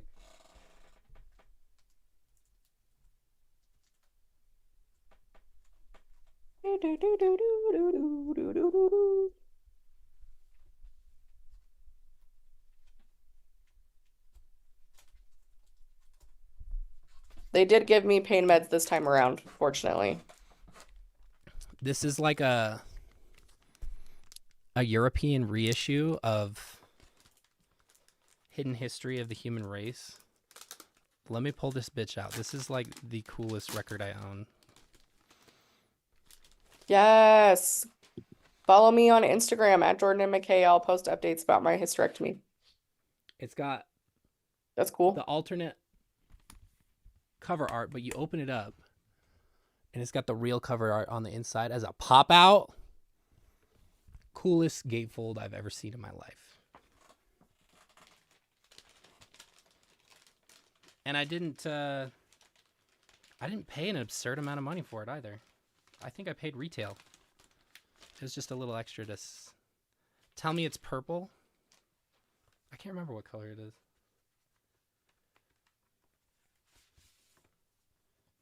Is it? Oh! It's purple, translucent. Yeah, this is one of the favorite ones. I got this last year. Shout out Blood Incantation for putting out fucking cool stuff. God, now I'm nervous. It'll be too I'll wait until I'm more coherent. Oh, dang it. Just send it in on Instagram in that case. But I haven't been reading as much lately because I've been so overwhelmed. So I need to pick up my books again.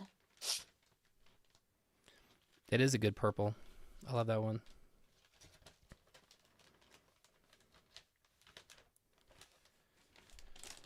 Yes. Fortunately, McKay and I have prepped our toddler pretty well with not attacking me because he is just a bumbling ball of energy all the time. And he's done really good, so. Blood Incantation is a death metal band, but they also do like atmospheric electronic. They have like it's called Time Wave Zero. It's an entirely like atmospheric record. So yeah, I'd follow you so hard, except Facebook Instaphobic. And yeah, Blood Incantation slaps. So yeah. But no, EDM is not in my playlist. BDM, we can talk. I love brutal death metal. Oh, Livy said my ulcerative colitis meds here in Canada cost $1,400 a month. What the hell? Sarah, with the 100 New Zealand dollars, is there a specific, do you have a name to your currency or is it just New Zealand dollars? Thank you for the super chat. Wishing you a swift recovery and no more horrific cases to update us on. Oh, thank you. On So God. generous. Oh, this is the person that commented on my love for Full of Help. My favorite black metal. I don't listen to a lot of black metal, but I love I'm going to butcher it because I don't speak German. Der Weg einer Freiheit. Which is dope. Also, did you order the new $40. Full of Hair record? Full of Hell. Oh, you guys are lit on a Friday night. We're lit on a Friday night. Doll hairs. Just boring dollars? All right. Well, thank you. It is what it is. First live I've been able to catch. I was creepy, but I had to say something. Esther, hopefully I said that right. Glad to have you with us. Anyway, I think we're circling the drain. People have been asking. We did finally get our P.O. box done. So I need to go check it. It's been like a month. It's been a minute. It's been so if you over a want month since to I've been. send us stuff, go to the below our video and then click on the description. It says like see more or something. And then our P.O. box address is in there. It should just be on the, in the description. Was that what you're saying? Yeah. Okay. Okay. Well, I need to take meds. Yeah, we're now behind by like an hour.